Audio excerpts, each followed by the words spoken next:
Hello, this is a guy who likes fanfiction and is too lazy to read, so here is Code Prime, R2, Revolution in audio form. Check the description for the links to the author.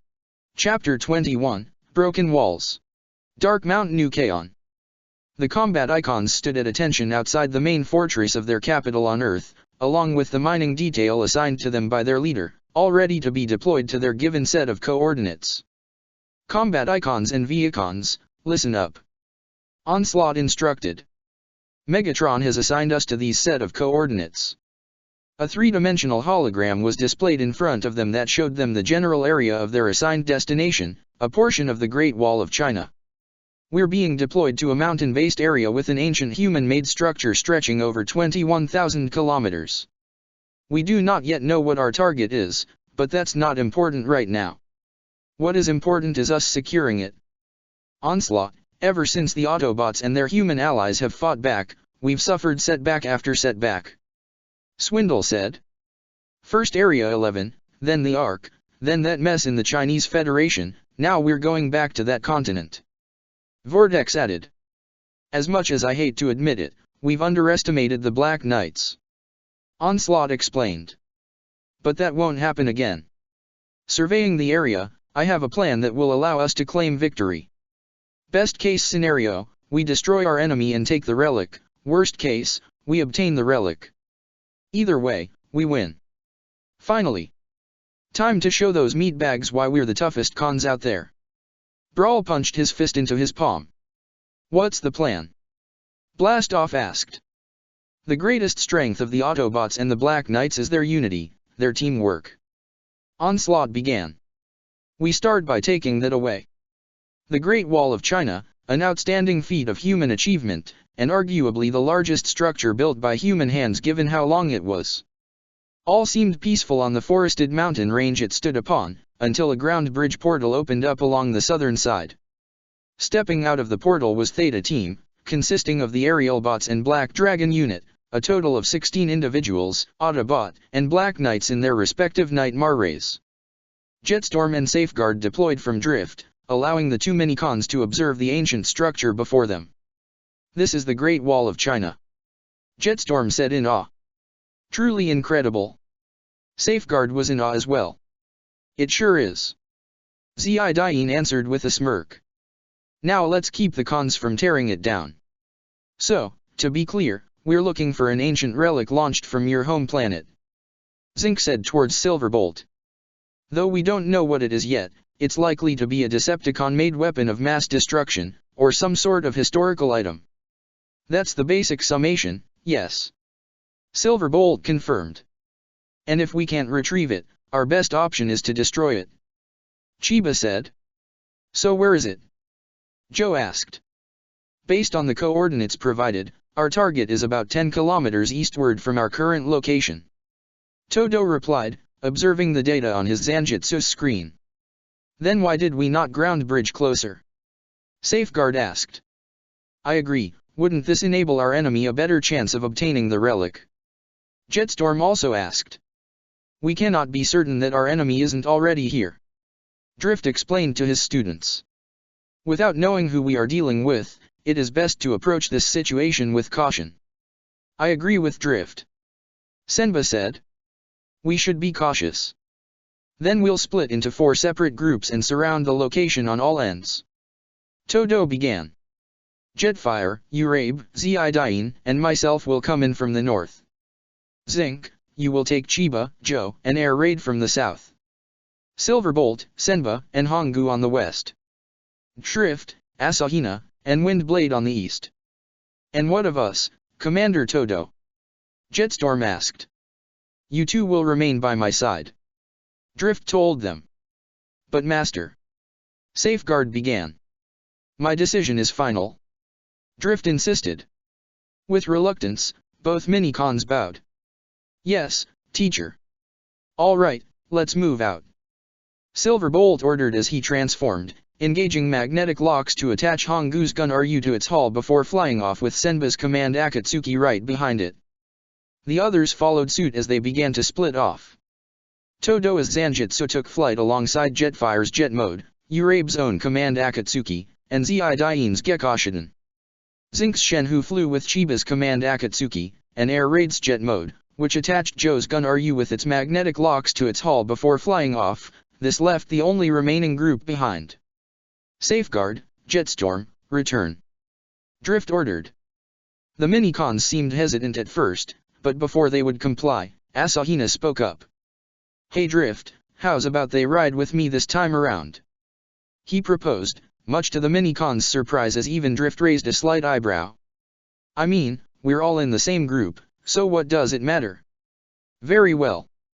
Drift nodded in acceptance. But when I call for assistance, you two must answer. Understood. Yes, teacher. Safeguard and Jetstorm both bowed before hopping up onto the shoulders of Asahina's Akatsuki. Come on guys, we got a relic to grab. Windblade said before she transformed into her jet mode with Drift doing the same into his own vehicle mode before following after Windblade with Asahina and his passengers right behind them. Thank you for allowing us to ride with you, Asahina. Safeguard told him. No problem. He assured. I think I get where you're coming from. Where we are coming from? Jetstorm asked, exchanging confused eye contact with his fellow Minicon. It means I think I know what you're going through. Asahina explained. You want to be able to prove yourselves to your master, impress him. But he keeps you from stepping up because he feels you aren't quite ready. Yes, that's exactly it. Jetstorm confirmed. Please don't misunderstand, we admire and respect Master Drift to the highest degree. Before, our previous master did not have the best intentions. Safeguard began. We were tasked with stealing vast riches. Though he did offer us training and a place to live, we had to return the favor with complete loyalty to him, even if it involved us doing questionable things. That is until Master Drift took us under his wing and helped us to flee. Jetstorm added. Though we know he has the best of intentions for us and has never once let us down, he has been incredibly strict with us. We never do anything on our own when it comes to the mission. We are always by his side. And while it is an honor to fight beside him, Safeguard continued. You feel like you can be doing more, and he might be underestimating you. Asahina finished, much to their surprise. Yeah, it was like that with me too. Before Britannia invaded Japan, I was a student of Todo. He taught me so much, swordsmanship, military tactics, and after Japan fell, he personally oversaw my nightmare training. And despite all that, he rarely let me leave his side or do anything on my own. And if he wasn't by my side, he always had somebody else with me, mostly Chiba, Senba, or even Urabe. I thought it was because I was the youngest, and probably the most inexperienced, and when we became soldiers and formed the Four Holy Swords, all he did was boss me around. All of that, it's hard not to take it personally. And while I did question him at times, I never disobeyed him, not once. And that's probably the only reason I'm still alive right now. Safeguard and Jetstorm looked to one another in surprise as Asahina continued. Drift aren't all that different, they might come off as strict and even unfair at times, but I'm sure they know what they're doing. Todo has never once let me down, and I know Drift is the same for you. The time where you guys can prove yourselves will come, I know it. And I know that Drift probably knows that too. Just be a little patient. This earned a smile from both Minicons. Thank you for your words, Asahina. Safeguard nodded. Yes, it is nice to meet someone who understands, as you say, where we come from. Jetstorm added. No problem. Asahina smiled. After some time, the team consisting of Todo, Jetfire, Urabe, and Zidain arrived at the dig site, which was about a mile away from the Great Wall. His team hid behind the wall itself as they observed the site.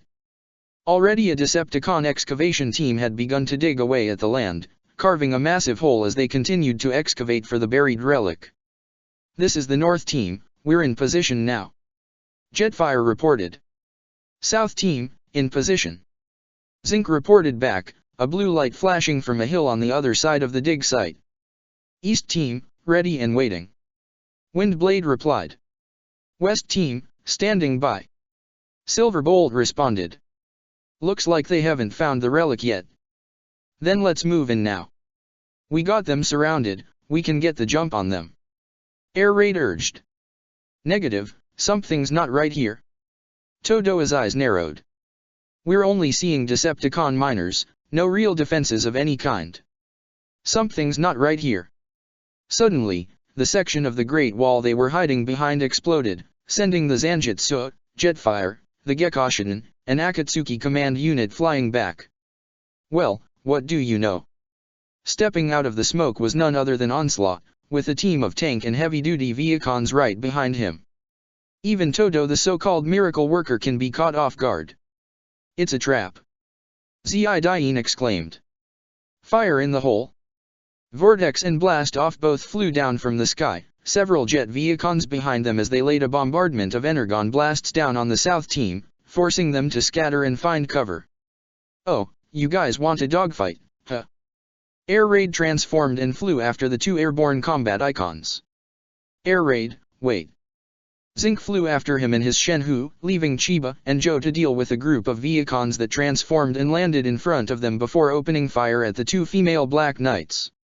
Explosions erupted around the area surrounding the West team, causing Silverbolt, Senba, and Honggu to look in surprise as Brawl and 4 tank Viacons rolled up in their respective tank modes.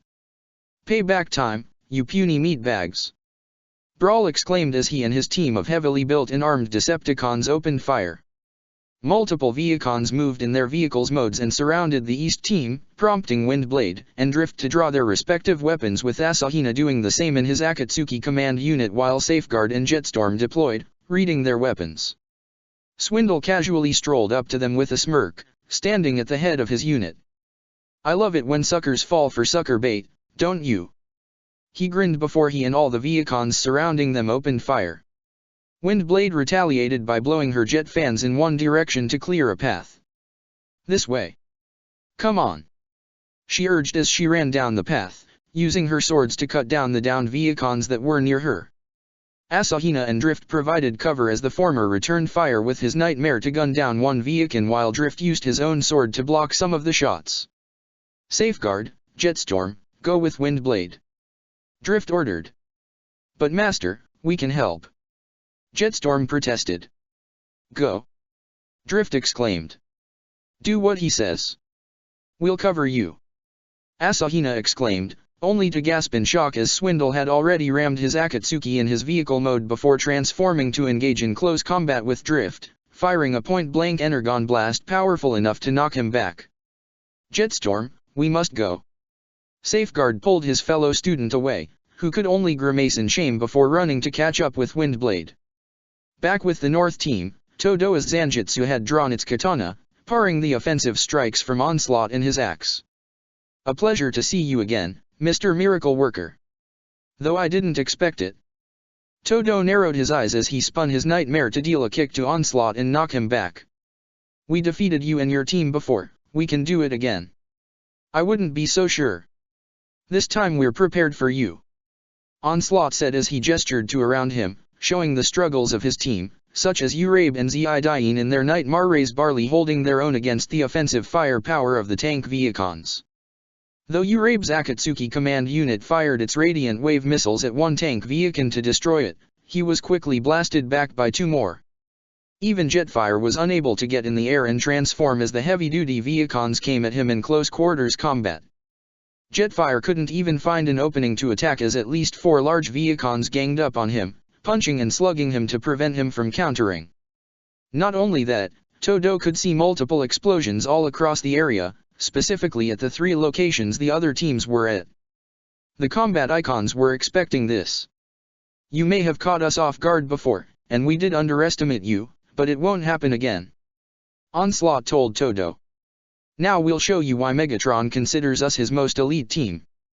He charged and tried to bring down his axe onto the Zanjitsu, but it quickly blocked it with the katana, allowing the Todo to deliver a flip kick to Onslaught's face with his Nightmare, but the combat icon quickly recovered and retaliated with a punch just as the Zanjitsu slashed its katana at him again. Both attacks struck, though the force behind Onslaught's punch was enough to send the Zanjitsu crashing into the Great Wall. Onslaught saw a diagonal cut across his chest that was already leaking energon. He glared at the Black Nightmare as it stood up straight, the blue fluid dripping from its primary weapon. We won't fall so easily. And even if we do, we'll be certain to take you with us," Todo declared before driving the Zanjitsu forward in a charge. With the South team, they seemed to be having an equal amount of trouble. Chiba had managed to cut down one Viekan with her Akatsuki's katana, but was forced to fall back as her nightmare was shot in the shoulder. Two airborne Viekons hovering in the air as Chiba's Akatsuki was forced to circle up with Joe's gun RU, and though she shot down one Viekan, her unit's right arm was shot off by an energon blast. It wasn't long before both their nightmare rays were completely encircled by 7 hovering Viekons that continued to fire down upon them. "Ugh!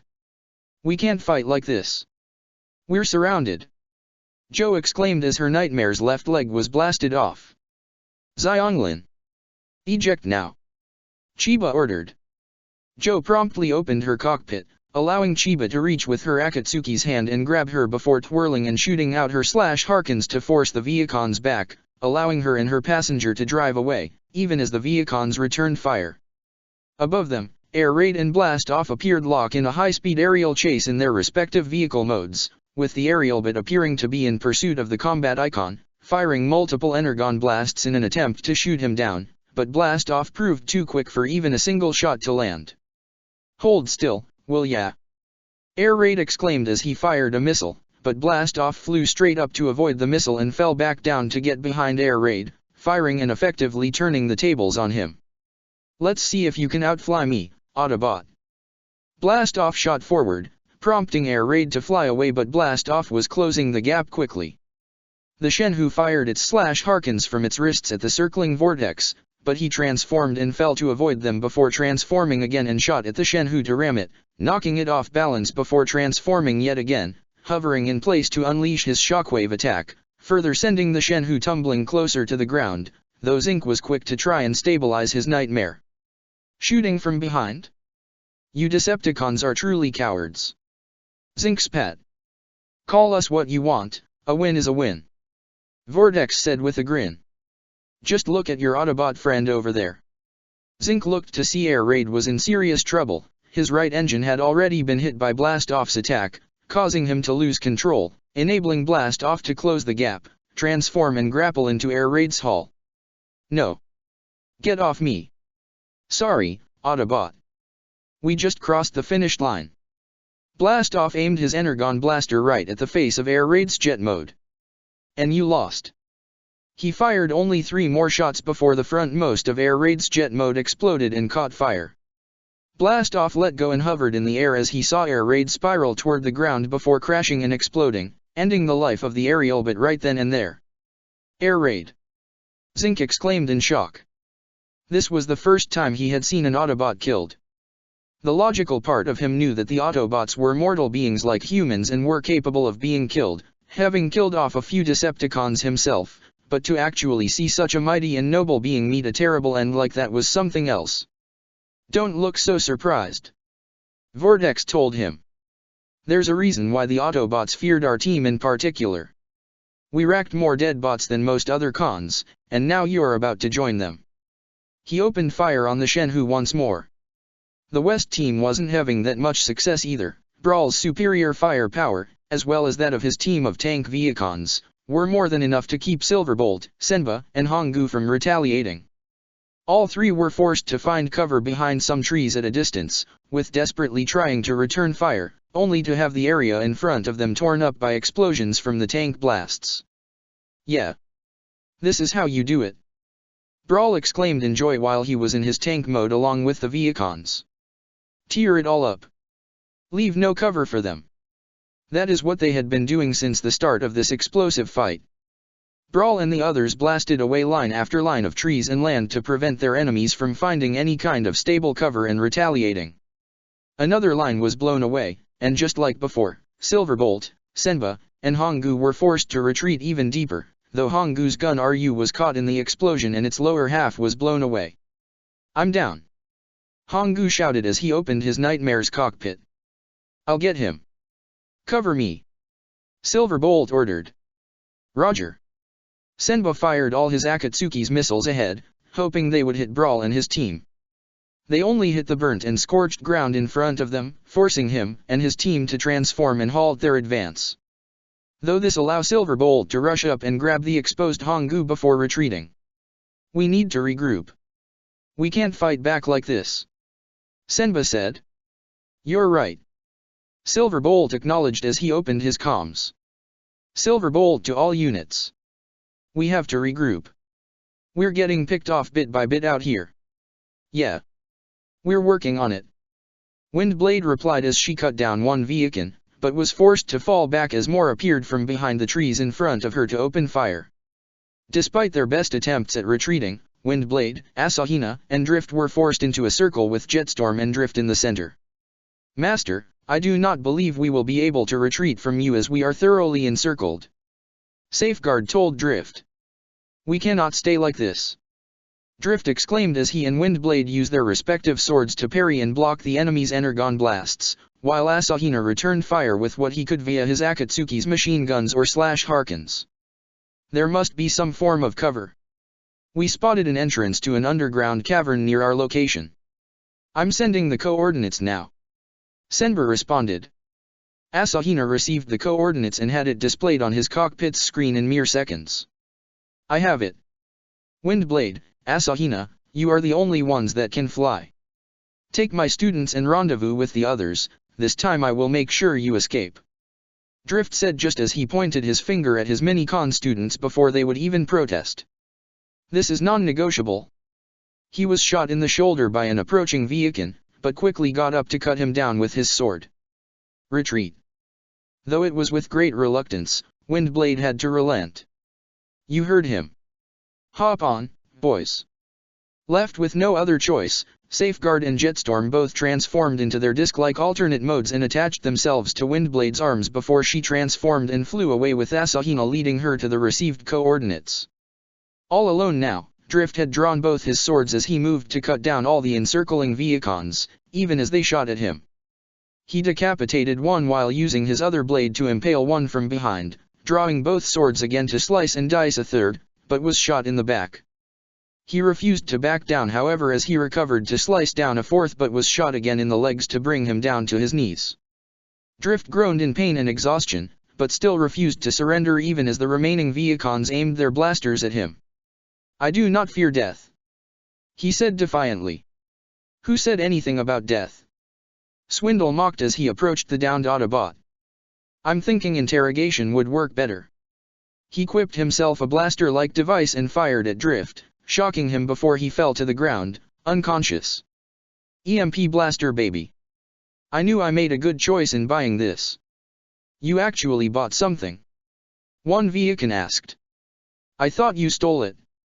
I kinda did when I sold that old rotary engine a few cycles back, making them think it was one of a kind, but it was just a piece of junk. Swindle grinned. Junk of treasure. I swear, I make conning an art form. We're falling back. Proceed to the rendezvous. Todo exclaimed as he flew his Zanjutsu up and backwards, opening fire with a series of missiles onto Onslaught, which he dodged by rolling out of the way before returning fire.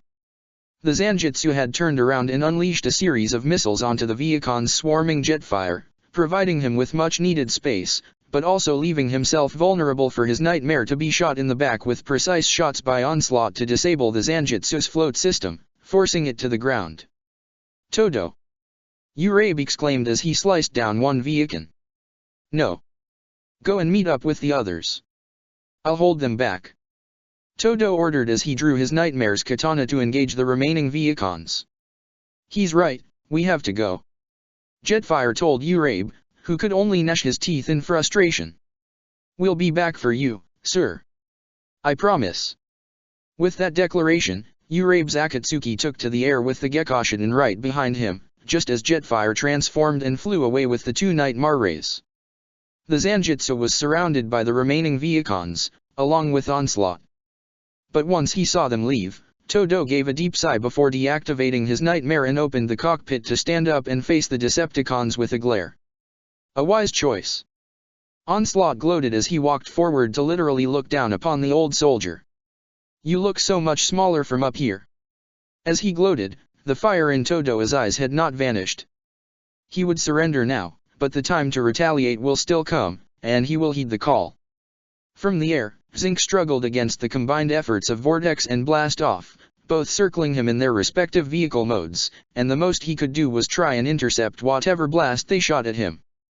But when he could block the attack from one, he would be vulnerable against the other. This was made evident when he used the Shenhu/Harkin flails as a shield to protect himself from Vortex's shots, but it left himself open for Blast Off to shoot the Blue Nightmare in the back. The force was enough to send him back closer to the ground. He tried to stabilize himself as best as he could, glancing to see Chiba's Akatsuki in a similar struggle with Joe inside the cockpit with her. They had also received the coordinates for the rendezvous, but he also knew they couldn't all make it. So, the best he could do was allow them to escape. "You need to go," he told them. "I'll get you some cover, but you need to regroup with the others and plan a counter-attack. I promise I'll be fine." "Zinc, sir." Joe tried to protest. "He's right," Chiba said before addressing Zinc. "Do what you need to do. I thank you." Zinc's face hardened as he let loose with the Shenhu's chest-mounted Baryon cannon, taking down all the remaining Viacons, before aiming it at the flying combat icons, forcing Blast Off and Vortex to fly and avoid it. But this also allowed his comrades to escape, the Akatsuki unit flying alongside the beam and managing to make it past the enemy. One look at his radar screen told Zinc that all his remaining allies, save for Todo and Drift, had managed to escape. Even Honggu had fled with Senba and Silverbolt. This was enough of a relief for him. With his Nightmare heavily damaged and its power nearly drained, Zinc deactivated the Shenhu just as Vortex and Blast Off landed in front of him. Not bad for a meatbag. Blast Off. But still not good enough. The remainder of the group, consisting of Jetfire, Silverbolt, Chiba, Senba, Urabe, Asahina, Windblade, Jetstorm, Safeguard, Zidain, Joe, and Honggu had managed to regroup in an underground cavern that was far enough from the dig site to remain hidden, but close enough so that when they were ready to launch a counterattack, they would be able to do so. They just needed to figure one out, which is what they were trying to do now as the humans were outside their remaining Nightmare rays, trying to reassess their situation. "All right, 3 of our own have captured, 1 was killed," Silverbolt began, he and Jetfire expressing a moment of silence for their fallen fellow Aerialbot, with the others following suit. "The enemy has the dig site completely secure, and we don't have a means to properly breach it. We only have 5 Nightmare rays, some of them pretty damaged," Chiba said. "Should the combat icons combine into Bruticus again, I don't think we can pull off another win. So, what's the plan? Do we contact base? Call for backup?" Honggu asked. "Most of our top guys are all on other missions right now," Windblade said. "We can get some Infinitary units, but against the combat icons, it wouldn't do much. And by the time they arrive, the cons could have already secured the relic," Jetfire added. With a grim expression, Joe spoke up. "Be honest, what are the chances Zinc and the others will be executed?" That took Safeguard and Jetstorm by surprise. The thought of their mentor being executed was unthinkable. Knowing Onslaught, I'd say he would think it'd be best to keep all 3 of them alive," Silverbolt said. "He's no Starscream, Onslaught is smart. Todo alone could be a valuable source of intel, same goes for Drift and Zinc. So for now, they'll keep them alive. There is no way Todo is giving them any kind of information without a fight," Urabe stated. "Unless the cons put him through a cortical psychic patch," Jetfire countered. "We heard from Suzaka that Megatron has perfected it enough to work on humans. Even if Zero had thought of some kind of countermeasure, it's not worth the risk. If they manage to break through and get all the info from not only Todo, but also Zinc and Drift, they could learn everything."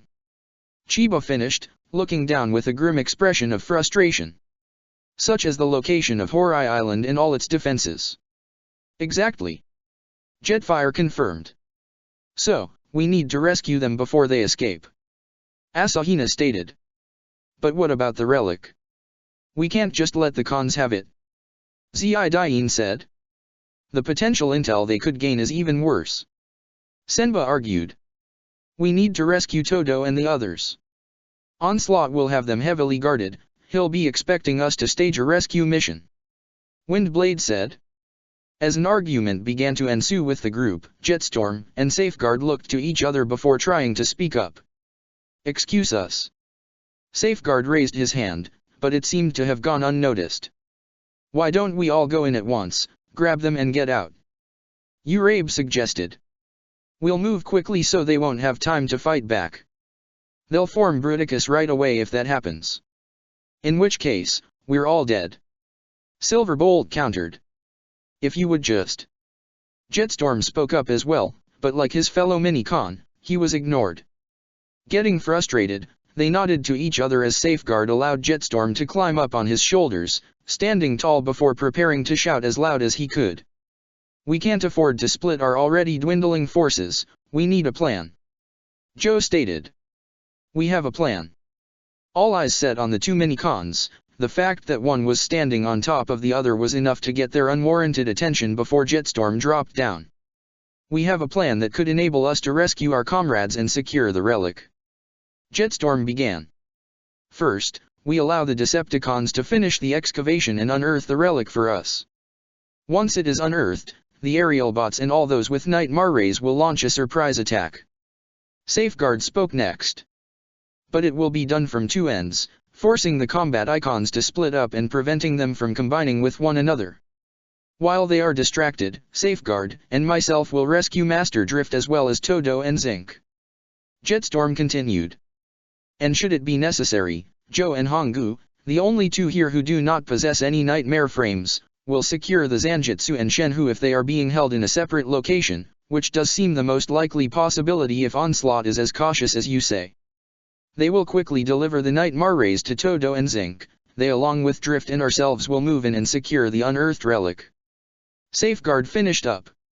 "And if it is a weapon, we could use it against the enemy force. If not, we'll retreat right away." "That's..." Silverbolt thought about it for a minute. "That's actually pretty clever. Yeah, I think it could work," Zidain said in agreement. "Onslaught would indeed keep their Nightmare rays away from the prisoners so they can't get them back, but close enough to keep an eye on them," Windblade said. "He'd also keep the prisoners themselves within eyesight along with the excavation. But if we play our cards right with this, his caution could be his undoing." Senba grinned. "But Onslaught is still no fool," Jetfire said. "He could see we're trying to separate them. But not every combat icon is as smart as he is, correct?" Safeguard asked. "We have done some studying of our enemy, notably our most dangerous ones, and the combat icons do rank high up there. But as Safeguard said, they're not all as cautious," Jetstorm added. "For instance, Brawl loves a fight and won't hesitate to jump into one without thinking, while Blastoff is a reckless speed demon, I believe is the human term for it.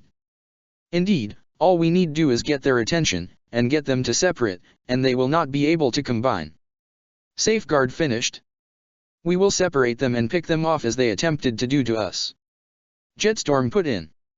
"Using both the enemy's tactics and psychological weaknesses against them," Chiba said, sounding very impressed. "Ha! You two are still students? I think you should be warriors at this point." Urabe laughed. "This could work," Windblade said.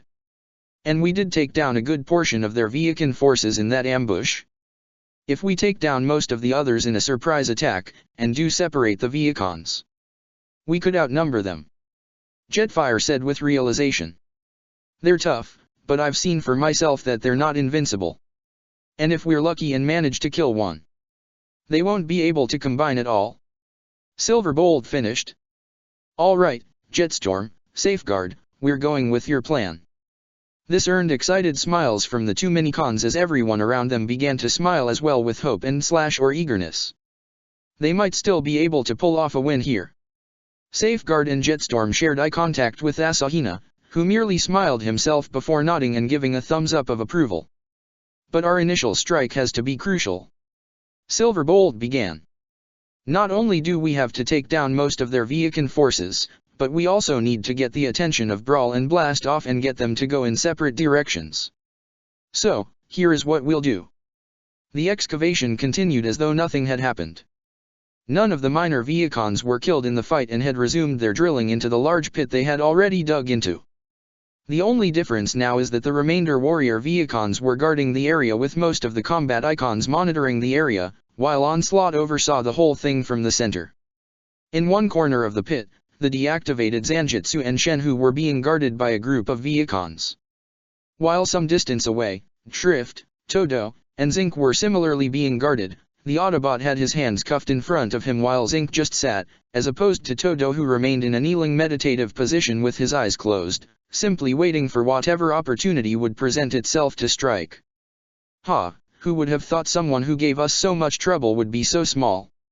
One Viacon commented, referring to Todo. Wasn't this guy in Area 11? Another asked. Yeah, he had that fancy Black Nightmare and was pretty good with a blade. But he caused even more trouble to those annoying little Brits. Good. Always nice to see some self-serving pieces of work get taken down a peg. Never could stand Britannia anyways. So glad that Megatron wiped them out. Now if only we could just do the same to the others. If it weren't for the Autobots, I got a feeling those Black Knight guys wouldn't have lasted a day. You underestimate humanity. Zinc spoke up. Because if we're as weak as you say, you wouldn't have gone to such great lengths to lay out a trap like you did. Keep your mouth shut, meatbag. Nobody asked for your opinion. Well, if you wish for the opinion of another Cybertronian, let me share mine with you. Drift spoke up. You do indeed underestimate the human race. And that weakness is why you are going to lose this war. Shut up. One Viacon aimed his Energon blaster at him, but Drift merely narrowed his eyes, undeterred despite the blaster being aimed directly at his face. That's enough. Onslaught walked up to stop anything from escalating. Sir. The Viacons saluted. Go take 5, I'll handle this. Onslaught told the Viacons, who walked away, leaving the leader of the combat icons alone with his prisoners. What's wrong? Got nothing to say, Deadlock? I do not answer to that name any longer. Drift stated. You and I may not have known each other, but I know your work.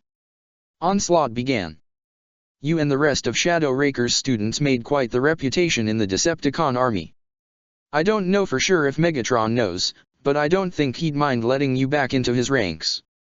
I would rather be impaled through my spark chamber than bear that insignia again. Drift glared. Be careful what you wish for, it might just come true. Onslaught replied. Speak for yourself. Todo finally spoke up, keeping his eyes closed. You really should use this chance to finish this off, me especially. It might be your only chance. If you don't, then I promise Onslaught. His eyes slowly opened with a glare.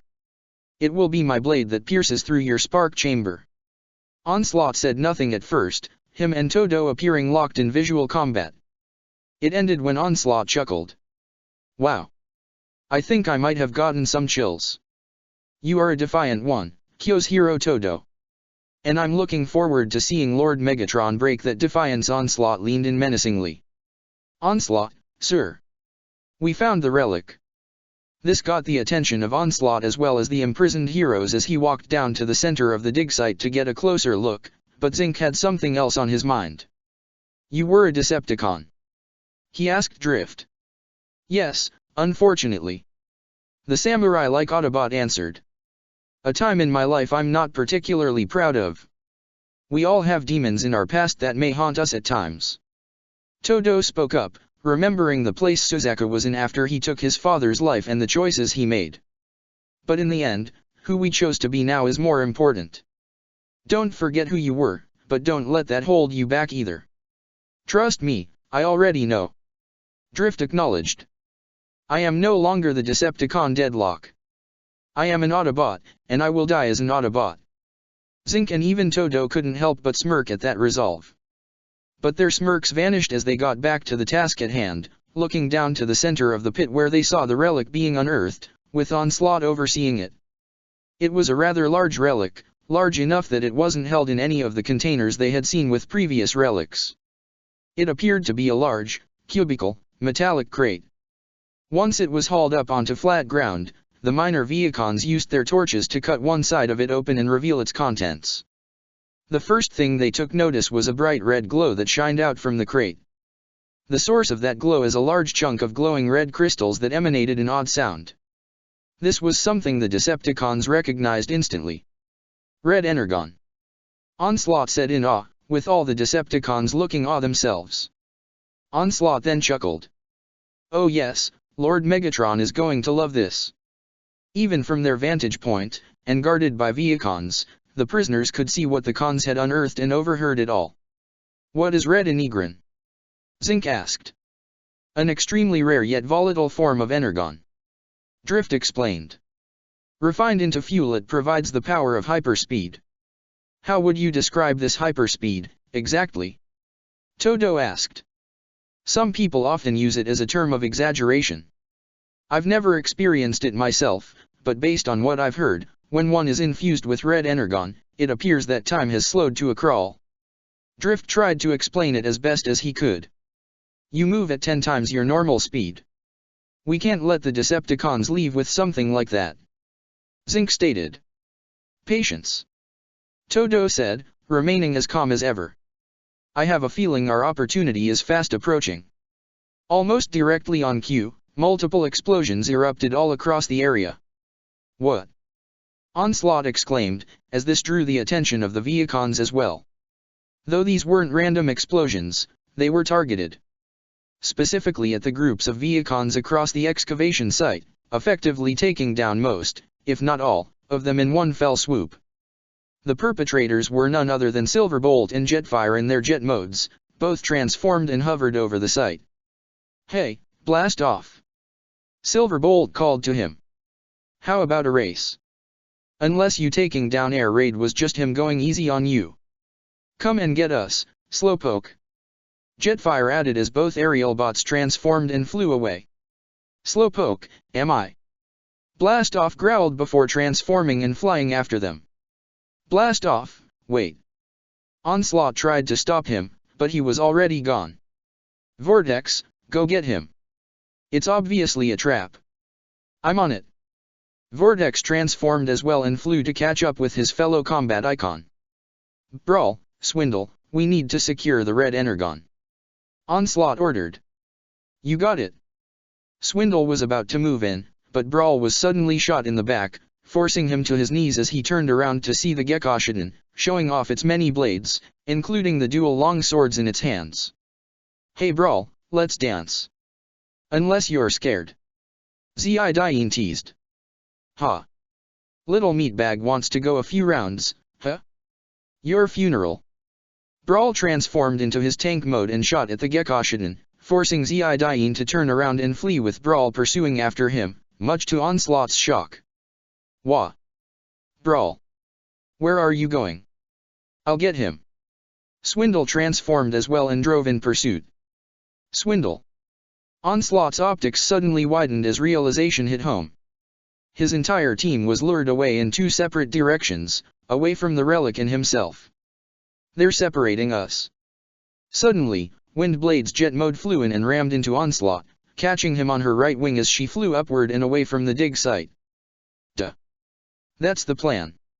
She snarked before she transformed and kicked Onslaught away, sending him falling and crashing to the hard and unforgiving ground. Blastoff flew in literal circles, trying to catch up with Jetfire and Silverbolt.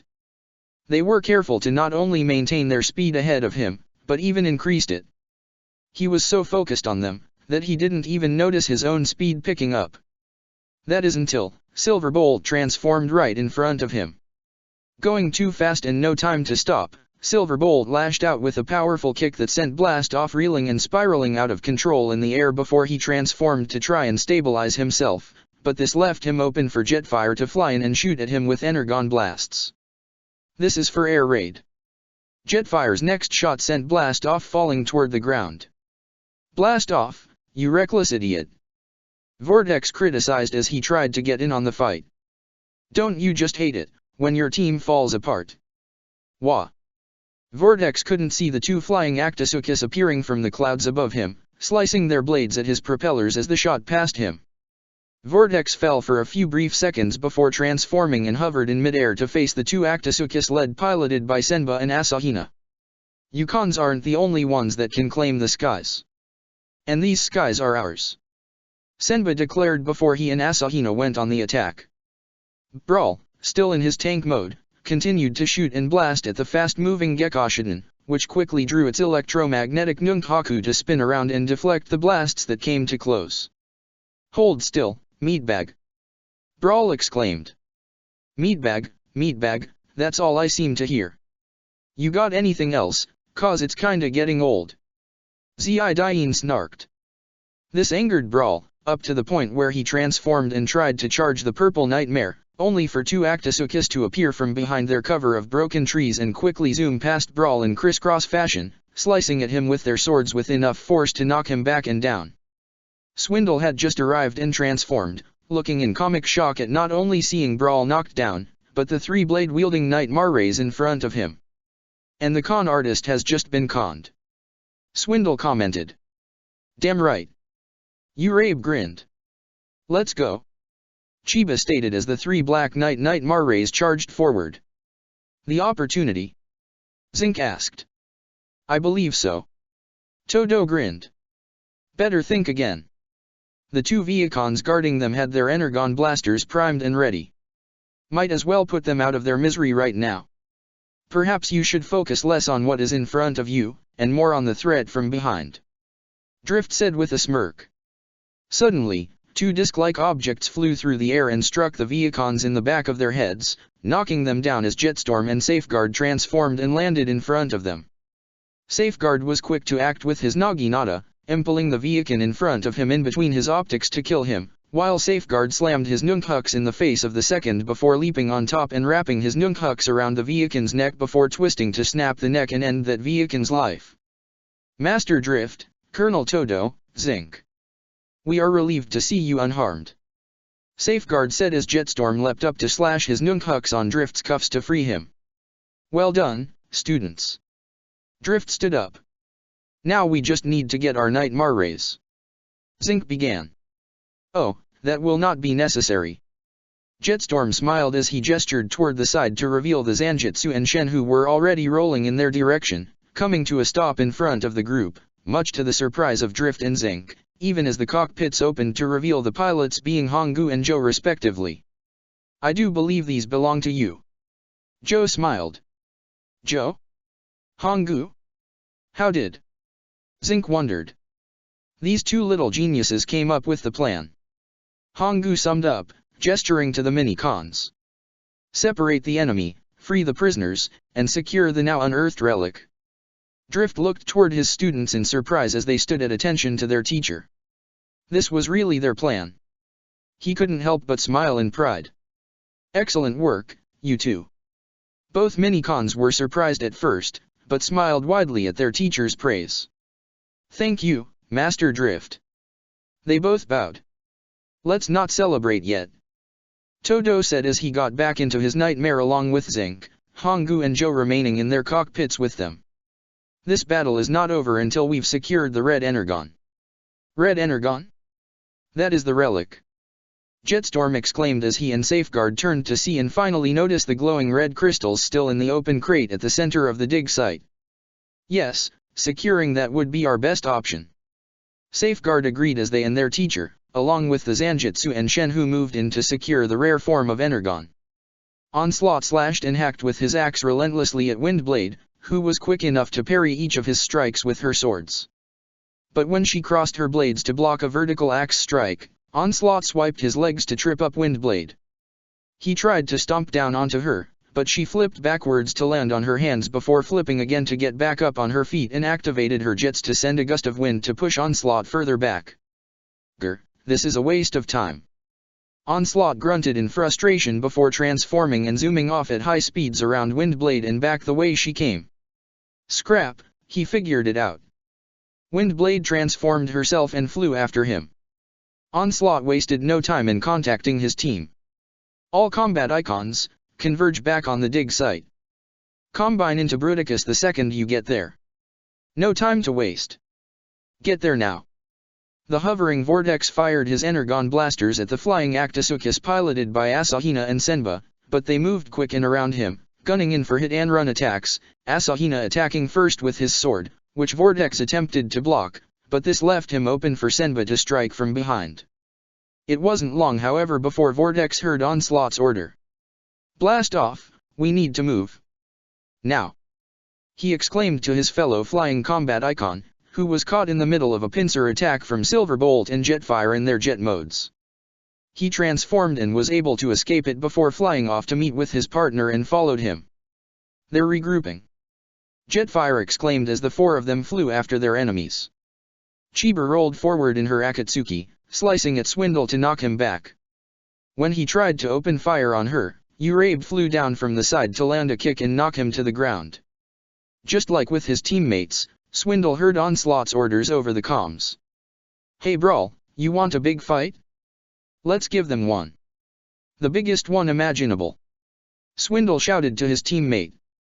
Brawl had continued to fire at the evading Gekoshidan, but he heard Swindle's shout and Onslaught's orders. The thought of combing and wreaking havoc never ceased to appease him. "Ah yeah. It's devastation time." Brawl transformed along with Swindle and drove back the way they came. "No. They're heading back," Chiba shouted. "After them," Zidain ordered as they drove their Nightmare Rays in pursuit. Back at the dig site, just as Todo, Drift, and the rest of their group were about to obtain the red energon, Onslaught's vehicle mode shot forward over the edge of the pit and flew above them, right before he opened fire with his energon blaster at the group and fell down as he did, landing in between them and the red energon just as the remaining combat icons had arrived. "Combat icons combine," Onslaught ordered as he leapt to the top of the crate containing the red energon and leapt higher into the air and transformed into a central chest piece unit. Brawl and Swindle arrived swiftly, transforming into the right and left legs respectively, linking up with the central unit that Onslaught turned into. Vortex and Blast Off had also flown in simultaneously, transforming into the left and right arms, combining with their fellow combat icons just as the head popped up at the top and the optics shined to life. Windblade, Silverbolt, Jetfire, Senba, and Asahina had all arrived with Zidain, Urabe, and Chiba just as the massive combat icon combiner came online and loomed over all of them, particularly Todo's group, who could only look in shock and even fear. "Oh scrap!" Todo muttered. "You insects, you've really done it now." Bruticus growled. "You made me mad." He raised both his fists and tried to bring them down on Todo's group. Though they were able to retreat in time, the force of the impact shook up the whole ground and knocked them down. "Move in. Circle around and fire at him from all sides," Silverbolt ordered as he, Jetfire, Windblade, Zidain, and the four holy swords took to the air, shooting at Bruticus from all directions with missiles, energon blasts, and machine gun fire. Bruticus quickly activated his propeller shield on his left arm to shield himself from the heavier missile blasts, while the other attacks did little to no damage on his hull. He then shot out his flamethrower on his right arm to force everyone back. All except Zidain, who tried to fly at the back of his head, where he thought would be a blind spot. "If I can get his neck, maybe I can." That proved to be his last mistake as Bruticus swung the rotating propeller blade at the Gekoshidan, slicing it to pieces. Zidain's eyes widened as his nightmare was sliced and diced before exploding, ending his life in that instant. "Zidain!" Jetstorm yelled in shock as Safeguard also gasped in surprise. Everyone present, even Todo and Zinc, as well as their respective passengers, looked in shock. But Todo was the first to get back into the present and continue the fight. "Zinc, fire everything you have at Bruticus' legs. It'll trip him up." "Understood." Zinc's eyes narrowed as he activated the Shenhu's chest-mounted baryon cannon while the Zanjutsu fired all its missiles. Both attacks went straight for the legs, but Bruticus had already seen it coming. "Nice try."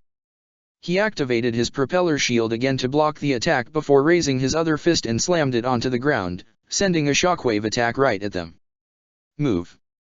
Drift exclaimed as he grabbed his students and tackled the Zanjutsu and Shenhu out of the way, but the force of the devastating attack still sent all of them flying and crashing along the ground. "Onslaught is the head of Bruticus," the combat icon combiner said. "He's learned all your tricks from the last fights. I know them now too. You won't stop me again." Onslaught swung his massive fists violently and relentlessly at the flying bots and Nightmare Rays around him, forcing them to fly back and gain their distance. "You're kidding. That thing knows how we fight." Asahina exclaimed. I believe we've underestimated Bruticus. Senba commented, a nervous drop of sweat falling from his face. I'm moving in to secure the colonel and everyone. Chiba said. Go. Silverbolt approved. Urabe, cover her. Everyone else, keep the attack up but keep your distance. Roger. Asahina, Senba, Jetfire, and Windblade all acknowledge as the five of them flew around Bruticus, firing whatever long-ranged weapons they had and avoiding the monstrous flamethrower he would retaliate and unleash upon them with. As Todo and his group began to recover, Todo had to open his cockpit to allow himself out along with Hongu and assess the damage done to the Zanjitsu. It seemed in pretty bad shape and would need extensive repairs, something they couldn't do right now. Colonel. Chiba landed her nightmare near the recovering group as Drift stood up with Urabe's Akatsuki hovering in front of them and keeping an eye on the battle. She immediately got out and ran toward him. Are you our light? I'll live. Todo assured. But I can't use my nightmare anymore. Our plan, it failed. Jetstorm said, almost as if he was conceding to defeat. We were to prevent Bruticus from forming and yet. That's exactly what happened, and now we're outmatched and. Zidain has fallen.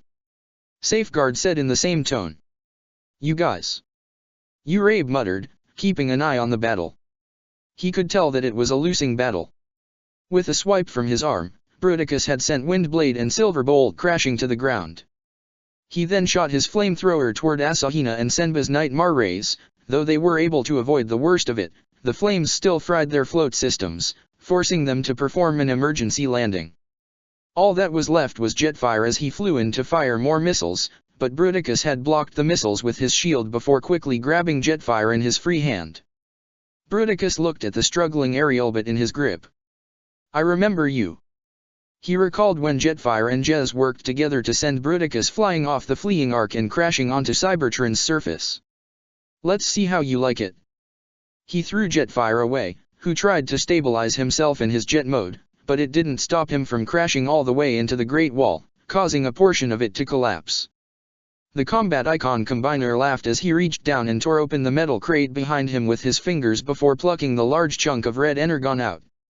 The chunk was big enough to fit in the palm of his hand. It was roughly the size of an average nightmare. Looks like I win. No, has the red energon. Zink exclaimed. Unfortunately.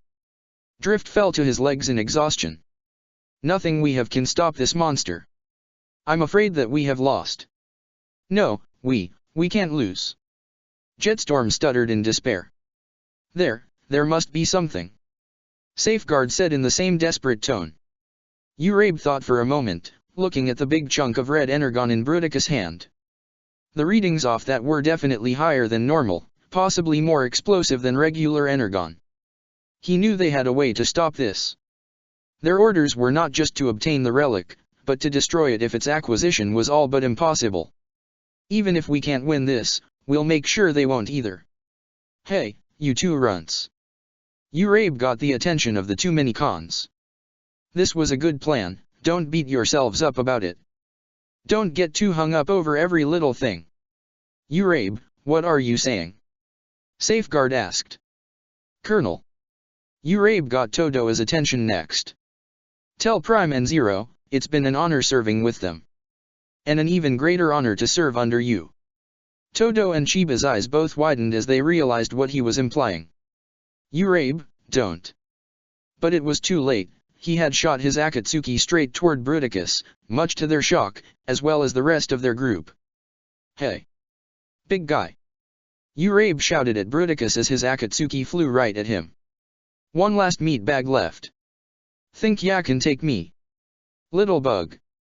Bruticus unleashed his flamethrower onto the charging Akatsuki, the red energon held back in his free hand.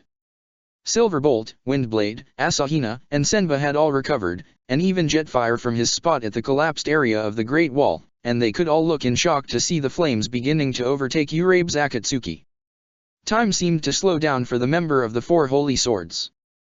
Right before the flames would consume him, his sensors had already locked onto the red energon within Bruticus' grip. And with the pull of a switch, his Akatsuki fired a missile right at it.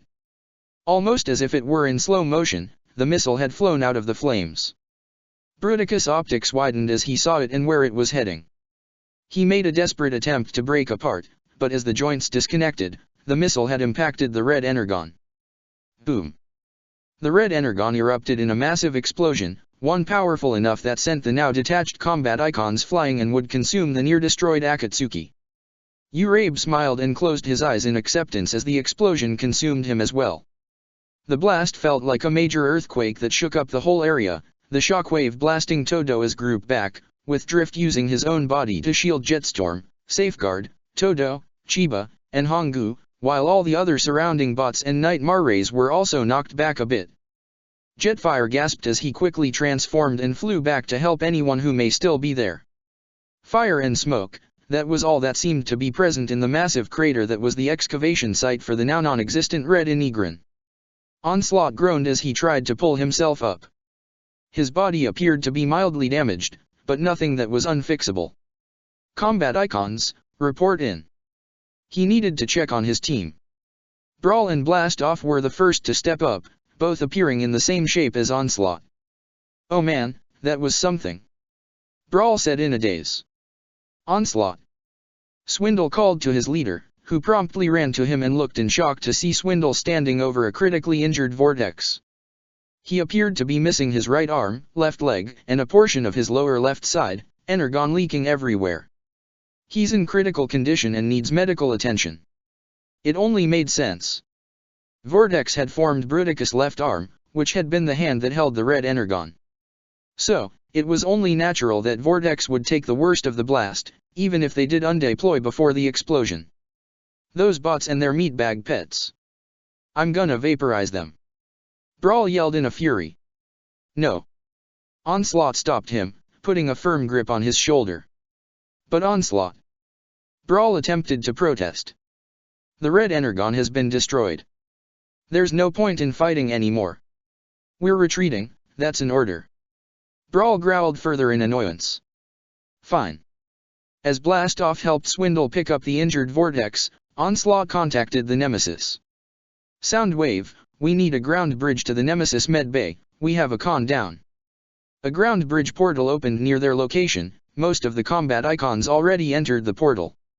Onslaught turned around one last time in the general direction where he would see Todo and the others attempting to regroup.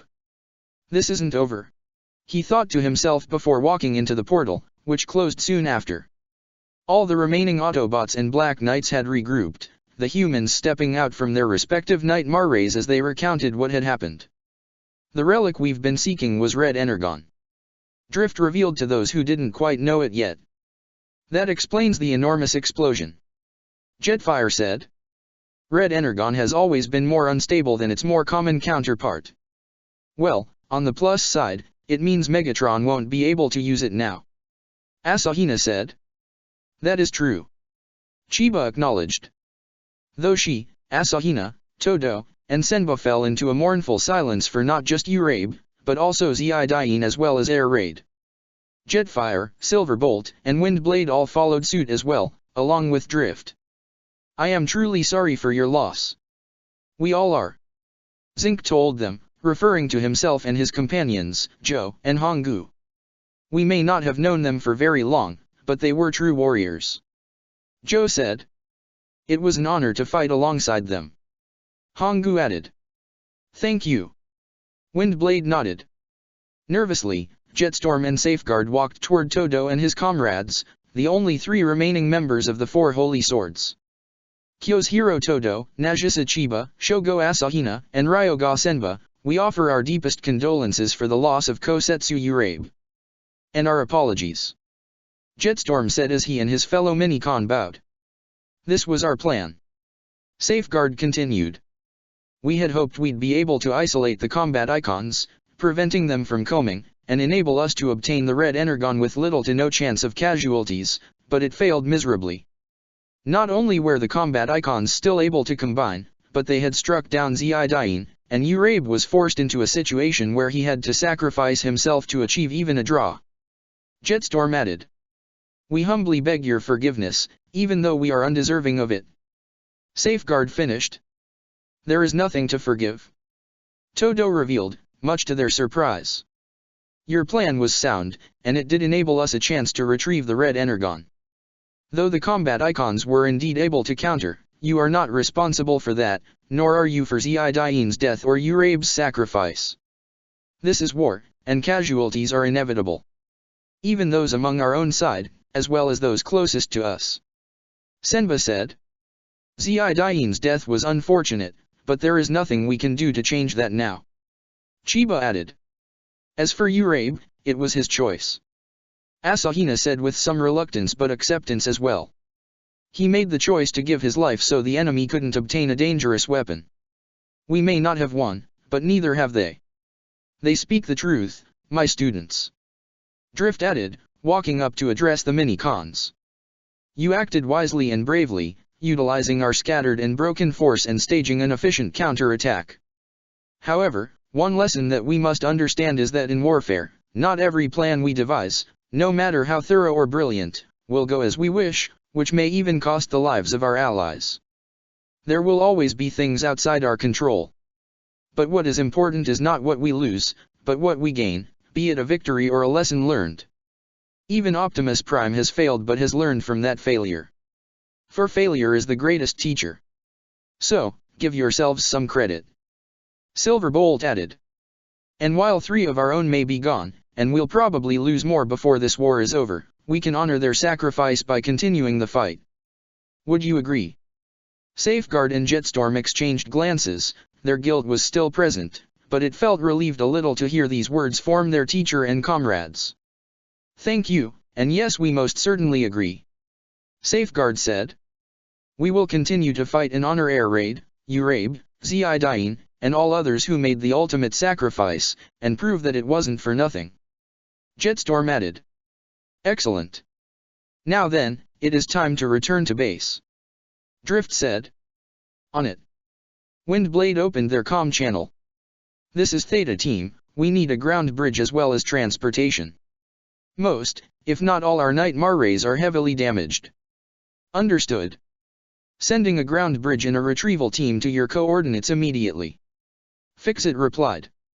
In just a few short seconds, a ground bridge portal had opened up before the group as a few Black Knights with their Nightmare rays exited to help begin transporting the more heavily damaged units Todo and the others had. During this process, Asahina walked up toward Safeguard and Jetstorm. So, felt like you pulled your own weight. We have. Safeguard replied with a nod. And we will continue to do so, in the hopes that our comrades' sacrifice was worth it. I know. Asahina smiled. I'm sure Urabe and the others would know that too. Does our interaction today mean you consider us your friend, Asahina? Jetstorm asked. Asahina laughed, much to their confusion. You guys say that like I never considered you my friends to begin with. This caused the 2 mini-cons to smile excitedly before they bowed their heads to him in respect, which Asahina responded with the same gesture in friendship and respect. Nemesis Warship. The 4 combat icons, after getting some patchwork treatment done to treat their minor injuries, remained outside the medbay as the medical staff continued to fix up Vortex.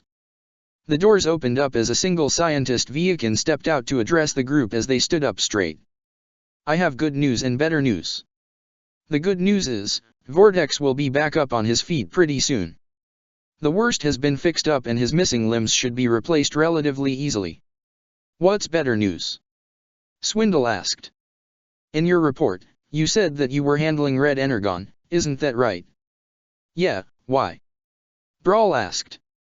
The scientist Viakin produced a small glass container filled with a glowing red liquid, much to the Combaticons' surprise. Is that? Blastoff questioned. If I'm not mistaken, Vortex had formed the arm of Bruticus that had held the Red Energon, correct? Upon detonation some of its fragments must have gotten lodged into Vortex's body. During surgery, we were able to remove and process them. Though this is barely enough for a single dose at the absolute most. I would think that Shockwave could still find an effective use for it, don't you agree? Onslaught took the tiny sample of liquefied Red Energon in his hands and could only chuckle evilly. Oh yes. I imagine he would. Chapter 22, Sword of the Past Shield of the Present. The Australian outback, a large region of the continent that was sparsely populated by any humans, and yet it was arguably one of the most beautiful places on Earth, probably because of that. No energon deposits were located here, so the natural setting was all but undisturbed. That is until a ground bridge portal opened, allowing the Black Knight Autobot group known as Gamma Team to enter the Desert Mountain region. There were 7 units that made up this team, being led by Ultra Magnus with Jez and Prowl right behind him, alongside 4 Knight Marrays, 2 custom Vincents piloted by both Cornelia and Chigusa, Guilford's Akatsuki, and the Florence Nero operated by Monica Khrushchevsky. The portal closed as all 7 stepped out and began to survey the area, with Ultra Magnus already taking out a scanner to locate the relic. You know, there may not be a lot here, but this place is kinda beautiful, Monica observed with a slight smile. Perhaps, but we must remain focused on the mission, Ultra Magnus said. Commander Magnus, do you have any ideas what sort of relic we'll be retrieving? Guilford asked. Unfortunately, no, Ultra Magnus replied.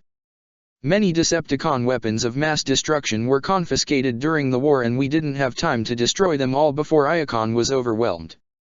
What about one of this prime relics, like the Forge? Chigusa asked. That is a possibility as well, Prowl granted. As the Master Archivist was one of the original 13, it would make sense relics from his era were stored there. However, the coordinates only point to the relic's location. They do not say anything on what the relic is, Ultra Magnus said. That's not very helpful, Jez commented. Does it matter what it is? Cornelia asked. So long as we get to it first. I agree with Cornelia, Monica added. We find the relic and get back to base. If we're unable to do that, then we must destroy it. Well, in that case, it does matter what the relic is, Jez said. If it's a bomb, just trying to blow it up could blow a hole in the planet the size of the continent. All valid points, Ultra Magnus told the group. However, we will be unable to pursue either option if we do not locate the relic first. So where is it? Guilford asked. According to the coordinates taken from the Nemesis, our target appears to be located within that canyon range roughly 20 clicks from here, Ultra Magnus replied, looking at his scanner. Suddenly, multiple energon blasts rained down toward the group, much to their shock, as they saw several Insecticons flying down from the sky in their Herculean beetle modes, and they appeared to be led by 2 more Insecticons, one resembling a dark purple beetle and the other being a bright red firefly as they too opened fire on the group. As Gamma Team broke apart to avoid getting shot at due to being a bigger target, they attempted to retaliate and open fire.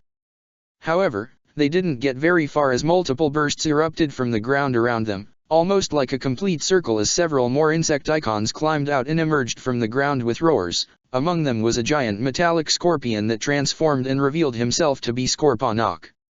All the airborne Insecticons encircled the rest of Gamma Team in the air as the Beetle and Firefly transformed to reveal themselves as Saberhorn and Glowstrike respectively. It's an ambush, Guilford exclaimed. Indeed, it is, Saberhorn grinned. Not particularly sporting, but I'm not arguing with the results. Guess that Schneeisel knew what he was talking about, Glowstrike commented. That got Cornelia's attention, her Nightmare's radar picking up another airborne object in the far distance. Upon scanning it and zooming in, she saw that it was the Avalon. Schneeisel. Her eyes lit with fury. The former Brighton Neon Prince turned human Decepticon ambassador sat on the command chair on board the Avalon as he observed the situation unfold before him. It seems the ambush worked as intended, Kanan told Schneeisel. How did you know the enemy would appear here though? They could have used the ground bridge to teleport straight to the relic's location. I'm certain their commanders would want to keep them at a relatively safe distance with the terrain the relic is located in proves to be too treacherous. Lelich has certainly been more cautious ever since his miraculous return, Schneeisel explained. However, upon closer inspection, it would seem Cornelia is among this team. Even if her allegiance has changed, she is still likely to resist. Kanan, please instruct the Insecticons to bring her in alive. Alive, sir? Kanan asked. I've already had a chance to speak with Lelich, Nunnally, and Euphemia, all of whom I was rather close with. It's only fair I give Cornelia that chance too, as we did have a similar relationship. Schneeisel answered. Understood. Kanan nodded as he began to deliver the orders to the Insecticons below, while Schneeisel continued to observe as he was certain a fight would break out at any second. You are surrounded. Though it is highly recommended you surrender, I hope that you do not. Saberhorn said with a grin as he drew his dual fencing blades. I so long for a challenge. Jez grinned back. Good, cause you're about to get one. He shot his sonic gun at Saberhorn to blast him into a group of Insecticons. The others followed suit as Ultra Magnus and Prowl opened fire with their Energon blasters, while the 4 Nightmare Rays took to the sky and fired their missiles and other heavy artillery weapons to take down a good portion of the Insecticons. Many of them then took to the skies in pursuit of the Nightmare Rays, while the Autobots dealt with the remainder of enemies around them. Ultra Magnus fired his ion cannons to blast off one Insecticon's head before drawing his Energon hammer to slam it into the side of the second to knock it down, allowing him to crush its head with another hammer strike. However, he was quickly attacked by Scorponok, who lashed out with his claws at the Autobot commander. Fortunately, Magnus blocked the claw strikes with the staff of his hammer even as the scorpion-like Insecticon pressed against him. Jez used his grappler to hook onto the face of one Insecticon and pull himself upward. While airborne, Jez deployed Undertone, who fell and drew his spear to impale into the back of the Insecticon's neck to kill him. Undertone undeployed back onto Jez just as he unleashed another sonic blast to push back another Insecticon. A third was about to come at him from behind in its beetle mode, but Prowl suddenly appeared to thrust his knee into its neck area to disorient it before throwing several of his shuriken into its exposed neck to finish it off. Jez gave an impressed whistle. Smooth there, buddy. Where would we be without ya? Suddenly, 4 Insecticons total landed in front of the Autobot pair and gave their titular roars. We may find out. Prowl commented before he and his companion engaged the enemy. While in the air, Cornelia, Guilford, Chickasaw, and Monica flew in their respective Nightmare Rays to shoot at any Insecticon that tried to come their way, using whatever gun or /Harkin attack to maintain their distance and avoid close quarters combat with the hulking Insecticons. As Cornelia's Vincent fired its rifle at the wings of one Insecticon to send it falling to the ground, she once again paid a glance towards the Avalon, noting that it wasn't taking part in the battle. Always observing but never taking part yourself. Cornelia thought with disgust. How much like our father you are, Schneeisel. Suddenly, Cornelia's Vincent was rammed from behind by Saberhorn's flying beetle mode, who drove it toward the ground. Cornelia! Guilford exclaimed as he flew after them. Guilford, wait. Monica was about to provide assistance, but 3 Insecticons flew out in front of her and opened fire, forcing her to fly upward and avoid the blasts, while at the same time, Chickasaw found herself engaged with Glowstrike's Firefly alt mode. Both flew through the sky as they fired their long-ranged weapons at one another. Cornelia's custom Vincent was knocked to the ground and skidded to a halt as Saberhorn transformed and appeared over her. He glanced behind to see Guilford's Akatsuki flying down toward him as it drew its revolving blade sword and slashed at him, only for Saberhorn to quickly draw one of his own blades to block and parry, swinging forward to push Guilford's unit back. Saberhorn was also quick to draw his other blade and parry the thrust from Cornelia's lance as her nightmare rushed past him and regrouped with Guilford's. It seems I am granted a challenge after all. Saberhorn grinned. This may be your last, Decepticon. Cornelia glared. Ah, that voice. You are Cornelia Lee Britannia, former princess of the now fallen Britannia and so-called goddess of victory. Saberhorn recognized her. And I'm assuming the other is a friend, most likely. Perhaps someone of your former guard? If that is true, then perhaps your teamwork shall make this even more exciting. Come and face me. Prove your mettle. I'll follow your lead, as always, Cornelia.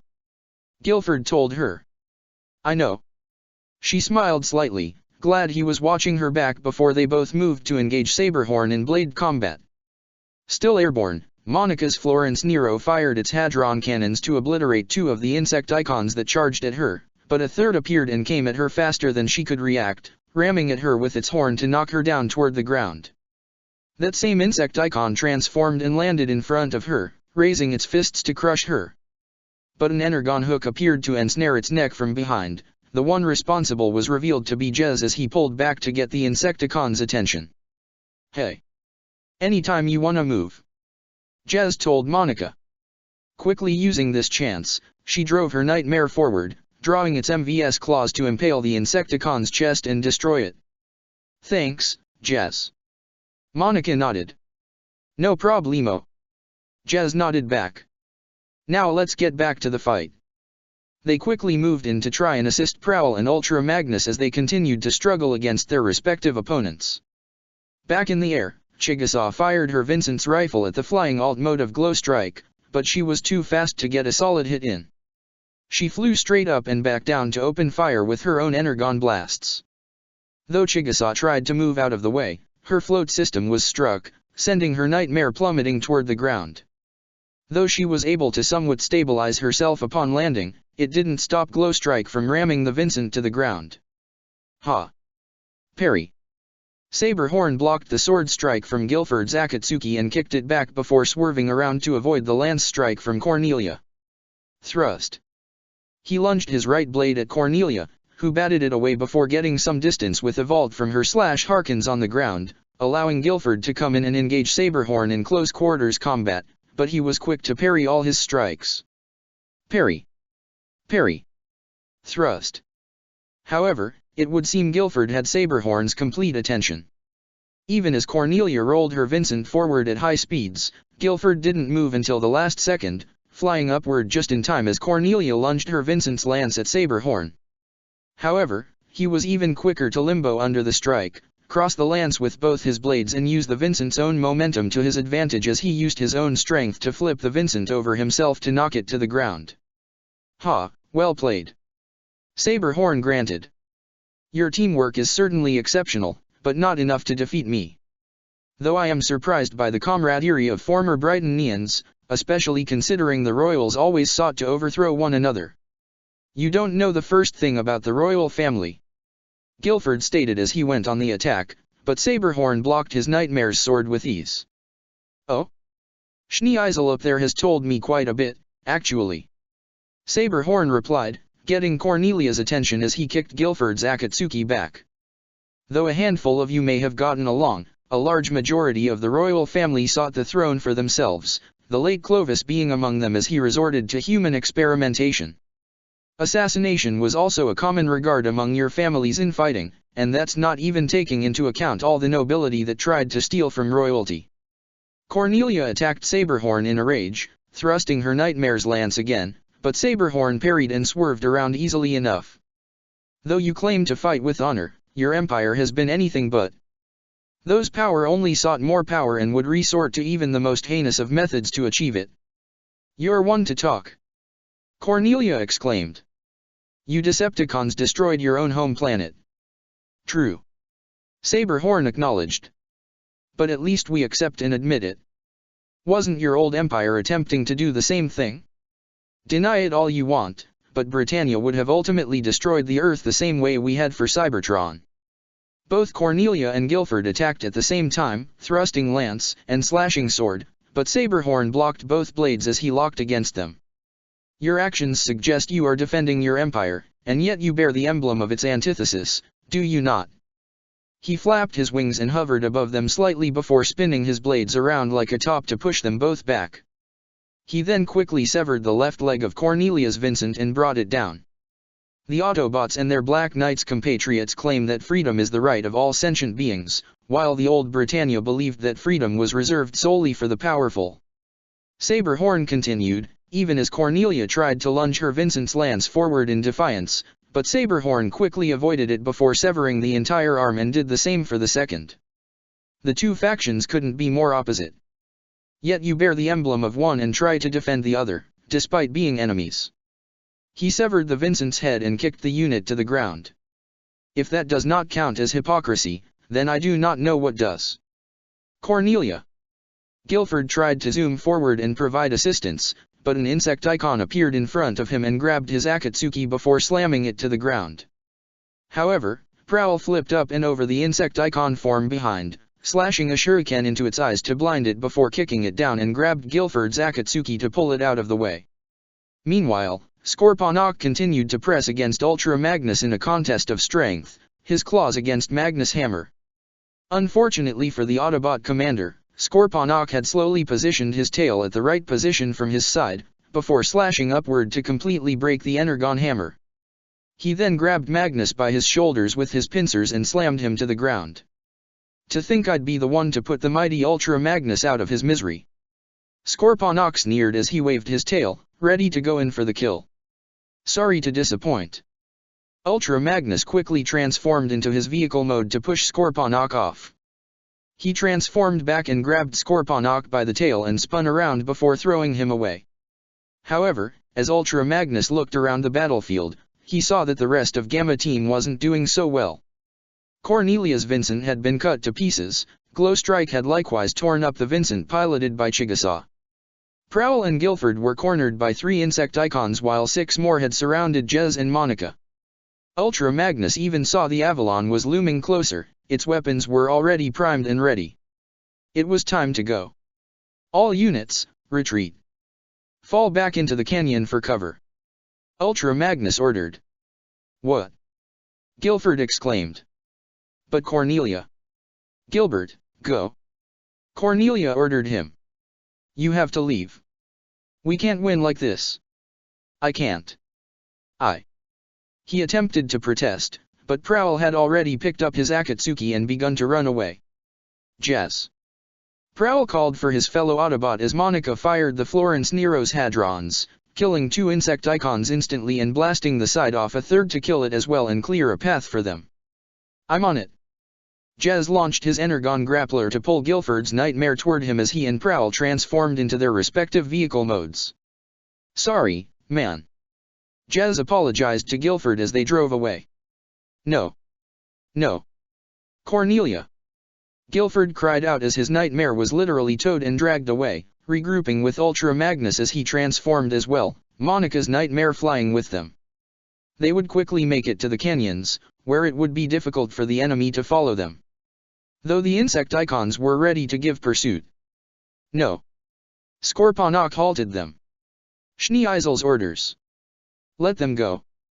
They'll lead us to the relic. What about this one? Glowstrike asked as she gestured Chigusa's torn Vincent. We were ordered to capture Cornelia. Should we terminate the extra? No. Saberhorn shook his head. Let's take them both, just in case. He grinned down toward the dismembered Vincent piloted by Cornelia, who glared from within her cockpit, even more so as the Avalon's shadow loomed over them. Your brother has been most anxious to see you again.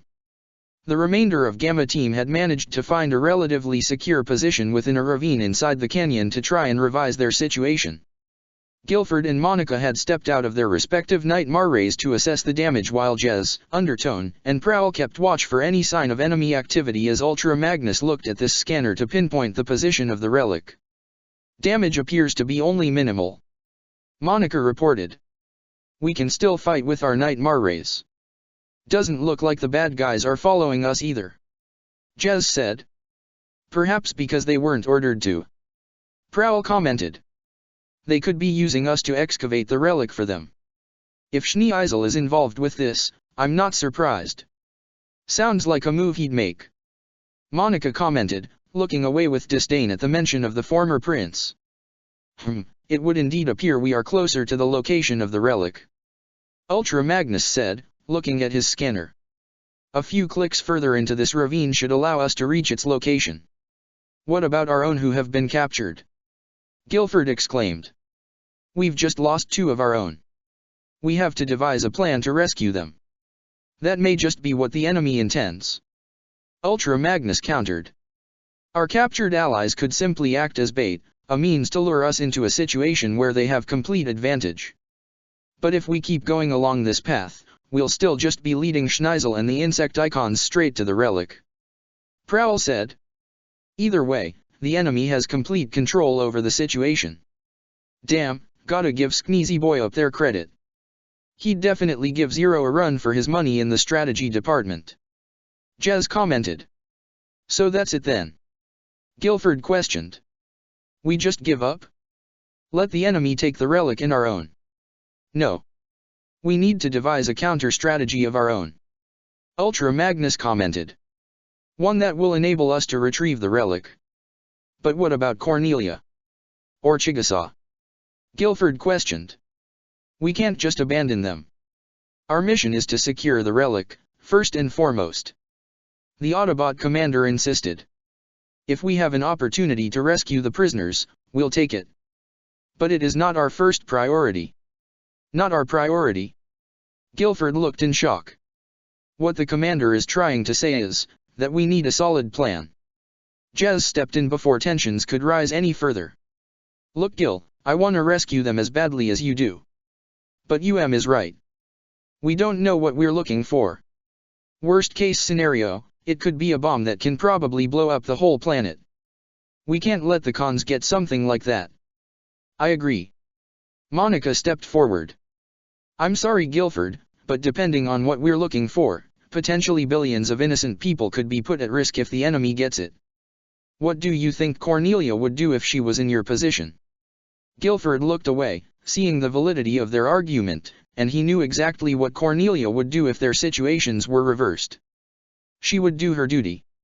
With the tension appearing to calm down, Ultra Magnus got them back on task.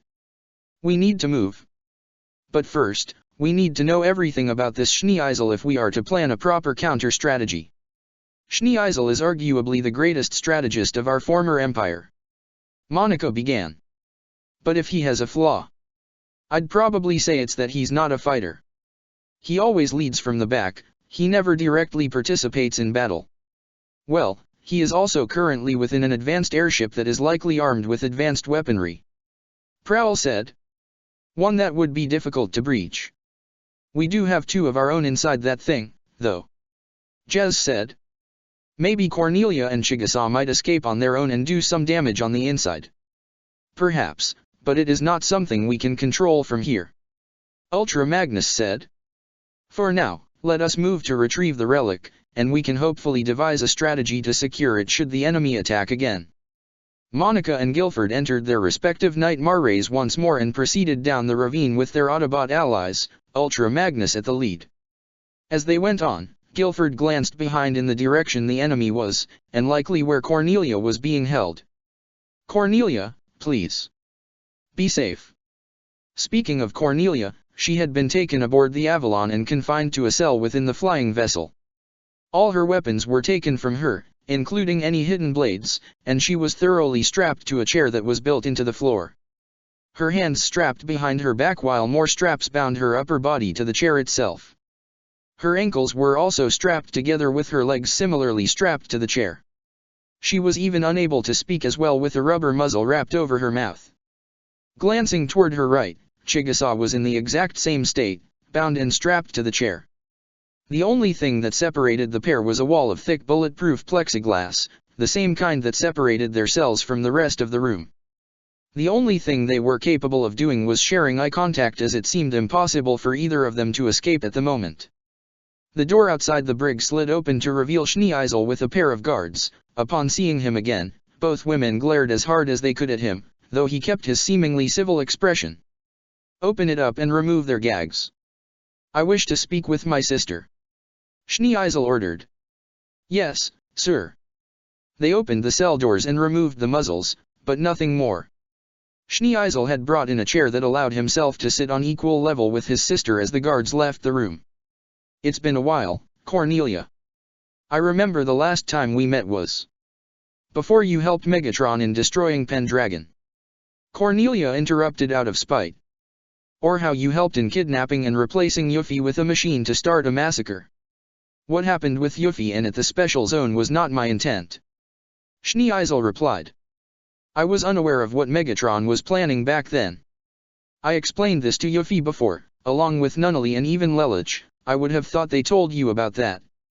But you knew they would do something, didn't you? Chigusa spoke up. And that time you spoke to them. It was during an assault that could have gotten all those civilians we rescued killed. She exclaimed, referring to the Battle of the Ark. Ah, Valletta knew, correct. He addressed the other prisoner. This is the first time we've met. If I recall, you were an esteemed member of the Pure Blood faction founded by Jeremiah Gottwald. You were previously under the command of my late brother, Clovis. That is until that whole orange mess came up and your unit had lost everything, as well as most of its members during Nerita, essentially making you and Jeremiah the sole survivors. You've done your research, I see. Chigusa narrowed her eyes. Though I am left somewhat confused. Schneeisel continued. The Pure Blood faction was considered the most patriotic of the Britannian army, particularly in how they feel pure Britannians should have all the power. The Black Knights and the Autobots claim to fight for the freedom of all, so they'd be natural enemies. And yet, you chose to side with them. People change, Schneeisel. Cornelia told him. Some for the better, others for the worse. And you believe I fall into the later category? Schneeisel assumed. I trusted you, while most of our siblings fought each other to try and take the throne, you harbored no hostility toward us. Cornelia looked at him with an expression that mixed anger and grief. Myself, Yuffie, Lelich, Nunnally, even Maribel, we all trusted you. And you threw us all aside to gain favor with Megatron. She yelled. I apologize for the grief my actions have caused you, dear sister. Schneeisel said, appearing to sound sincere. But, as you have been with Lelich and his new friends for some time, you've probably come to see things through their perspective as well. And it is that exact same viewpoint that led to me turning on Britannia. Because we would have destroyed the world, right? Cornelia questioned. Exactly. Schneeisel confirmed. Our father was an uncompromising warmonger.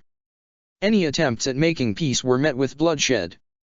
He showed no remorse with each declaration of war he'd deliver, and many of our siblings were like that as well, Guinevere, even Carney as young as she was. And you were like that as well, Cornelia. You were a sword meant to strike down all those that defied our father. I recall you yourself leading many massacres, and they weren't all necessarily enemy soldiers. I'm aware of what you tried to do in Sedima. Though the Autobots and Lelich were able to evacuate all its civilians, you would have gunned them down without hesitation, wouldn't you? You were incredibly patriotic in Britannia's ways, so much so you wholeheartedly disagreed with Yuffie's choice in establishing the special zone. Because what good is a goddess of victory, if there is no more need for war? Are you trying to make me feel guilty? Cornelia questioned. Trying to get inside my head and shove all my past sins back in my face? I know what I've done, all of it. I live with it every single day. I've killed people weaker than me. I even tried to hurt my brother, but I'm not going to dwell on all of that and drown myself in my guilt and self-pity. I'm going to do everything I can to make things right. I am no longer loyal to Britannia, my loyalty is toward the family and siblings that I love, and that no longer includes you. A look of disappointment fell on Schneeisel's face. I am truly sorry to hear that. I never wanted you to hate me, Cornelia. You should have thought of that before you not only sided but remained with Megatron. Chigusa told him. I'm sure Euphemia or even Nunnally tried to offer you a choice to join our side, but you turned them down. Initially, yes. But who is to say it should remain that way? What are you talking about? Chigusa questioned. However, Cornelia was able to figure it out. One look in his eyes told her everything. You're not really serving him, are you? She said with a soft surprise of realization. You're plotting to overthrow him. Schneeisel need only give an ambitious smile to all but confirm it. What makes you sure he won't see it coming? Because he is too focused on Lelich and Optimus. Schneeisel replied. Their recent success in bringing the EU, Euro-Britannia, and Chinese Federation over to their side has caused Megatron to fixate on them. Their combined military force does indeed outnumber the Decepticons, and if they manage to secure a handful of these Iacon relics, that'll just have Megatron focus even more on them. So, you plan to betray Megatron as well? And what, you become the new Emperor of Earth or something? Chigusa said spitefully. Or something. He replied. Unlike Megatron or my father, I have no interest in becoming the sole ruler of the planet or the universe. I just want all conflict in this world to end. Megatron has already more than humbled humanity with the complete destruction of Britannia, and Lelich and Optimus have raised their spirits again and given them hope. Hope for a world where there is no more conflict, and we can make that happen together. I have a plan in place that will guarantee Megatron's destruction. If you were to get me in contact with them, I can share this information with Optimus and Lelich and we can have the peaceful world that we all so desire. I know I don't deserve your forgiveness for my actions, so I won't ask for it, but that doesn't mean we can't set things right together. He smiled toward her. Cornelia, will you help me? Will you help me in finally bringing peace to Earth?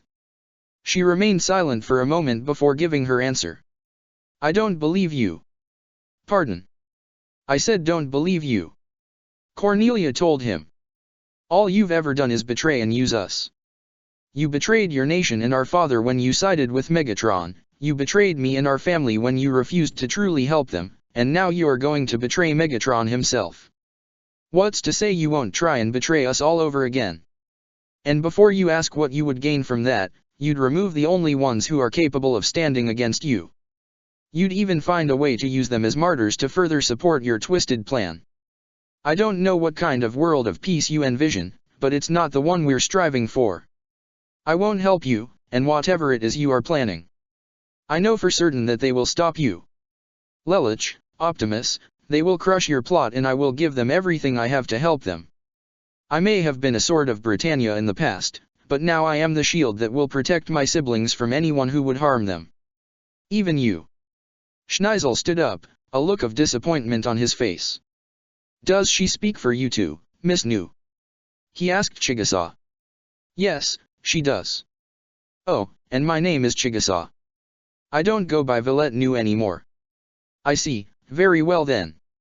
He pressed a button under his collar, signaling the guards to enter the brig again.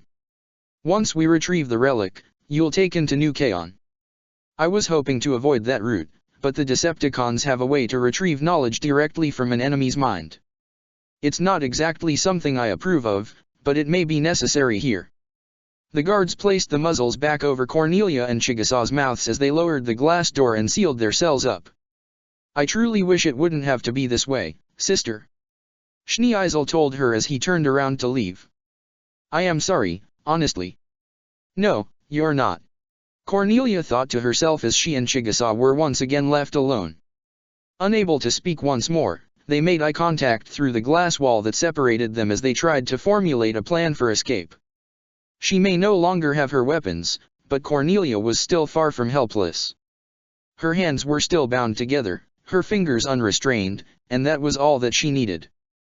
The rest of Gamma Team had made it to their intended destination, a seeming dead end in the canyon area, and immediately begun excavating, with Monica's Florence Nero digging away at the stone walls with her MVS claws that spun around almost like a drill.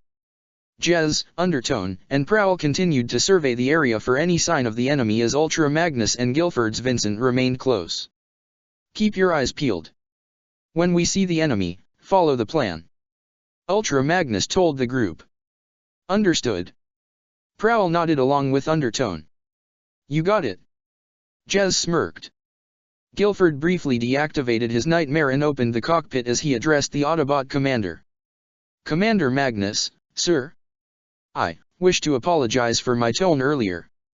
I respect you as not only the leader of this team, but also the commander of the elite guard I am assigned to. It wasn't my place to question you. Ultra Magnus gave Guilford his attention. While your tone itself was rather unprofessional, your reasoning behind it was sound. You were concerned for your comrades, one of whom you have had a personal history with. You served under Cornelia's unit when you were both in the Brighton Neon Army, her personal knight if I recall. That is correct. Guilford confirmed. I'm also the only survivor of the Glaston Knights. I'm aware of that as well. Magnus said. I swore loyalty to Princess Cornelia. Guilford continued.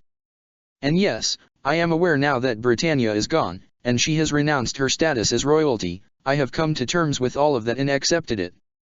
But that does not change the fact that I am still loyal to her, not as a knight to a princess, but as a comrade and friend. I failed once before. You are referring to the battle in the Tokyo settlement that preceded the fall of Britannia. Ultra Magnus said. I've been told what had happened there and I wouldn't necessarily say it was your failure. Megatron had replaced Euphemia with a drone to initiate a massacre. Cornelia had deduced this and challenged Megatron, leading to her capture. You were deceived into believing the Autobots and Black Knights had taken her captive, which led to you taking your part in that conflict. Those events were outside your control. I'm aware of that. Guilford acknowledged. Still doesn't change what happened. Ever since, I made a personal vow to myself that I would not let her down again. But now, it seems I already have. He looked down in guilt. She's been taken by the enemy along with another one of her own, and I couldn't do a damn thing to help her. Ultra Magnus' normally stoic look softened only slightly. I am doubtful Schneeisel will have either of them executed. Based on what I have heard, he seems the practical type and would see her as well as Chigusa as sources of information, thus he'd see a greater advantage in keeping them alive. Perhaps even as a bargaining chip for Cornelia given how close she is to Zero now. If we have an opportunity to rescue them, I give you my word we will take it. As idealistic as it may be to leave no soldier behind, this is still war, and in war, many things are outside our control, and it requires us to make difficult and even impossible choices. Have you ever made a choice like that? Guilford asked.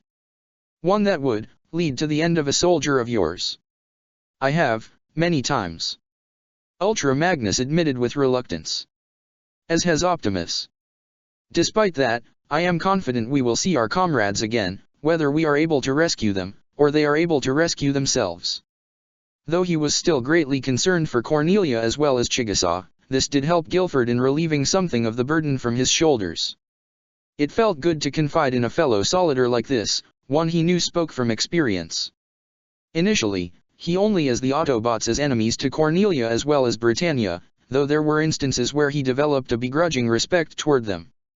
But now, having fought alongside them, for a cause that was bigger than even his former empire, as well as their acceptance of him and other former Brightonians into their ranks with little to no animosity, he would confidently call them his brothers and sisters in arms and would follow them into hell if he had to. Britannia was gone and he was no longer a knight of the Empire, but a Black Knight and ally to the Autobots, a title he now wore with pride. I think I found it, Monica announced, getting all their attention. The Florence Nero pulled away as much of the rocks and ground were cleared out, revealing something metallic underneath. Stepping forward, Ultra Magnus reached forward with both hands to pull out the large object. It was a large semi-triangular shaped shield-like object, one that also bore a shape resembling that of a fighter jet. Its outer lining was a brilliant golden color with a silver lining toward the middle, and a blue crest at the very center of it. It appears to be a shield, Guilford noted. Not just any. Ultra Magnus said as he held the shield with one hand. I recognize it from the Hall of Records, this is the Skyboom shield. Jez and Prowl, even undertone, looked in shock. No freaking way. Are you serious? Jez exclaimed. I've never imagined I'd see such a relic up close. Even Prowl was in awe. I'm sorry, but I'm afraid I don't quite understand. Monica said. What's so special about this shield? The Skyboom shield was forged by Solus Prime. Ultra Magnus revealed, causing Guilford and Monica to look in surprise. Though I have never seen its power in action myself, Alpha Trion told me it has the power to protect even against cataclysmic level attacks. Incredible. Guilford's eyes wavered. Though one would think it was an exaggeration, but after everything he's seen involving Cybertronian technology, he'd be inclined to believe anything. If it's a relic of the Primes, am I right to assume it can only be wielded by a Prime? Like that forge? Monica asked. You would assume correctly. Ultra Magnus confirmed. Which is why it is prudent we return it to base as quickly as possible, after of course, we deal with the enemy. Unsurprising, Gamma Team gazed up the canyon wall to see Scorponok, Saberhorn, Glowstrike, and 6 insect icons looming over them with the Avalon hovering overhead. It would seem they were expecting us. Glowstrike commented. Scorponok scoffed. It won't change a thing. We'll still crush them and claim our prize. A relic of the Primes. Saberhorn grinned. Lord Megatron will be pleased. As Gamma Team got ready, Ultra Magnus put the shield away, attaching it to his back as he gazed up directly at the Avalon. Schneeisel, if you can hear me, I must say that I am quite disappointed. Aboard the Avalon's bridge, Schneeisel could indeed hear Ultra Magnus as the central screen zoomed in on the Autobot commander. I heard you were quite the strategist, one to rival even our leaders. And yet your plan to allow us to excavate the relic while you send your forces to take it is rather elementary. Even a first-cycle cadet would come up with a plan like that. I believe he is taunting you, sir. Kanan told Schneeisel as he remained sitting in his command chair. Or more likely, he is challenging me. Schneeisel replied. While I do not know this Ultra Magnus personally, if he was worthy enough for Optimus to select him as his second-in-command during the war for Cybertron, then he may be a worthy opponent as well. Tell the Insecticons to move in and secure the relic, we'll see what Commander Magnus' next move is. As you wish. Kanan bowed. Having received their orders from Schneeisel, the Insecticons opened fire on Gamma Team, prompting them to run from their spot and back through the ravine they recently traveled through. Once they got to a certain point, where the path diverged into three, Ultra Magnus exchanged nods with Prowl and Jez as Undertone rode on the latter's shoulder. Guilford and Monica received the signal as well. The group split up into three. Prowl transformed and moved down the path on the left with the Florence Nero following behind him, while Jez transformed as Undertone attached to him and drove down the right path with Guilford's Akatsuki rolling alongside him. Ultra Magnus transformed as well and drove down the middle path all alone. Split up. Don't let any of them escape. Scorponok ordered as Saberhorn, Glowstrike, and the 6 Insecticons all transformed into their respective insect modes and flew down their separate paths while Scorponok also transformed and quickly dug underground. Prowl's vehicle mode and the Florence Nero rode quickly through the narrow ravine with Glowstrike and 2 Insecticons flying above them, trying to shoot at them. However, the narrow ravine also provided efficient cover. Acting quickly, Monica turned the Florence Nero around and fired its Harkins to clear away some of the cover just as she fired the Hadron cannons once again. One Insecticon was completely obliterated, leaving only Glowstrike and the remaining Insecticon. Scrap. We can't get them up here. Cut them off. Glowstrike ordered. That one Insecticon quickly flew forward and into the ravine, transforming to land and block Prowl's path as he too transformed to face the Insecticon, the Florence Nero coming back to back with him as Glowstrike faced the Nightmare. Shall we? Monica said with anticipation. Yes. Prowl confirmed as they engaged the enemy.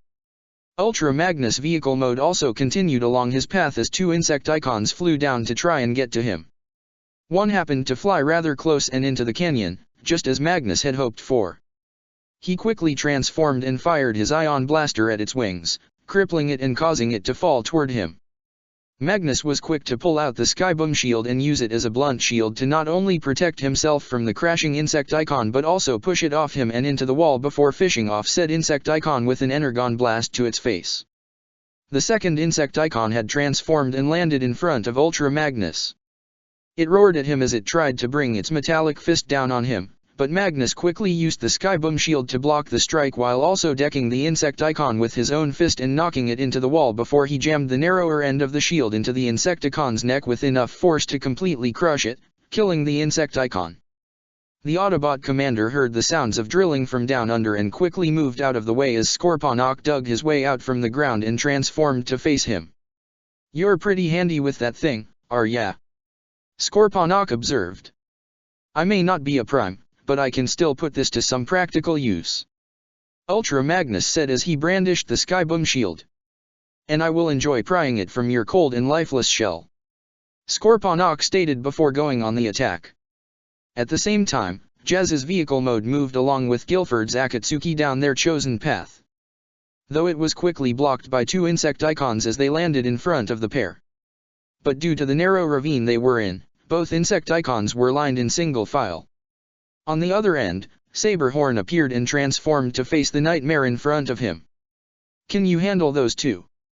Guilford asked Jez, who transformed and deployed Undertone. "You need to ask." Jez grinned, causing Guilford to smirk in response as they faced their respective opponents. "You ready, little buddy?" Undertone nodded in confirmation before he and Jez engaged the Insecticons, leaving Guilford alone to face Saberhorn. "You wish to face me one-on-one?" Saberhorn asked Guilford. "Certainly sporting of you, but I recall both you and the former princess together weren't enough to match me.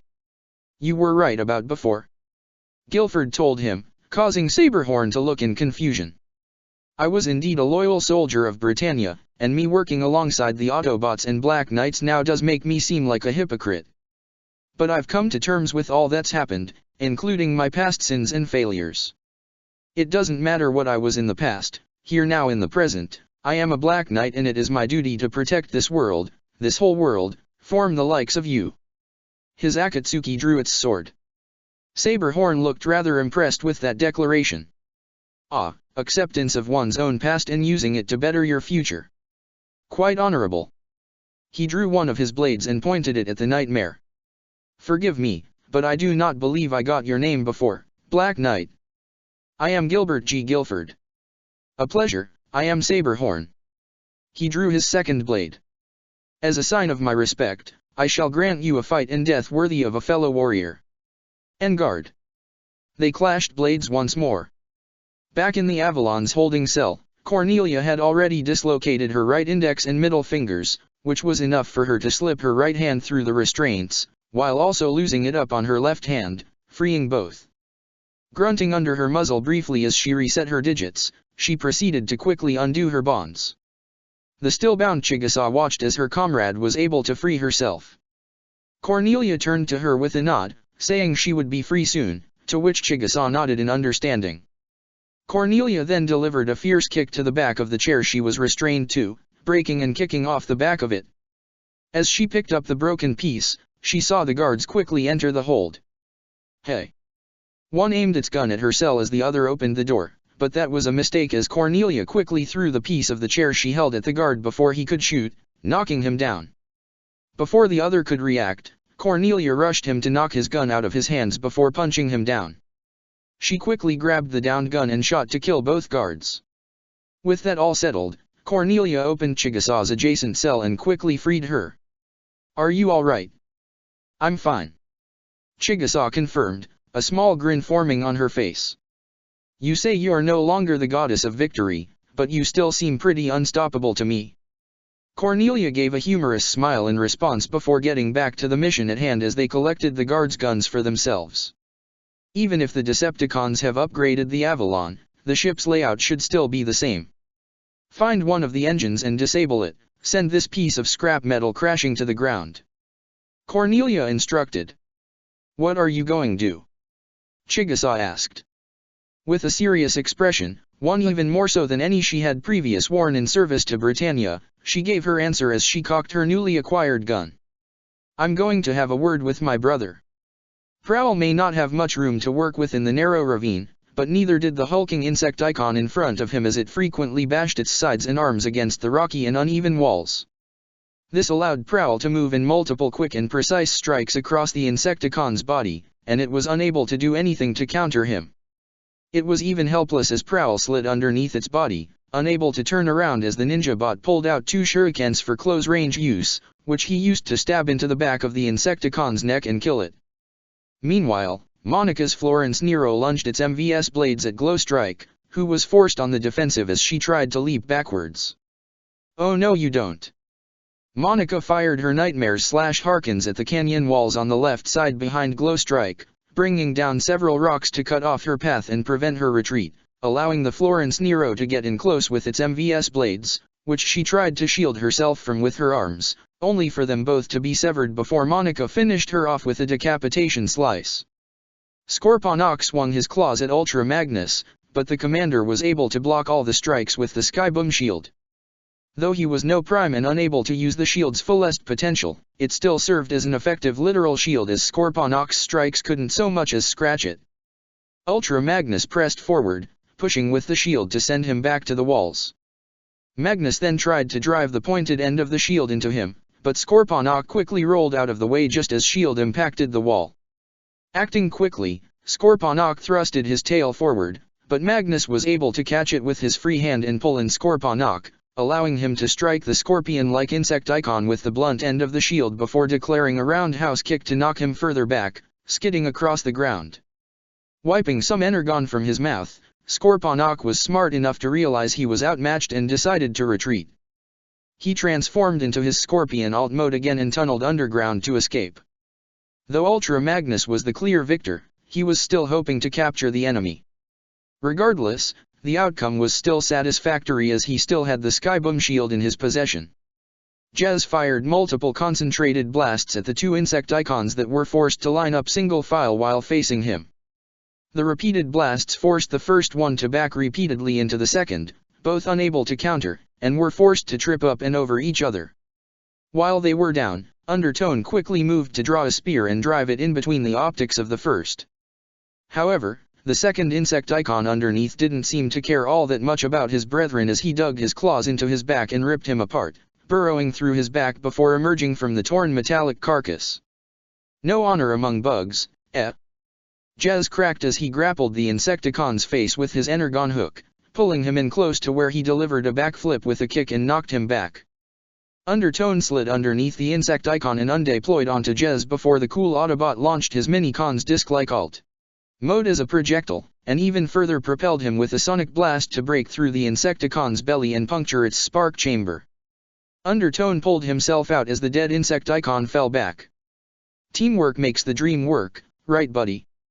Jez offered his hand for a high five, which the silent Undertone accepted as he leapt up to slap his metal hand against the larger one of his talkative partner. Guilford Akatsuki lunged his sword forward, which Saberhorn blocked by crossing his dual blades, but when he tried to spread his arms out, they ended up impacting the wall, allowing Guilford to get in close as he rolled forward, pushing Saberhorn back while resorting to lunges and thrusts with his own blade. Saberhorn was able to block for the most part, but due to the narrow space of the ravine, he was unable to attack with both his blades at once. This was made evident with one thrust that impaled Saberhorn's right arm, before Guilford slashed straight up to completely sever it. One blade against one blade. Very sporting, don't you think? Guilford commented with a smirk. I see. Saberhorn grunted. Taking advantage of the narrow environment and limiting my movements, very clever. He readied his only remaining sword and arm and took up a similar position and tactic to thrust his blade forward in the same manner Guilford had just done, putting the Black Knight on the defensive. But something I can still adapt to. Being pushed back, Guilford decided it was time to end this duel. He pushed his Nightmare forward, lunging his sword again just as Saberhorn did the same. The tips of both blades met, and the resulting force knocked both blades from their hands. Taking advantage of his opponent's disarmament, Saberhorn lunged his horn downward to slice at the Nightmare. But at the same time, Guilford had also fired his left-mounted Harken. Guilford's Nightmare was cut deep and dangerously close to the cockpit, forcing him to eject though Saberhorn was gouged on his left side by Guilford's attack, forcing him to cover his bleeding wound with his only hand as the ejected cockpit landed. Guilford pulled himself out to see the heavily injured Insecticon glaring down at him. He also happened to see Jez standing over his comrade with Undertone by his side, both looking ready to continue the fight. I know when I am beaten. Saberhorn relented as he looked directly at Guilford, but for this one-on-one match, your Nightmare is destroyed, and I am too injured to continue. I suppose for this duel, we shall call it a draw. Until next time, Black Knight Gilbert G. Guilford. Saberhorn then transformed and weakly flew straight out of the ravine. That was a pretty hardcore con, and you forced him to turn tail. Not bad, man. Jez complimented his human ally. But he also totaled my Nightmare, so he was correct in that it was a draw, at least for the one-on-one match. Guilford said with acceptance. Guess we'll just have to settle the score another time. But still, nice job man. Jez flashed a peace sign, to which Guilford smiled in response. Now let's go and get your lady. That is if she hasn't already escaped on her own, knowing Cornelia. Guilford replied with a chuckle. Though he was still greatly worried for her, his faith in her would remain unshaken. Something inside him told her that she was doing just fine, even without him to watch her back. Sir, we just lost Glowstrike's signal. One of the operators on board the Avalon reported. Out of all our forces down there, only 2 are still active. And they appear to have retreated. Another one sounded. Rather than feel frustrated or angry at the results, Schneeisel seemed rather amused, even impressed. They took advantage of the terrain, separating and isolating our forces. Clever. It seems Commander Magnus is quite the opponent himself. Suddenly, the entire Avalon shook and appeared to begin descending, something that startled Schneeisel somewhat. What's happening? Kanan questioned. One of the engines just went offline. Inside the Avalon's engine rooms, which appeared to be ablaze with blue fire, Chigusa had shot out an energon fuel tank that seemed to flow the fuel directly into the machines hooked up to the float system outside. It didn't take long for the bullets to pierce through the glass and light up the tank, causing it to explode and destroy more of the room. Fortunately, Chigusa was at a safe distance and unharmed by the resulting explosion. Though she was shaken slightly by the shockwave, and as the Avalon began to fall, it fell at an angle, almost causing her to lose her footing. Seeing that as her cue to leave, she went back to the door and left the engine room as quickly as possible.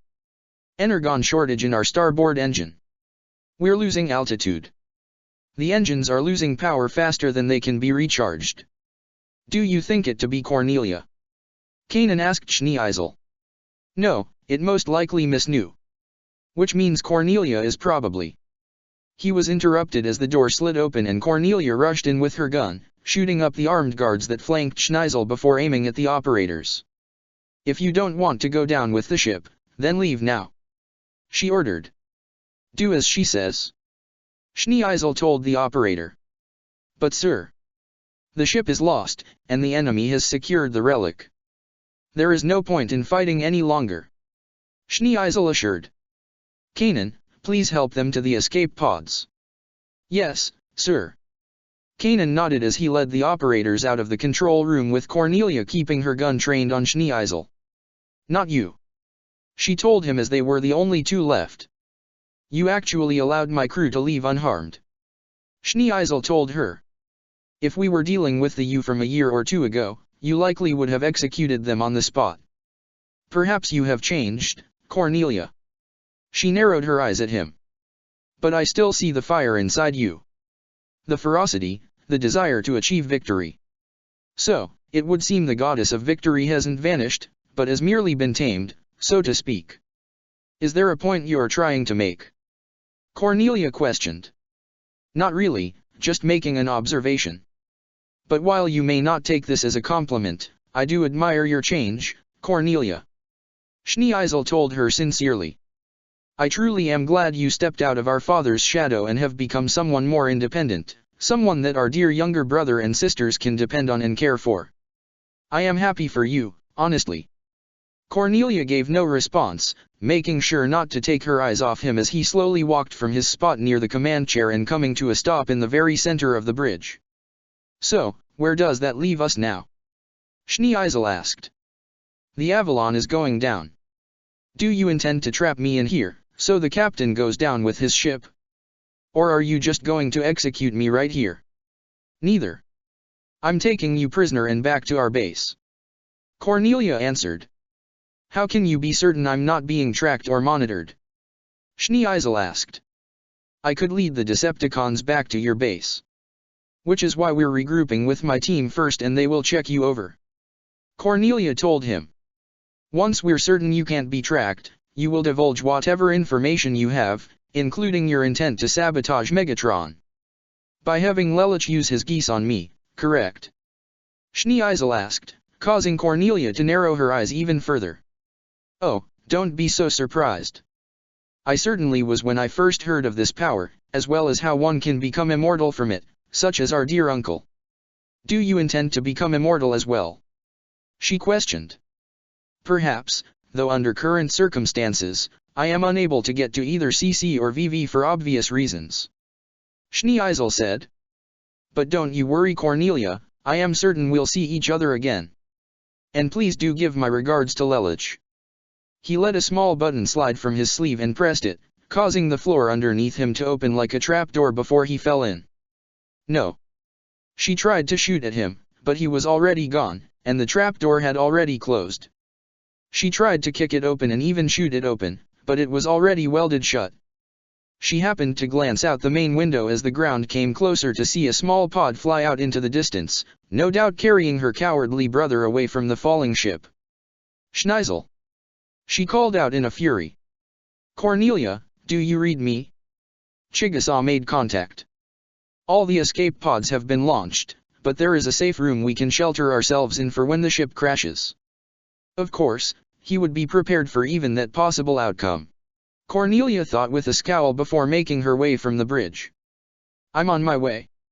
Schneeisel's escape pod had landed rather roughly on the flat ground some distance away from the ravine where the relic was located. The top of the pod opened, allowing Schneeisel to stand as he turned around to see the Avalon come crashing down to the ground. Though the damage was likely minimal, his vessel was now likely going to be seized by the Autobots and Black Knights. But no matter, let them keep the relic and the Avalon. Let them have this minor victory, it won't change anything. Schneeisel. He turned to see Kanan and the operators making their way toward him from the other escape pods that landed nearby. We all made it safely. Good, I'm glad to hear it. He smiled as he stepped out of the pod. It's nice to know something good came from this mission. Suddenly, Scorponok emerged from the ground behind him just as Saberhorn's insect mode flew in and they both transformed before them. The Autobots and their pets have the relic. Scorponok reported. And given it is a relic of the Primes, Lord Megatron will not be happy. Saberhorn added. I'll assume full responsibility for this failure. Schneeisel said. This was my mission to lead after all. Your funeral? Scorponok commented.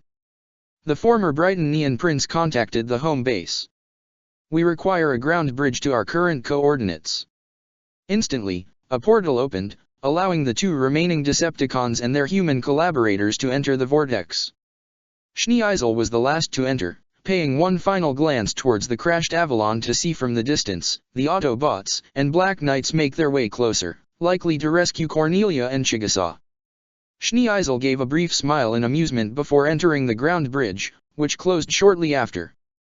Ultra Magnus vehicle mode, along with that of Jez and Prowl, came to a stop before the downed Avalon with Monica's Florence Nero landing close by, allowing her to deactivate and dismount her Nightmare. Guilford immediately stepped out of Jez as he transformed, along with Ultra Magnus and Prowl. Guilford did look incredibly worried, but happened to see two figures walking away from the downed ship and through the smoke, revealing themselves to be Cornelia and Chigusa, both leaning on each other for support. They were somewhat shaken by the crash and minorly injured, but very much alive, much to their relief. See Cornelia. Guilford ran up to them at first, but stopped himself and stood straight, trying to act and speak in a professional manner. I'm glad you're all right. I apologize for allowing you to be captured before, He was taken by surprise as Cornelia wrapped her arms around him, pulling him into a hug. He had no idea at all how to respond to it. It's all right, just don't say anything. I get it. She assured, a relieved smile forming across her face.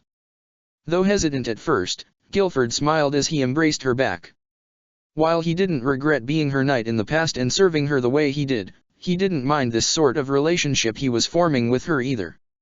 Smiles were shared by everyone, even the normally stoic Ultra Magnus gave a small grin and a nod of approval. Hey, we didn't forget about you either. Jez said, leaning to Chigusa's level. Nice to see you in one piece, Chigusa. Thank you. She replied with a joking grin. Glad to see I'm not chopped liver. Cornelia broke off her hug from Guilford and addressed the leader of Gamma Team. Commander Magnus, was the relic secured? Indeed. Ultra Magnus presented the Skyboom shield. This is a relic of the Primes. Seriously? Cornelia looked surprised at first before appearing to be pleased. Lelich will be thrilled about that. Listen, while we were being held captive, we learned that Schneeisel is planning to betray and usurp Megatron. Chigusa revealed, getting all their attention. Somehow, that doesn't surprise me. Monica commented, shaking her head in disappointment. Guy's got a backbone of steel, I'll give him that much. Jez said. You know how many times Buckethead's been backstabbed, mostly by Starscream, and still came out on top. Yes, even if Schneeisel is a strategist on Zero's or even Optimus level, the likelihood of him actually successfully betraying Megatron is rather low. Prowl added. Did he say how he was going to do it? Monica asked. No, just that Megatron was too focused on what we've been doing to see anything else. Cornelia replied. I do see where he might think that, but I agree that any attempt at usurping Megatron will most likely end in failure. Ultra Magnus said. That still doesn't mean he won't try. Cornelia said. And knowing my brother, he'll find a way to get all of us and Megatron in one fell swoop. So, this is a danger to us as well. Guilford noted. We'll inform Optimus and Zero once we return to base. Ultra Magnus said. We'll also arrange for a team to transport what remains of the Avalon for our use later. Add another flying ship to the arsenal. Jez smiled. Hell, we might just have our own personal armada after this. Ultra Magnus then accessed his comms. This is Gamma Team, we've secured the relic. Requesting ground bridge to our current coordinates. A ground bridge portal opened as Gamma Team proceeded to return to Horai Island. Among the last to enter was Cornelia, something Guilford noted with concern. Cornelia. It's just. I am glad we got the relic, but. Cornelia couldn't find the right words. This whole thing with Schnee-Eisel, first he lost to Optimus in the Chinese Federation, now this. That's twice in a row, and both were major blows dealt to his side. I might be able to understand the first if Optimus was able to surprise him with Grimlock, something that the Decepticons didn't expect. But here? It just doesn't quite feel like we truly won this. I'm sorry, I'm not sure I follow. Guilford didn't quite understand. I guess what I'm wondering is, did we really win this battle? Or did he just let us win? Cornelia wondered. Guilford's eyes widened as he saw where she was going with this. If that is the case, then maybe Megatron would divert more of his attention toward us and make it easier for him to prepare whatever he's planning. That is a rather unsettling thought. Even if Megatron is able to come out on top, we still have no idea what Schnee-Eisel is planning. Cornelia said as she looked more than a little nervous. And I have a sinking feeling that a lot of people will probably die from it. People that we care about. It was rare to see Cornelia nervous like this, and she had every right to be. He knew how cunning Schnee-Eisel was, and if his initial betrayal of Britannia said anything, it was that the former prince didn't care for how many people would have to die to get what he wants. It reminded him too much of not only Megatron but the late Emperor. He quickly but gently reached out to grab Cornelia's hand. Whatever it is, we'll figure it out.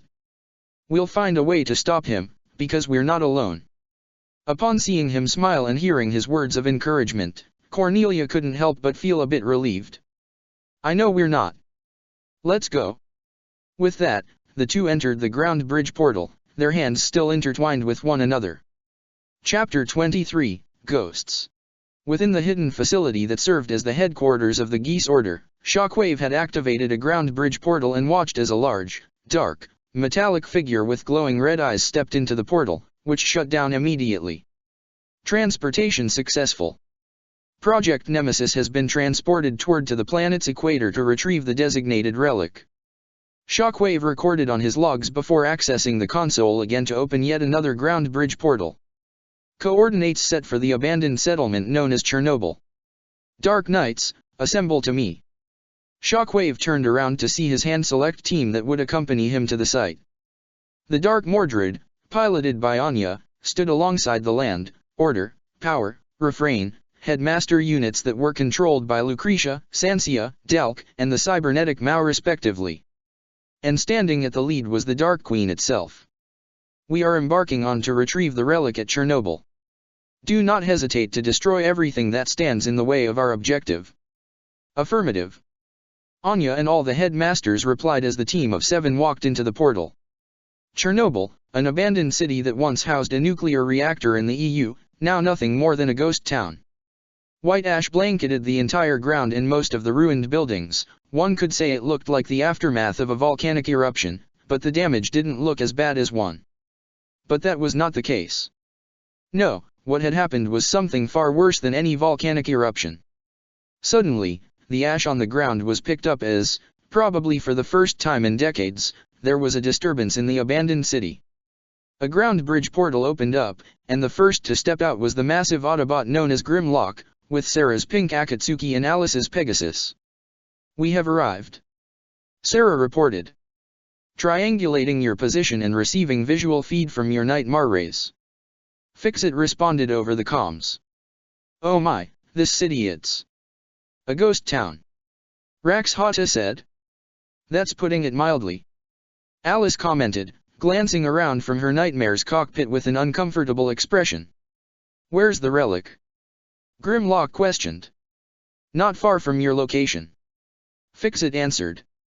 Proceed northward but be cautious. We do not know what Decepticons you'll be facing. I don't care who it is. They'll be torn to pieces if they get in my way. Grimlock stated as he walked forward with the rest of Zeta Team right behind him. As they made their way through the streets of the ruined city, Alice and Sarah found themselves glancing around at what had become of Chernobyl. From the way the city was structured, it looked as if it could have been a well-populated city, probably having a population near 1 million. But, the fact that nobody besides them was there was more than a little eerie. Even the air itself seemed still. The only sounds that were made were the hovering of the 2 nightmare rays and the enormous stomps of Grimlock. Sarah had seen the aftermaths of many battles and more than her fair share of ruined cities during her unnaturally long life, but even she couldn't help but feel some form of pity for the people that used to live here. It looked like they had lost everything. Even Alice had a similar feeling herself, especially when she glanced in one direction and saw an abandoned playground complete with slides, seesaws, rocking horses, and even a merry-go-round. That really made her feel uncomfortable and sympathetic at the same time. Grimlock, on the other hand, didn't really care all that much. Sure, so many people losing their homes like this was upsetting, but crying about it wasn't going to change anything. He had a job to do, and he was going to get it done. And if the Decepticons really were here, then this city may not be standing for too much longer, and he would likely be responsible for much of the damage. Meanwhile, back on Horai Island, Fixit and Receptor watched everything that was going on with Zeta Team from their own station within the Ark. This city, why was it abandoned? Was there an attack? Fixit asked. No, officially an accident. Rax Hata began to explain, holding her pipe in her hand. While Britannia was making its own scientific advancements and had access to most saccharide deposits on the planet, the EU tried to keep up using nuclear power as an alternative fuel source. That sounds incredibly unsafe. Fixit stated. While it is true that nuclear power holds a great advantage in energy output and even efficiency if used right, there is also a greater risk in the fact that an accident could cause greater collateral damage. True, but given how Britannia wanted to dominate everything, Europia was desperate enough to find a way to properly fight back, and they just felt it was worth the risk. Rax Hata continued. Chernobyl was dedicated to the study of nuclear power. I visited the city once myself and it was quite lively, while the work was rather diligent. They knew exactly what they were dealing with and made all the preparations and fail-safes necessary in order to prevent any kind of accident from occurring. Still seems rather risky to house a populated city within the range of such a potentially devastating power. Fixit said. True, but the politics felt it was best because such a city would make it easier to hide a potential secret weapon that could give them a leg up over the Britannians. Rax Hata put in. So, what happened? Fixit asked. You said it was an accident. Officially. Rax Hata replied as a serious look formed on her face. I wasn't there when it occurred, but the records said that it was due to a failure in the coolant system, as well as cheaper use of control rods. The reactor erupted and destroyed much of the facility. The radiation spread through the surrounding city even as the populace was evacuated. Most of the casualties came from the workers in the facility, several died from the accident itself, others from severe radiation poisoning, same with several of the citizens. It's a particularly nasty way to go. But, when you say officially, do you mean there is more to it? Fixit asked again. While I do not have any proof to confirm it, one of the bodies recovered from the wreckage of the facility was of Britannian origin. Rax Hata revealed, catching Fixit's attention. And upon investigating, it was revealed the person in question had history within the military. Sabotage then? Fixit assumed. It's not been confirmed, but I would not be surprised if that were the case. She answered. The politicians didn't allow the investigation to continue any further because Britannia could have used it as an excuse to invade, claiming the EU was preparing weapons of mass destruction. But of course, with Britannia gone, it really doesn't matter at this point. I see. Fix-It looked down as he glanced again at the footage of the abandoned city. It's a pity, it seemed like such a lively city. It was, but now it won't be habitable again for at least another 20,000 years. She said, feeling some form of remorse. Deciding to change the subject, Fix-It looked at the coordinates for which Zeta Team would find the relic. It would seem they are nearing the relic. It is only. Oh my. What is it? The coordinates for the relic they seek. Fix-It brought it up on the main screen, a map of the entire city with a pulsating dot at a specific area. It appears to be at the ruined facility. Under the wreckage of the failed reactor. Rax Hata noted. Well, that certainly makes things interesting. The trio of Zeta Team arrived at the top of a small incline where the ruins of the Chernobyl reactor stood before them. Out of everything in the city, what was left of this facility seemed the most devastated as a large section of it had been completely blown off. A word of advisement, Zeta Team. Rax Hata chimed in. The radiation levels in the old reactor are the highest in the area, obviously. So I would recommend that our lovely ladies do not leave their nightmares. Your units should be sealed enough to keep you safe from any radiation poisoning, but be sure to stay safe. Though our little immortal witch may make it out unscathed, death by radiation poisoning is an ordeal I certainly wouldn't want to go through. Acknowledged. Sarah responded. Understood. Alice replied. Even with whatever physical enhancements that had been made to her, she was doubtful that she was immune to radiation. Let's get this over with. Grimlock said as they proceeded further up the hill. But they did not get very far before Fix-It alerted them. Alert. We have enemy signals incoming. The Minicon revealed. 1 Decepticon, 1 signal of Dark Energon, and 5 enemy units. Here comes the welcoming committee. Sarah commented. From the gloomy clouds, a bright red light shined beneath it before the clouds were blown away by a powerful blast from a hadron cannon. Grimlock immediately rushed to the front and brandished his shield to deflect the blasts. When the attack subsided, the Dark Mordred descended from the skies with order, land, power, and refrain flanking it on all sides, and the Dark Queen at the head of it all. It's them. Alice muttered, her eyes shaking as she recognized the units powered by her former teammates. A dark purple Cybertronian tank quickly rolled up from underneath them before it transformed to reveal the Decepticon scientist who was pulling at all their strings. Grimlock. Shockwave acknowledged. The likelihood of our encounter one another on the same site was at least 11%, unlikely, but still possible. Shockwave. Grimlock growled, his optics glowing bright red before he brandished his sword along with his shield. You're going to lose more than your arm when I'm done with you. Unlikely. Shockwave then began to relay instructions. Order, power, land, engage Grimlock according to formation D6. Dark Mordred, Dark Queen, engage the immortal known as CC, capture her if you can. Refrain, with me as we deal with our lost asset, Speed. With that command, all 6 units flew forward and began to engage Zeta Team. Grimlock wasted no time charging forward, gunning straight for Shockwave. However, power flew at high speeds before bringing its arms together and slammed them into Grimlock like a battering ram. This provided enough force to halt Grimlock's advance and knock him back slightly. Order and Land then began to encircle around him with Land shooting rapid-fire energon blasts from its Gatling guns while Order slashed rapidly at Grimlock's sides, though this only served to fuel the Dinobot's fury. Sarah flew her pink Akatsuki upward with the Dark Queen and Dark Mordred in pursuit. The Dark Queen brandished its massive blade and swung it down toward Sarah's Nightmare, but she quickly drew her Nightmare's katana to parry its strike, though the force did knock it back somewhat. She then gave a gasp as the Dark Mordred appeared behind her and fired its hadron cannons again, but Sarah was able to fly higher and avoid the blasts. Alice gave a yell as she flew directly toward Shockwave, but Refrain blocked her path, brandishing its scythe. With the Pegasus quickly zoomed backwards slightly to avoid the scythe strike, but Alice activated a pair of arm blades from her units and went on the attack, slicing at Refrain, but it blocked every one of her strikes. She then was forced on the defensive as Shockwave fired his massive cannon at her.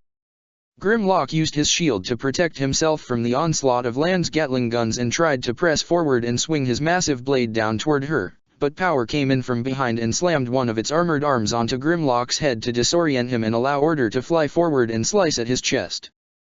Though she couldn't quite cut through his armor, Order's attack was able to knock him back, which Power took advantage of as she hovered just barely off the ground and flew in to strike at Grimlock's legs, tripping him up and knocking him flat on his back.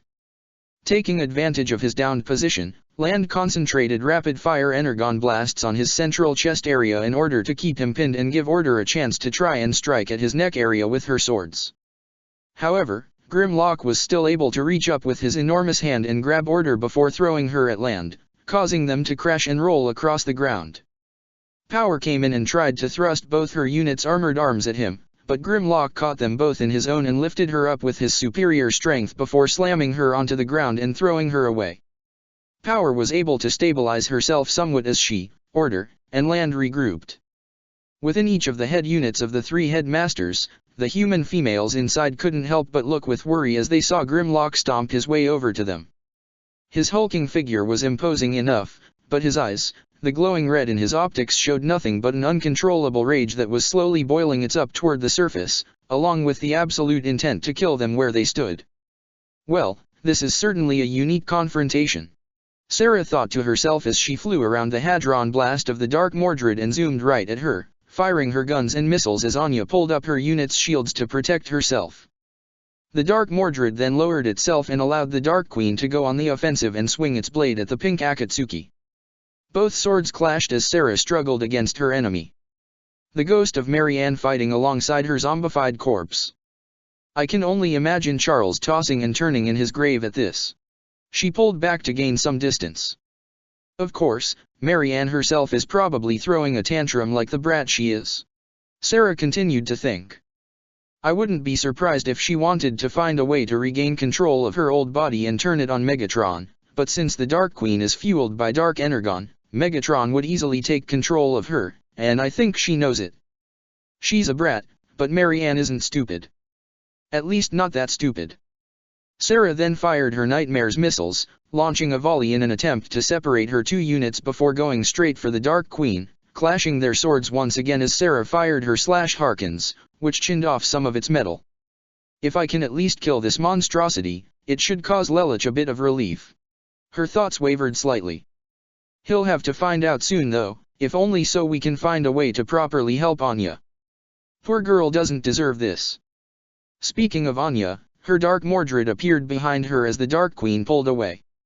Anya's unit fired multiple missiles from all over its wrists, chest, hips, and legs, causing Sarah to turn around and fire her own machine guns from her pink Akatsuki's wrist to intercept most of them, though the resulting explosion did push her back slightly. Alice moved her Pegasus as fast as she could, slashing rapidly at a speed that was far superior than even the likes of the Lancelot or the Gurren, and yet Refrain was able to block all her strikes, receiving no damage whatsoever. The fact that she hadn't even landed a single scratch on him only grated on her frustration as she tried to quickly fly around and strike from behind, but Refrain was able to counter by using the staff of his scythe to block the Pegasus blades before slicing upward with the scythe blade, creating a large scratch across the Pegasus chest, right before it was shot in the back and knocked down by Shockwave's cannon. Your unit appears to be modified, but it still follows the same patterns and principles as before. Your tactics have not changed, Shockwave told Alice, earning a glare from her. You should already know that Refrain's ability to read his enemy's thoughts allows him to predict all your moves. I further modified him to enable him to process information faster than any human or even natural Cybertronian. Your speed cannot do much if your enemy knows every intent you'll make. Shockwave aimed his cannon at the Pegasus head.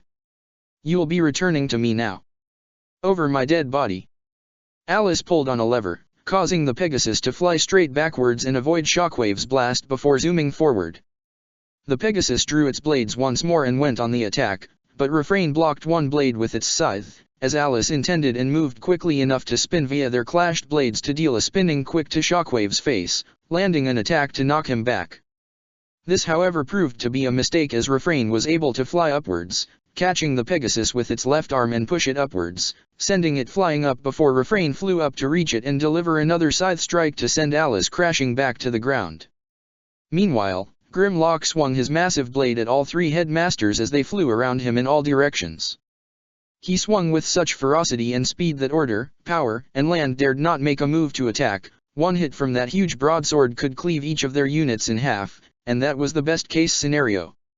Of course, the fact that Grimlock was unable to hit any of them made it increasingly frustrating for the Dinobot. His already boiling anger was fuming even more. Deciding to go for hit-and-run attacks, Order relayed her orders to Land and Power through a digital interface that connected the other headmaster units together. Land attacked first, concentrating her Gatling blasters on Grimlock's legs to trip him up, allowing Order to come in from behind and strike him in the back, sending him tumbling toward the incoming power that knocked him up and to the ground. If we strike him like this, hit and run, we may have a chance. Order thought to herself before resuming their attack pattern. One would strike him in the side, move away, and another would come in from Grimlock's blind spot for the same kind of attack, and they'd repeat it. Grimlock found himself so stuck in their attacks, unable to counter. His anger boiled more and more, until finally, he could no longer contain it. Enough. Grimlock slammed his fists onto the ground, creating a big enough shockwave that pushed the three headmasters back slightly. He then transformed into his massive T-Rex form and gave a loud roar that would echo throughout the entire Dead City, catching the attention of everyone else. Oh no! Sarah dreaded, knowing that Grimlock's rage-induced transformation was almost completely uncontrollable. Grimlock quickly swung his tail at all three headmasters, striking them with enough force to send them crashing and skidding across the ground. He gunned straight for Power first, ready to bite down onto her. But she quickly used her unit's arms to keep his upper jaw open and prevented it from closing on her. It took all her nightmare's strength to keep it from closing, and even then it was a struggle. However, she gave a gasp as she saw the flames quickly building up from below his threat. Power quickly tried to pull out, but was still struck by Grimlock's plasma breath, which did scorch the front of her unit quite a bit. The raw force from his attack sent Power flying. Land attacked next, concentrating all her Gatling's firepower directly into Grimlock's Tyrannosaurus face, but he rushed her and slammed his head into her unit to press it hard into the ground. Order flew in next and struck her blades at Grimlock's throat, slightly disorienting him before kicking him in the face, but he quickly bit down to rip off her nightmare's right leg and then quickly swiped his tail to knock her to the ground. Alice could only look in shock and even fear at how quickly her old team was being beaten back. Sansia. Delk. Lucretia. Her pupils shrunk in terror as she saw Grimlock's T-Rex mode loom over the Order unit. Inside, Lucretia could only look in absolute terror as the out-of-control Grimlock was ready to incinerate her with his plasma breath. But right before he could unleash it, the Pegasus zoomed in as fast as it could move and pulled the Order unit out of the way, sparing Lucretia from the inferno that would have consumed her and her whole unit. Grimlock. Stop! Alice exclaimed, tears flowing in her eyes. Please. Don't. They don't want to do this. It's not their fault. Grimlock seemed incapable of listening to reason as he roared at her and charged at her in his T-Rex mode, trying to bite at her, but she moved out of the way quickly enough and barely had time to dodge his tail strike that barely grazed her front. Not good. Sarah immediately disengaged from her fight against the Dark Mordred and Dark Queen, though the latter pursued her, something Sarah was counting on. As she closed in on Grimlock, she fired her Akatsuki's machine gun to get his attention. The out-of-control Dinobot turned to her and unleashed his plasma breath at her, but Sarah was able to move her nightmare out of the way and allow it to strike the pursuing Dark Queen. Though the enemy unit was far enough away to avoid any serious damage, the force of the impact still sent the Dark Queen flying and crashing into a nearby building at the bottom of the hill. With Grimlock briefly distracted, it allowed Sarah the chance to fly in from behind and land on his back. This is really indirect contact, but we have to stop him. Sarah then began to channel her own power, her hair flowing up slightly as the geese emblem on her forehead began to glow. Time to go to sleep, Grimlock. In that instant, Grimlock froze as he saw all sorts of visions flash through his optics. At first, he saw a tunnel of colors, like he was falling through some kind of vortex, though it was hard to see anything past the blurry of red in front of him, almost as if his rage was preventing him from seeing clearly. But in a flash of white light, countless memories began to flood through Grimlock's mind all at once. He saw his days as a gladiator in the pits of Kaon, then the early days of the war and joining the Autobots, such as his frequent disagreements with Optimus. But he later saw the formation of his own unit, the Lightning Strike Coalition, where he had found a team and friends to truly care for and look after. Then he saw swarms of mechanical insects ambush him and his team in the Sea of Rust, before he found himself strapped to Shockwave's laboratory table, and fully conscious as the Decepticon scientist began to cut him open and pick him apart from the inside. He remembered feeling everything as he was torn apart and welded back together with no regard for his own well-being. And even more furious, was that he even saw his own teammates endure the same thing. His own pain he could take, but to have his comrades and friends go through the same kind of torture. That was unacceptable. He felt his rage build up again, but it clashed with the rage he was currently feeling. One would expect the two forces of anger to merge together and become unstoppable, but that didn't happen. They both pressed against one another, almost like backfire. The two flames ended up consuming the other and snuffing each other out in that one instant. Grimlock's rampage came to a sudden stop. Just as Sarah detached her nightmare from him, Grimlock lost his T-Rex form and turned back to normal, slumping to the ground in exhaustion. "Alice, we have to get him out of here," Sarah told her teammate. "We need to retreat and regroup." "All right." Alice nodded. She paid one final glance towards her old team before flying up to meet with Sarah as both their Nightmare Rays picked up Grimlock by his arms and dragged him away as quickly as they could. Refrain and the Dark Queen were ready to give pursuit. "No. Do not follow," Shockwave ordered. "Top priority, secure the Iacon relic." Both units landed close to him in response, following the orders of their puppeteer-like robots. The Dark Mordred landed near the recovering headmasters. "Is everyone present and accounted for?" the young pilot asked. "Yes, we're all in one piece," Dalk answered. "Status report," Shockwave ordered as he approached the group. Headmaster units power and land received 27% and 29% damage respectively but remain functional, Sansia reported. But the order unit has lost its right leg and has received 48% damage. "Is your unit still functional?" Shockwave questioned. "Yes, though not as effective as the others," Sansia answered. "Then we resume the mission," Shockwave stated. "Why not pursue the enemy?" Sansia asked. "Their biggest weapon seems indisposed. We can strike now and be done with them." "Negative." Shockwave shook his head. "Grimlock is not so easily disposed of. He was survived far greater threats than anything we currently have at our disposal. Perhaps this relic we seek is capable of destroying him, all the more reason to obtain it. If it is not, then we must retrieve it immodestly and return to base. Acquisition of the relic takes priority." "Acknowledged." Anya, Sansia, Dalk, and Lucretia all said as they followed Shockwave into the partially destroyed facility with Refrain and the Dark Queen beside them. Grimlock groaned audibly as he regained his senses. The first thing he tries to do is see what kind of environment he was in. He was still in Chernobyl, but he was now inside a partially destroyed building that had one of its walls broken down, which was presumably likely used as a makeshift door to bring him in for cover. He also noticed the two Nightmare Rays standing just outside, guarding him. "Someone's awake," Sarah said, turning her nightmare to face him as Grimlock rubbed his head. "Have a nice nap." Suddenly, Grimlock rushed out through the broken building, collapsing it entirely as he busted through its walls to grab the pink Akatsuki and pin it onto the building across from him. "Hey! Put her down!" Alice exclaimed, reading her Pegasus to fight him, but Grimlock wasn't focused on her at the moment. "What did you do to me?" Grimlock shouted toward Sarah.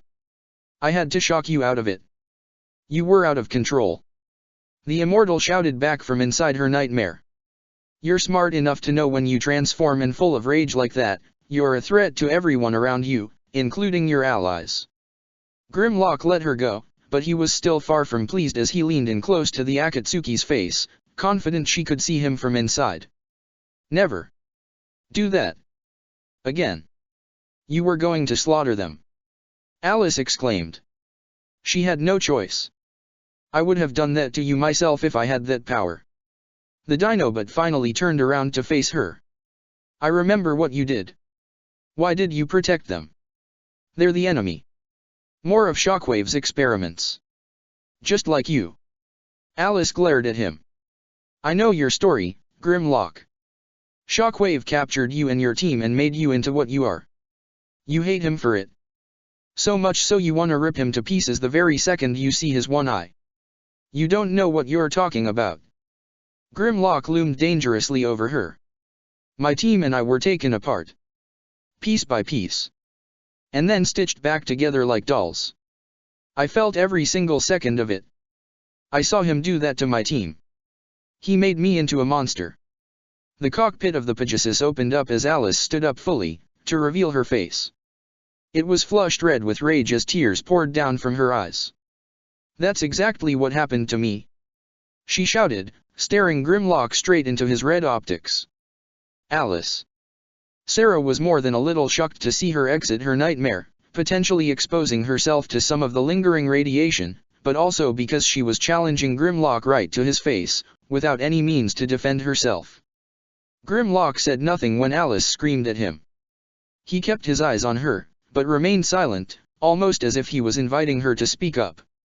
When I was a child, my family, my own little sister, who was confined to a wheelchair, they all died in a fire. Alice began, her voice coking up as so many emotions flowed out all at once. I probably should have died too, but, somehow he found me. VV. He took me, to his precious geese order, and they had me strapped down to a table almost every day, drugged me, experimented on me, tried to make me into a killer. A soldier for them.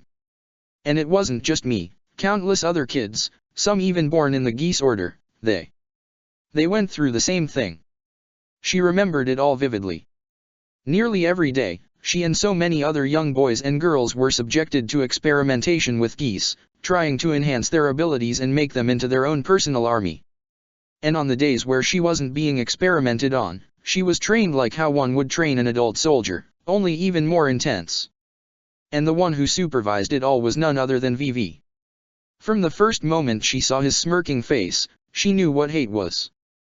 Those people, in those night marais. Sansia. Delk. Lucretia, they were there with me too. Alice continued, speaking in a more hushed and sorrowful tone. They were with me every day, and every day, through the pain and torture, they at least made it bearable, because we had each other. We bonded, they're like my family, even when Shockwave took over, and made things worse, they were still there. They don't serve him willingly. I didn't either, they're victims, just like you. She looked to him with a pleading expression as her eyes continued to water. Please, don't kill them. Help me, save them, like how your side saved me. Sarah looked to the crying girl in utter sympathy. During her time in the geese order, she had indeed seen Charles and Vivi create an army of child soldiers to do their bidding, so that when they grew up and were old enough, they'd be a near unstoppable army. Hers and V.V's cells were extracted for those experiments, to see if their regeneration and immortality could enhance their abilities. It seems they still had some of her cells when they experimented on Alice and her friends. And she wasn't the only one who felt that way. For one of the very few times in his life, Grimlock actually felt genuine pity. He didn't sympathize with that many other individuals, even among his fellow Autobots outside his team, with just a few exceptions. But this girl, he knew what she was going through. To have everything taken from you and be helpless as a monster tortures you and makes you into their own personal lab rat. It was a fate he would not wish upon anyone. But more than anything, he knew what it was like to want to save those closest to you. I'm sorry. Sarah and Alice both had to double-take to make sure they heard right. Did Grimlock just apologize? In the short time they've met him, Grimlock always gave the impression of a brute that didn't care much for others. But to actually hear him apologize was almost akin to a lion deciding to become a vegetarian. No one should have to go through what you did. What we did. Grimlock said. Those friends of yours, they're important to you, aren't they? More than anything else. Alice confirmed.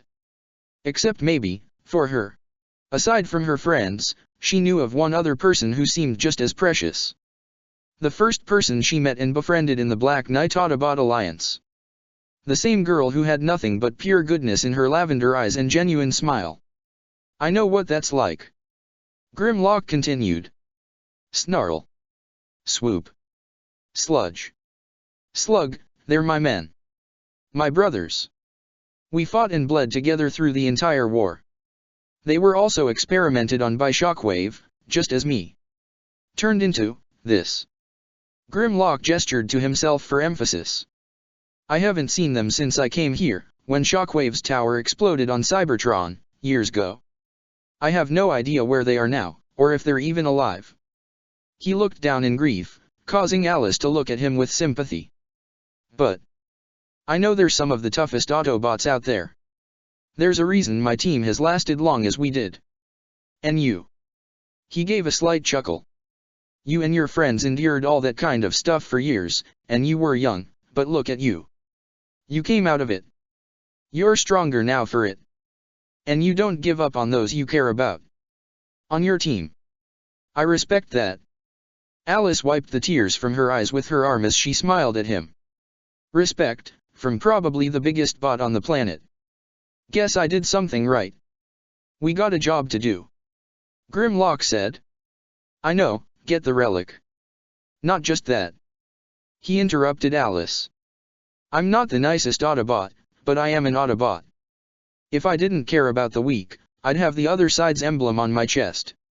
He gestured to his Autobot emblem. They think they're strong just because they pick on the weak, but that makes them the weakest of all. Megatron, Shockwave, even that Vivi, they're weak. They're cowards. But you're strong. Your friends are strong. They don't deserve to be on Shockwave's leash, so I'll help you free them. Alice did not expect him to say those words. Was Grimlock really offering to help free her friends? Why you mean it? Yes. He confirmed. She couldn't quite explain it, but the way this giant looked down at her, the way he was speaking to her, it was almost as if he was speaking to her as an equal. No, he was speaking as her equal. In that one moment, despite being physically smaller than him, she felt as big and as tall as he was. Before she knew it, tears of joy were falling down her eyes as she tried to rub them out. Thank you. Grimlock. Perhaps we can accomplish both goals. Sarah spoke up. Maybe there's a way to free them and get the relic. What do you have in mind? Grimlock asked. We let Shockwave and the others dig it up, and if it's a weapon, we use it against him. Sarah explained. If not, you go straight for Shockwave. You can have your revenge and rip him to pieces. If he's gone, Alice's friends won't have to serve him any longer. That's too simple. He'll see it coming a mile away. Grimlock shook his head. What if he doesn't see it? Rax Hata chimed in. Wah, when did you patch in? Alice questioned. We've always been in contact. Remember? Rax Hata asked rhetorically. Did you hear our entire conversation? The youngest girl exclaimed, her face blushing with embarrassment. Yes, very emotionally moving by the way. The female scientist said on the other side of the link. But I believe we may have found a way to catch Shockwave off guard. Fix-It said. The ground underneath Chernobyl is lined with tunnels, rather large ones. Perhaps a means to move the uranium and other radioactive materials to and from the reactor undetected. They lead straight to the facility. And if the relic is underground, we can launch a surprise attack and maybe surprise him. Sarah followed along. Still rather simple though. Grimlock said. There is a chance Shockwave may have already figured out the same thing. Megatron's made him his top scientist for a reason.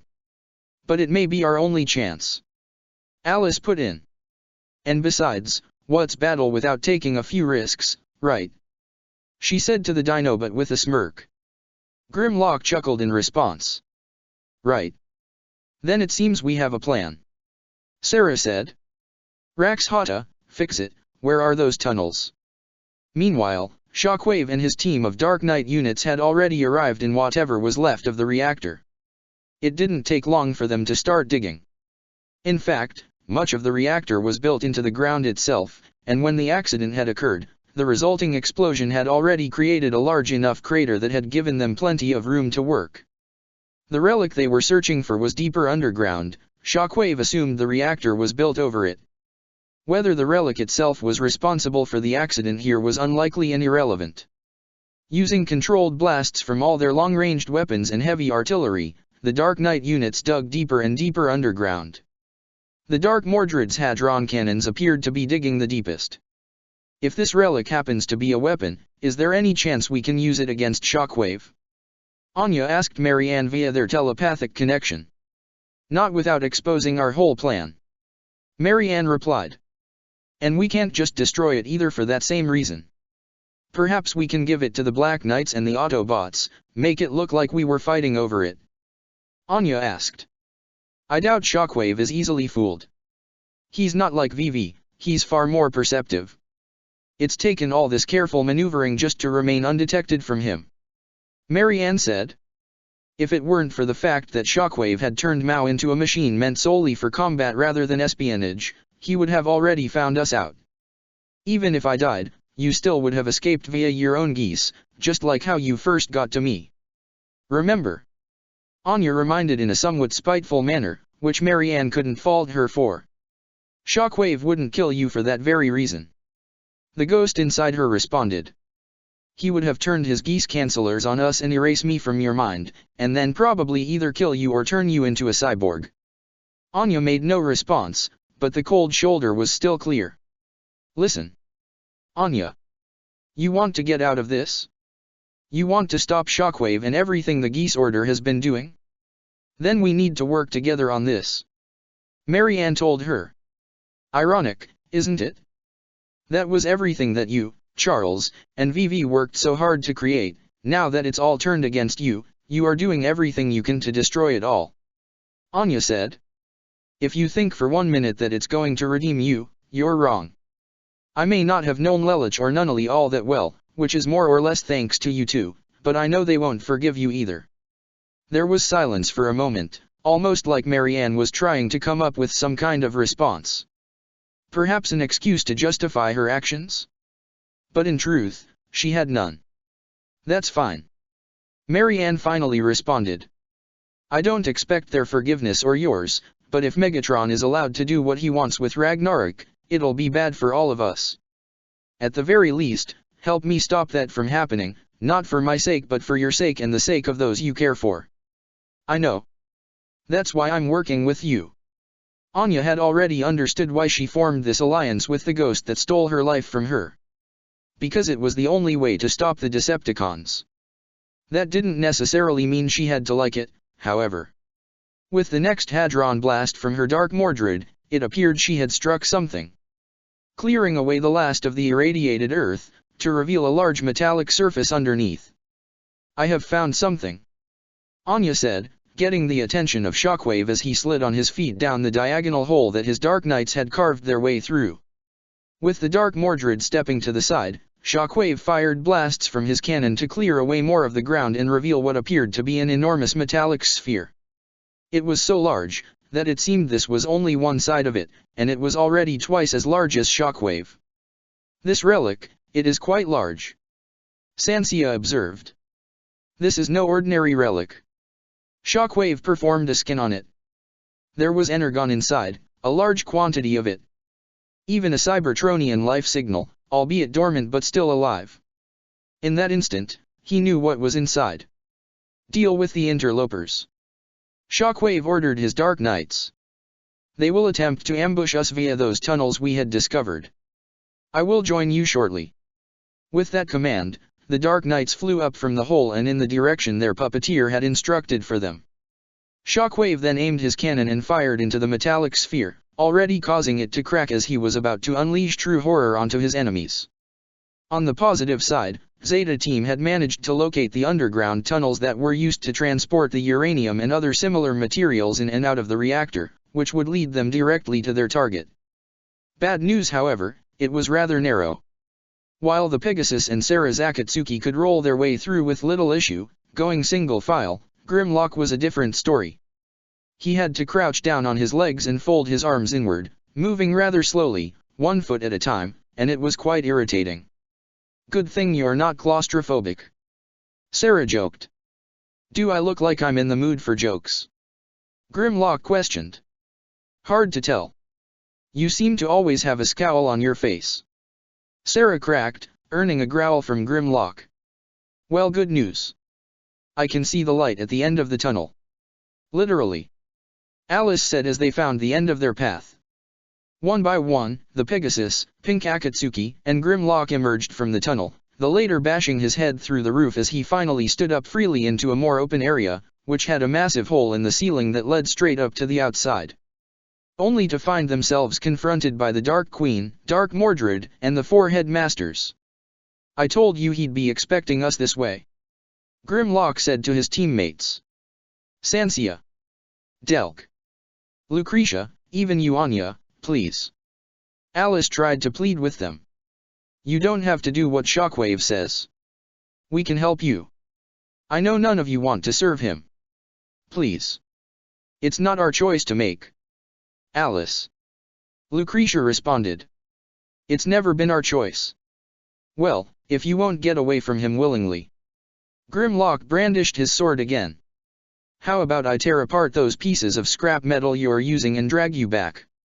Before a fight could ensue, however, the entire building began to shake, catching everyone's attention. Dust and small pieces of debris fell from the already ruined ceiling, causing it to break up even more. What now? Grimlock questioned. Zeta Team, be advised, a Cybertronian life signal has just been detected. Fixit alerted. Autobot or Decepticon? Sarah asked. Neither. I've never seen anything like it. Fixit reported. Whatever it is, it's big and it's heading right for you. Rax Hata warned. Right on cue, the ground around them began to crack open, almost as if the entire area had been struck by a high-level magnitude earthquake. Already much of the building around them had begun to collapse. Everyone out. Now. Sansia exclaimed. Immediately, the Dark Knight units all shot straight up toward the opening. Go. Grimlock told his teammates as the tunnel behind them had already collapsed. I'm right behind you. Sarah and Alice piloted their Nightmare rays and flew upwards while Grimlock leapt toward the nearest wall and tried to climb his way out as fast as he could. As he felt the shaking increasing, the sounds of rumbling coming ever closer, the Dinobot glanced down to see the entire ground he was previously standing on had already collapsed, revealing something large and metallic, moving very rapidly. The Dinobot tried to pick up the pace, but his own heavy mass made it difficult even for him, and whatever was causing this was catching up to him quickly. By the time he made it, whatever was pursuing him had shot up, striking and sending him flying upwards and into the air. Grimlock fell and rolled on the ground briefly as he tried to pull himself up. Alice and Sarah's Nightmare rays were immediately by his side as they, and the hovering Dark Knights, saw what the source of the tremors. Diving up and down and all around the old facility, causing it to collapse in on itself, was a Cybertronian creature unlike anything seen before. It was made out of rotating metal that spun all throughout its body. Its entire form seemed a mix between a massive worm and a serpent. Only when the entire building was completely obliterated did the metallic creature stop. Its face, if you could call it that, was a massive circular mouth that had multiple rotating spikes around and all throughout its innards. It also had several tentacle-like attachments near its front that had massive saw-like weapons at the tips. Alice, Sarah, Anya, Delk, Sansia, and Lucretia all looked in complete and utter shock at the massive monstrosity that had appeared before them.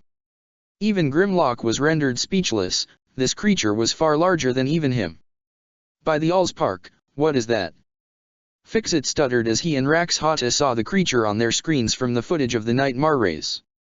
For one of the rarest times in her life. Rax Hata looked genuinely scared, so much so that she lost grip of her pipe and let it drop to the floor.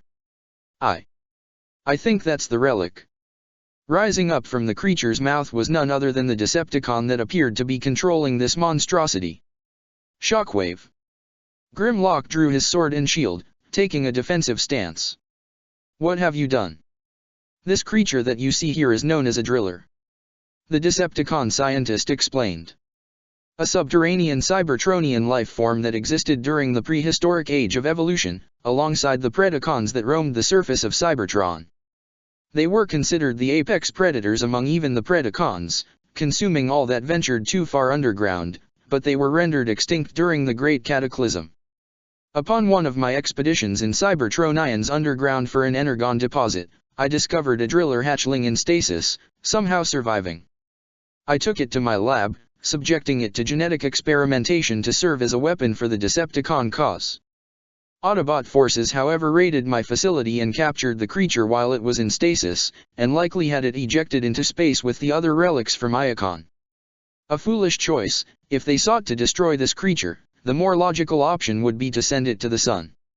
As of now, the driller is completely under my control. I'm curious as to see how it would fare against my other greatest experiment. He eyed Grimlock specifically. Let's find out which is strongest. Grimlock growled as the driller gunned straight for him.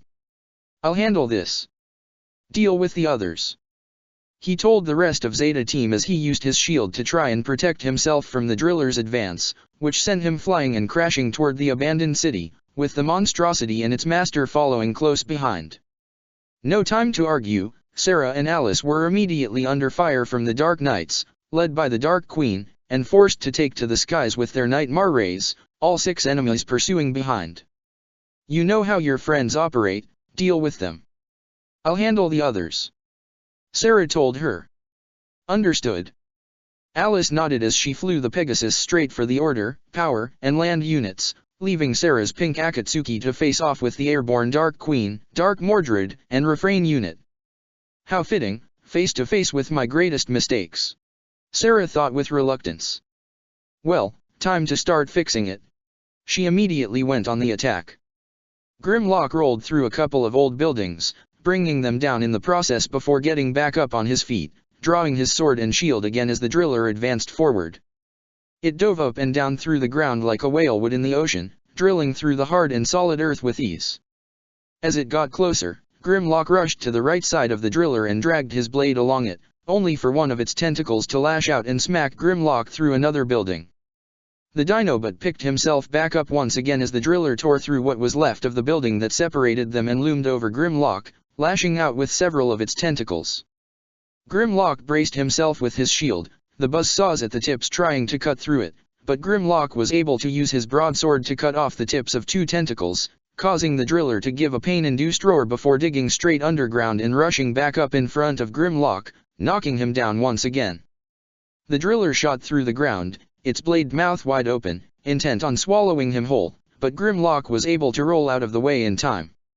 In all my studies and observations, I've never seen you on the defensive, Grimlock. Shockwave noted, riding along the back of his driller. Interesting. It would seem that you are no longer the strongest living Cybertronian. Even if Grimlock couldn't overpower the driller, he can at least take out the one that was guiding it.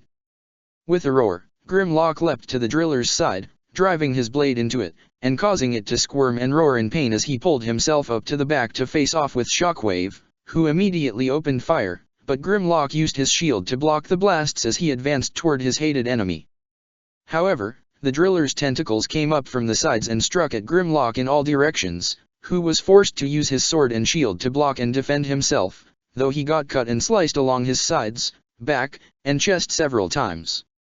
This allowed Shockwave a chance to get in close and blast his cannon right into Grimlock's face, sending him falling off the massive beast. Grimlock groaned as he felt his sides, which were already bleeding energon. Though the damage wasn't that bad and didn't need any proper medical attention, the fact that this beast made him bleed was a concerning sign. Let us continue this experiment, shall we? Shockwave mused as the driller went on the attack once again. Meanwhile, Alice did her best to fend off against the relentless onslaught of Order, Power, and Land, the Pegasus' own blades parrying against the strikes of Order before Alice used her own superior speed to escape and avoid the rapid gunshots from Land, and appeared to be gunning straight for Power, who pulled back its armored fist, forcing Alice to cross the Pegasus' arms and block the attack, but the force of the impact still sent her falling toward the ground. Fortunately, she was able to barely stabilize herself and hover midair as she glanced up at her old team. What's going on? Even though I'm the fastest, I feel like they're holding back. Alice thought. If they wanted to kill me, they could have. Shockwave may want to capture me again, but, maybe, There's something else to it. Back with Sarah, the pink Akatsuki's katana was once again blocked the massive blade strike from the Dark Queen, though the force still sent her nightmare back. She sensed the incoming Refrain and launched a volley of missiles. A few struck Refrain's chassis as it tried to defend itself with its scythe, but the damage was still done. Even with Shockwave's modifications. Mao still can't read my mind. But that's about my only advantage here. Sarah thought as she dodged another Hadron blast from the Dark Mordred. I won't be able to solve all my mistakes here, but I can at least do one. Sarah gunned the pink Akatsuki straight toward the Refrain unit. She tried to bring her katana down onto it, but Refrain used its scythe to block and parry it. However, this left it open for Sarah to run her Nightmare's arm into the enemy unit. Indirect contact once again, but it should suffice. Sarah channeled her powers once again and directed it through her Nightmare and into the Refrain unit, allowing her to connect to the mind of whatever was left of Mao inside. With a gasp, the child form of Mao appeared in a grassy field with a soft breeze, clear blue skies, and a bright sun shining over him. The child looked around, confused as to what was going on. Mao? Mao.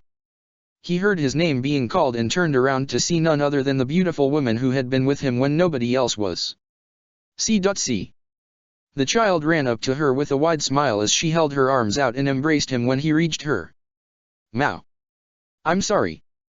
I truly did love you, but I should have tried to actually help you, instead of just using you for my own sake. She said to him as she stroked his hair with her hand. Maybe if I did, things would have been different. But, it's too late now. At the very least, let this moment of comfort ease your pain. Goodbye, Mao.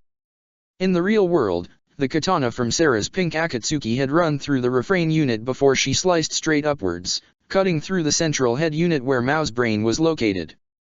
Sarah pulled back just before the unit exploded, ending Mao and his suffering once and for all. She was certain that Lelich and the others would be rather pleased to hear that Mao was now finally gone, and she wouldn't blame them. But now that he's finally gone, the suffering she caused him finally ended. It felt like an enormous weight off her shoulders. A small smile graced her face before she returned to the task at hand. That's one mistake down, on to the next. Sarah turned to the remaining two enemies, but the Dark Mordred was on the attack first, flying straight toward the pink Akatsuki before Sarah tried to move out of the way, only for the larger Nightmare to reach out and grab Sarah's unit by its leg. Yeah, you're the one in control, aren't you? She said with a glare. C.C. Look toward the orange stars as we have done. Marianne spoke out, causing Sarah to look in confusion. But it only delayed her counter as she fired her Harkins at the Dark Mordred's arm to free her unit. Back with Grimlock, he had once again been knocked back, sent crashing into an old building which began to collapse on top of him. The driller loomed the fallen structure as Shockwave continued to ride on top. Perhaps this test is concluded. This driller appears to be the superior specimen. Regardless, acquisition of your corpse could allow for future experimentation. Shockwave said as he directed his driller to collect the supposedly beaten Dinobot, or to finish him if he was still alive.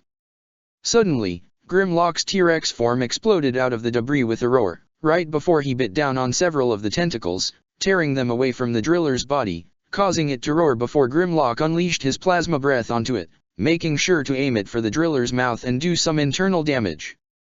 The driller pulled back however, but Grimlock kept up the barrage with his inferno, stomping closer to the driller before he stopped and rammed his head into it, tearing at it with his teeth. However, this only seemed to anger the driller as it quickly moved and coiled its larger body around Grimlock's Dino Alt mode, squeezing it tight to ensnare Grimlock before launching upward to send the Autobot behemoth straight up before crashing down on the ground, where he transformed back to normal. Grimlock, nothing you have at your disposal seems to be any damage to that monster. I recommend a retreat. Fixit advised. He knew he was right. Grimlock was outmatched against this monster, as much as he hated to admit it. Fine. Send a ground bridge, for me and the others. Grimlock grunted. A portal then opened up to his side as he stood up and turned to face the Decepticon scientist and his pet monster one last time.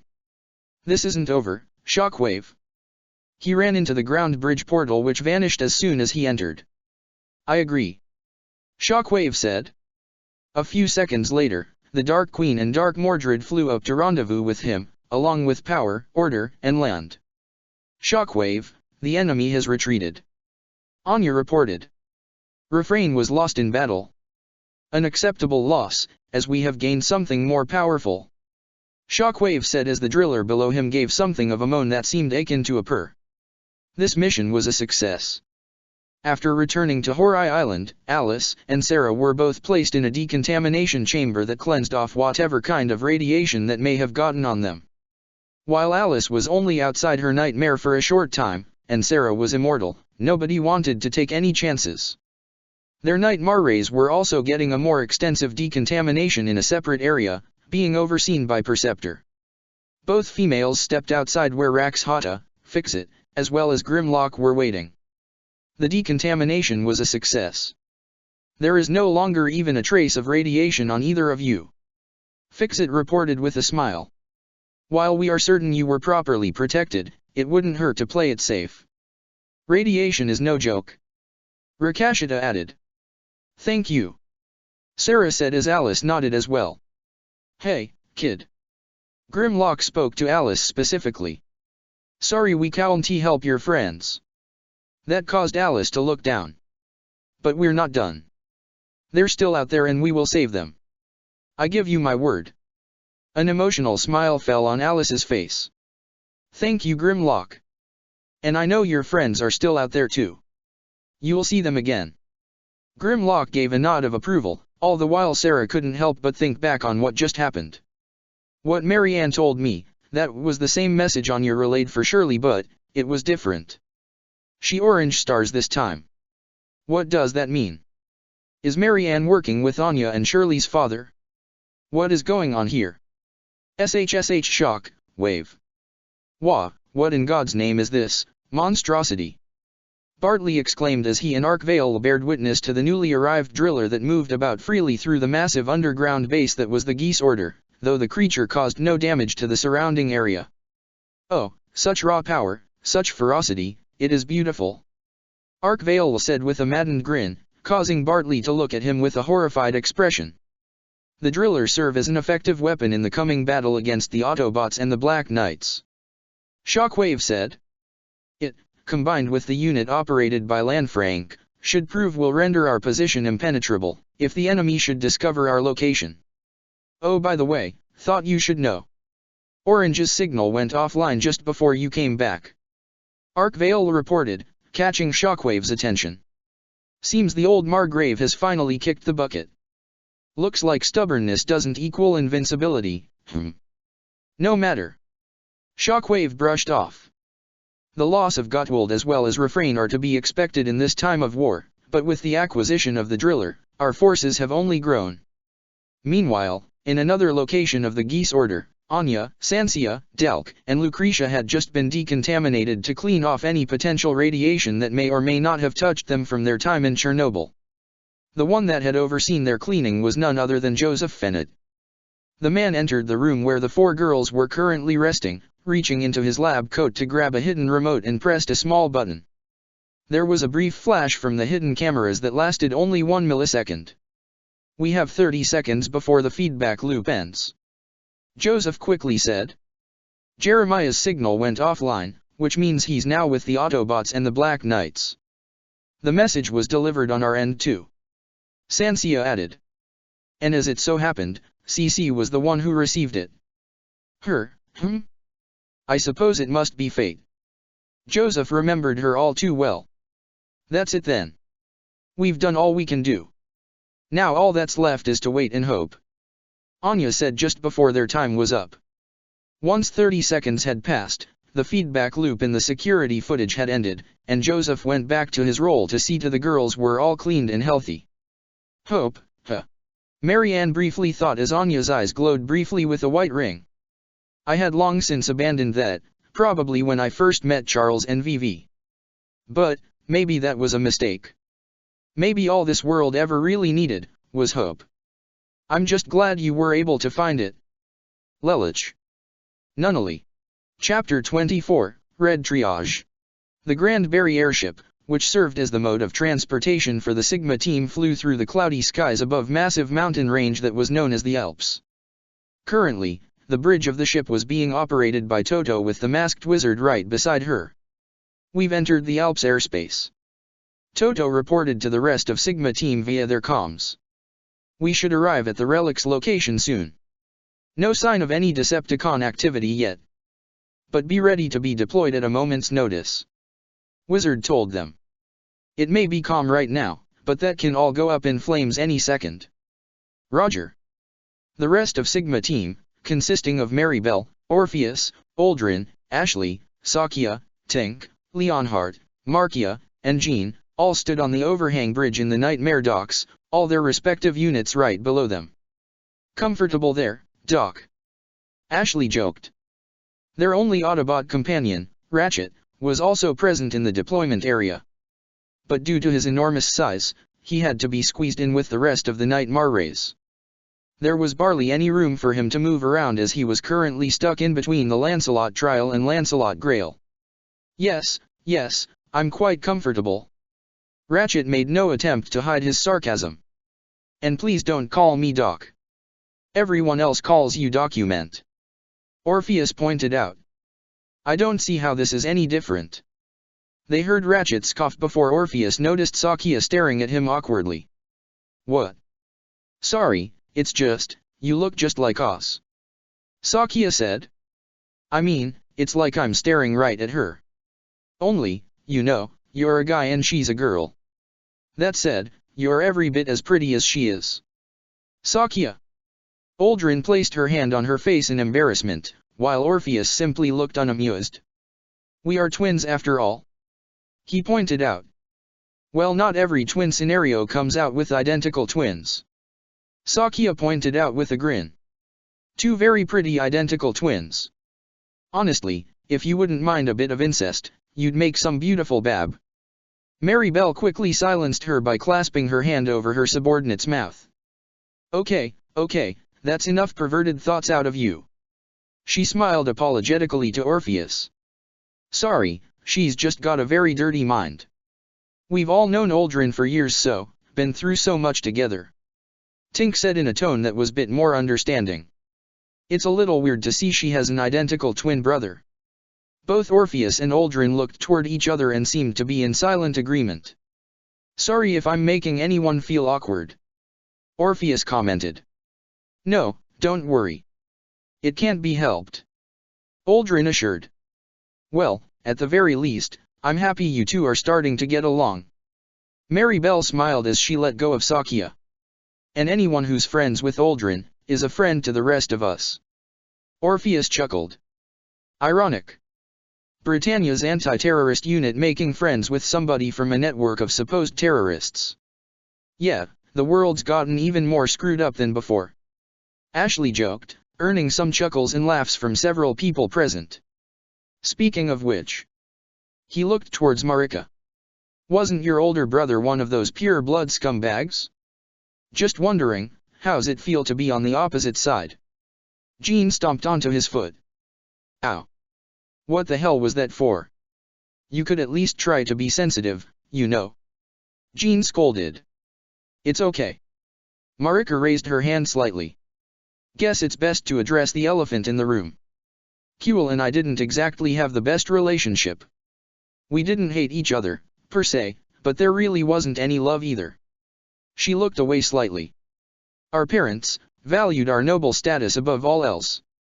The two of us would often compete to see which of us would be worthy of being the family's successor. Kuel beat me in nearly every field. Except nightmare training," Leonhardt quickly told his lover. "You always aced that tool in that regard." "True," Marika confirmed. "That's how I ended up here. But it was Kuel's connections that led him to joining the Purebloods." She looked down with disgust. "But the fact he framed an innocent man and used the death of Prince Clovis to help further his and his comrades' agenda, he really seemed to value status above all else, just like our parents." A complicated look fell on her face. "I'm not going to celebrate my brother's death or anything. I wish he hadn't died, but at the same time, I know it was probably unavoidable." She looked to Ratchet, I don't hold any grudges, I promise.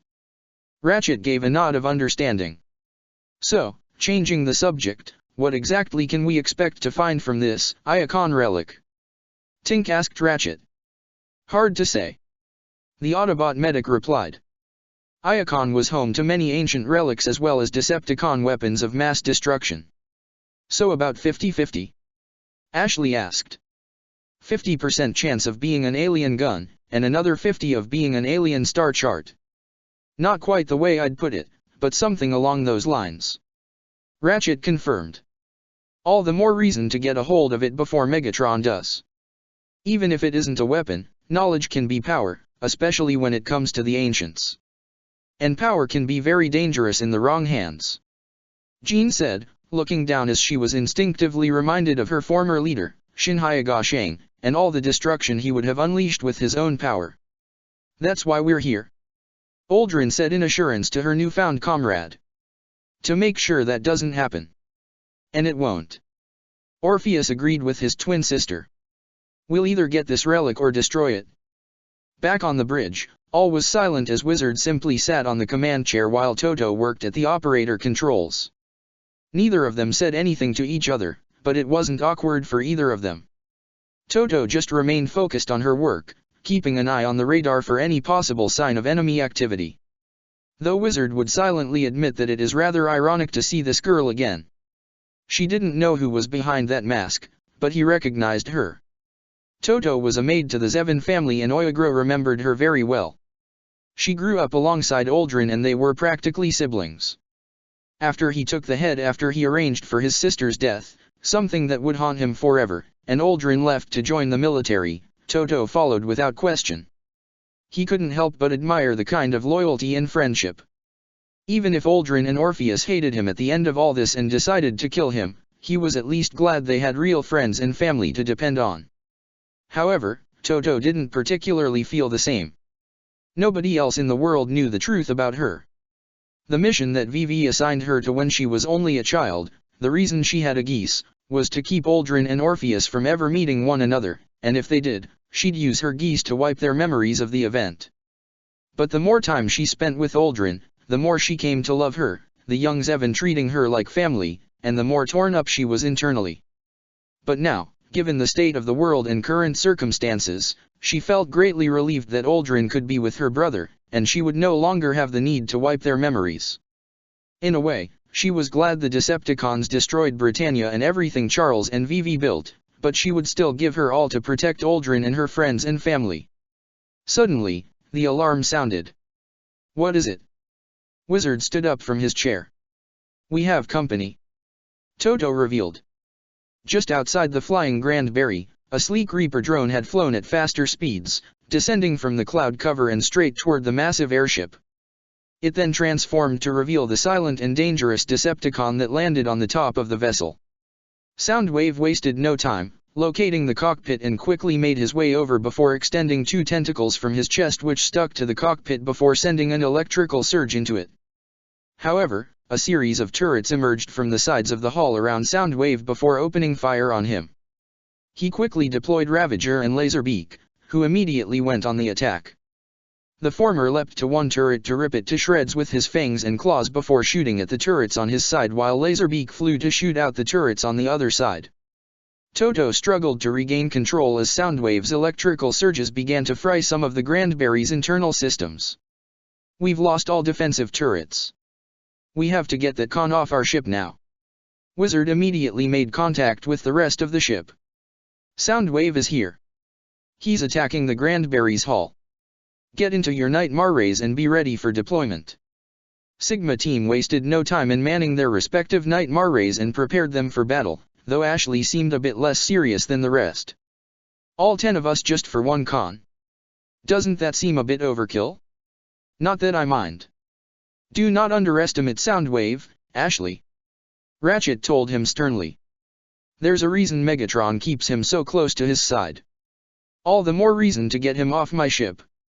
Mary Bell said as her Lancelot trial powered on. Is everyone ready for deployment? Yes ma'am.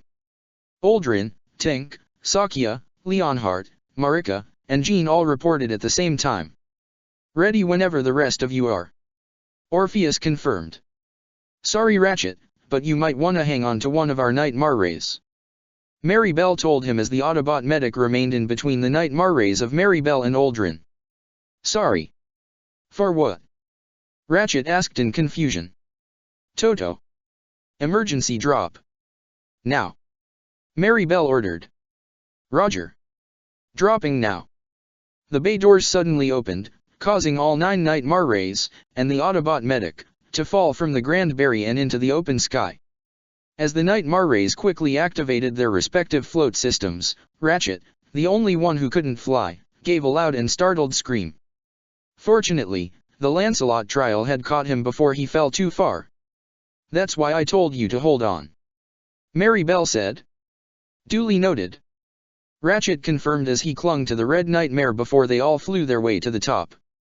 Soundwave was shot in the back, halting his attack on the cockpit as he, Ravage, and Laserbeak all looked up to see he was surrounded by 9 hovering Nightmare rays including the Lancelot Trial and Grail, the Guka Biakin, 2 Bradfords, the Vincent Graham, the Zetland, the Deganet, and even Jean's newest Nightmare, upgraded from the Gracchus, the RPI-32A Glove. Surrender Soundwave. Maribel demanded as Ratchet let go of her Nightmare dropped down onto the ship's hull. You are outnumbered. In direct response to that, Soundwave had opened a ground bridge portal just above him, dropping down the dangerous 6-bot team of Decepticons known as the Constructicons. Someone call for backup. Mixmaster declared. Hey, those are some fancy Nightmare rays up there. How about we tear them apart? Scrapper stated as the Constructions readied themselves for battle. The entirety of Sigma's squad looked either surprised or serious in that one moment. Ashley was in the later category as their problem of 1 con suddenly became 7 total. Oh. See your point, document. I tried to tell you. Ratchet shook his head in annoyance before he drew his arm blades and both sides clashed with one another. Scavenger's massive body leapt over the side of the Grand Barry, but rather than fall, he grappled onto the side of the vessel with one of his large arms before climbing underneath it, using both his arms to hang on. He looked ready to use his wheel-like body to tear up the insides of the Grand Barry, but the Bradfords piloted by Leonhardt and Mockera both flew in and shot at him with their Harkins, but Scavenger batted them away. A pair of double-barrel Energon blasters appeared on his shoulders as he shot at them, forcing the 2 Nightmare rays to flee and return fire. As the rest of the Crimson Knights engaged in battle with the Constructicons around him, Ratchet charged Soundwave, who swerved to avoid Ratchet's swipe with his arm blade before he batted him back with his own unnaturally long arm.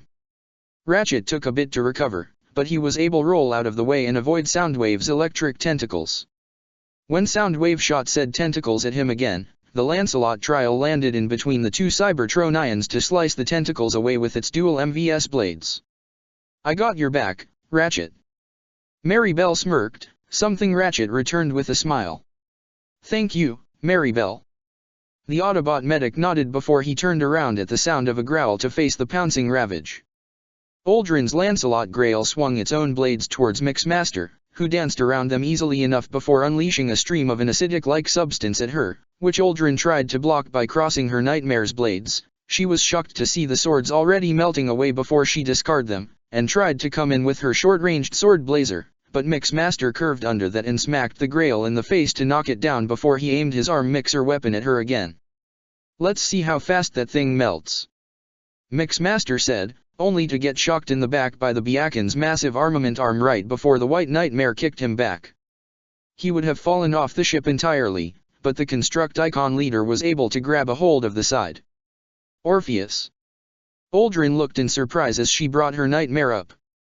We agreed to work together, and that means watching each other's backs, right? Orpheus smiled in his sister's direction. Still surprised at first, a smile formed on her face. Right.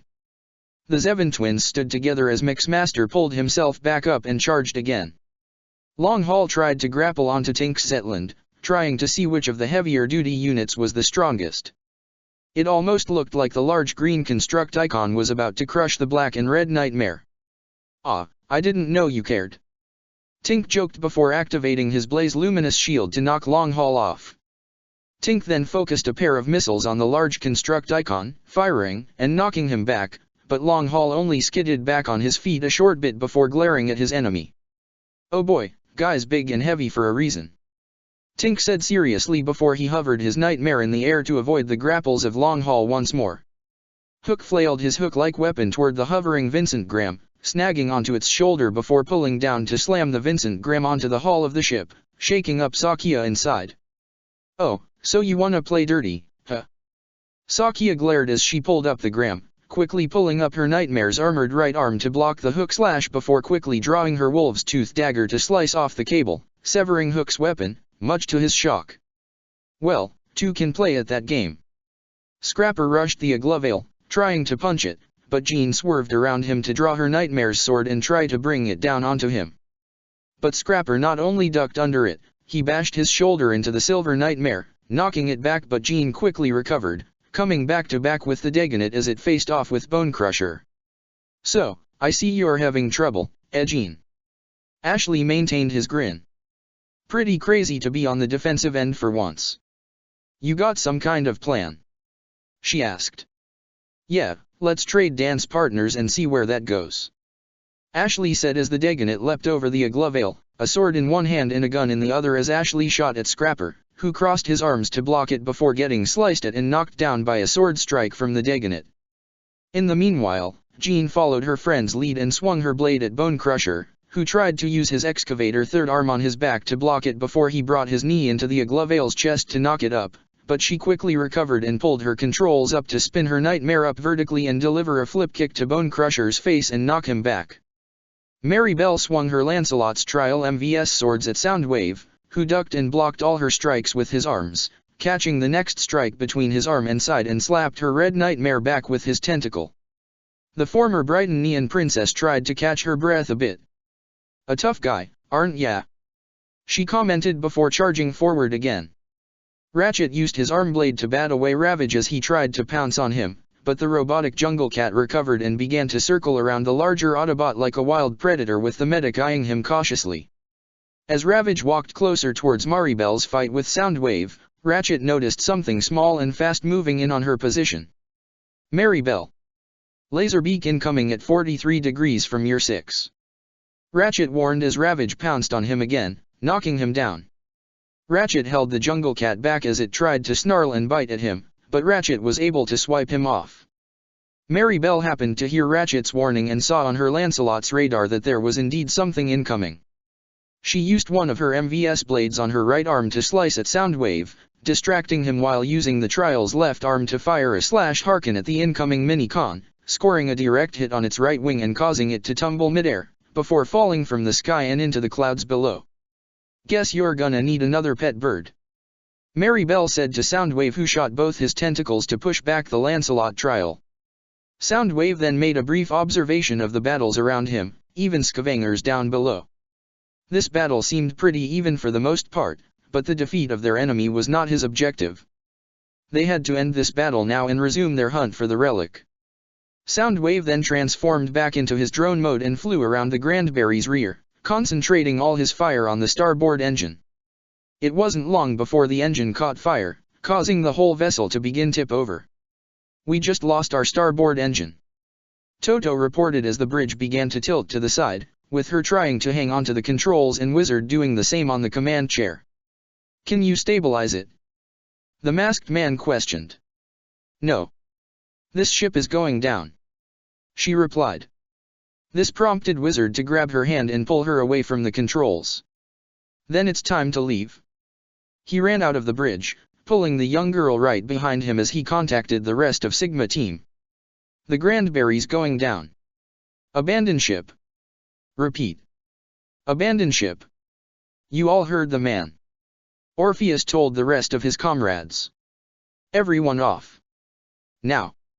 The Beacon took to the skies with the Lancelot Grail alongside him.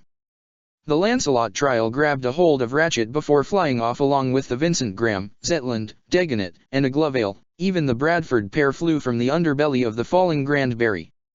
Many of the Constructicons had already fallen off the vessel, with Scavenger already letting go from the bottom hull. Long Haul, Bone Crusher, and Hook slipped off while Mixmaster and Scrapper just jumped off. The construct icons didn't fall very far, however, as Soundwave had already opened several ground bridge portals to catch them and teleport them to safety just before he flew away to resume his hunt for the Iacon relic. As the Grand Berry fell, an explosion erupted from the rear as the engines caught fire. Another explosion erupted from the docking area as the Agravain flew out, piloted by Wizard with Toto riding inside the cockpit alongside him. All 10 Night Marrays, as well as the hanging Ratchet, could only watch as they saw their vessel fall from the sky. It fell through the clouds before heading toward the mountain range below, skidding along the side of one mountain, causing it to tilt and spin even more before crashing upside down on a ridge and grinding to a halt. With a feeling of defeat and reluctance, Sigma Team descended to where their ship had crashed to try and assess the damage. After landing and stepping out from their respective Night Marrays, they all got a good look at the unfortunate fate of their beloved ship. The Grand Berry looked like it may never fly again. There's no way we can fix this. It's completely totaled. Toto shook her head with a sigh, causing the former Glinda Knights to look down in shame. Ever since the fall of Britannia, the Grand Berry had been their home. It felt like a part of the team, whom they had now just lost. Sakia walked up and placed one hand on a piece of the Grand Berry's damaged hull. "Farewell, old friend, you were a faithful and mighty steed. Can't believe she's gone." Makara looked down with Leonhardt clasping her hand and Tink putting his hands on both their shoulders. Even Ashley had to admit this was rather upsetting, though he didn't feel that strong a connection to the Grand Berry. He actually did like the ship in the time he spent with the Glinda Knights. "Sorry." He looked towards Maribel with a sincere expression, which she returned with a sad yet appreciate smile as she put a hand on his shoulder as silent thanks. "Maybe there's a way we can salvage something from this." Aldrin looked to Wizard as well as Ratchet. "Perhaps, but that's not our objective at the moment," Wizard said. "Yes, we still have our mission." Ratchet got everyone back to the mission. "Soundwave and the construct icons may have already reached the relic." "Ratchet's right, we need to go now," Orpheus said. "Wait." Jean stopped everyone from moving as she caught something out of the corner of her eyes. "What is it?" Maribel asked as Jean quickly made her way over to what they originally thought was a small pile of debris, but she quickly pulled out her pistol and aimed it at something that sparked on the ground before approaching cautiously. Ratchet, Wizard, and the others made their way closer as well and saw what Jean had discovered. It was Laserbeak, grounded, and heavily damaged, but still possibly dangerous. Once they all saw it, all the humans pulled out whatever guns they had and aimed it at the downed Minicon, with Wizard being the one to cautiously approach it. "Wizard, be careful," Ratchet warned. "Laserbeak is the eyes and ears of Soundwave." The masked man walked his way up to the front, tapping his foot on one of Laserbeak's wings, backing away and keeping his pistol trained on it. There was no movement. Getting a little more daring, Wizard shot at the wing, causing all of Sigma Team to aim their weapons at it, while Ratchet eyed it cautiously. There was still no movement, which was enough for Wizard to lower his guard as he smiled. "Not anymore, he isn't."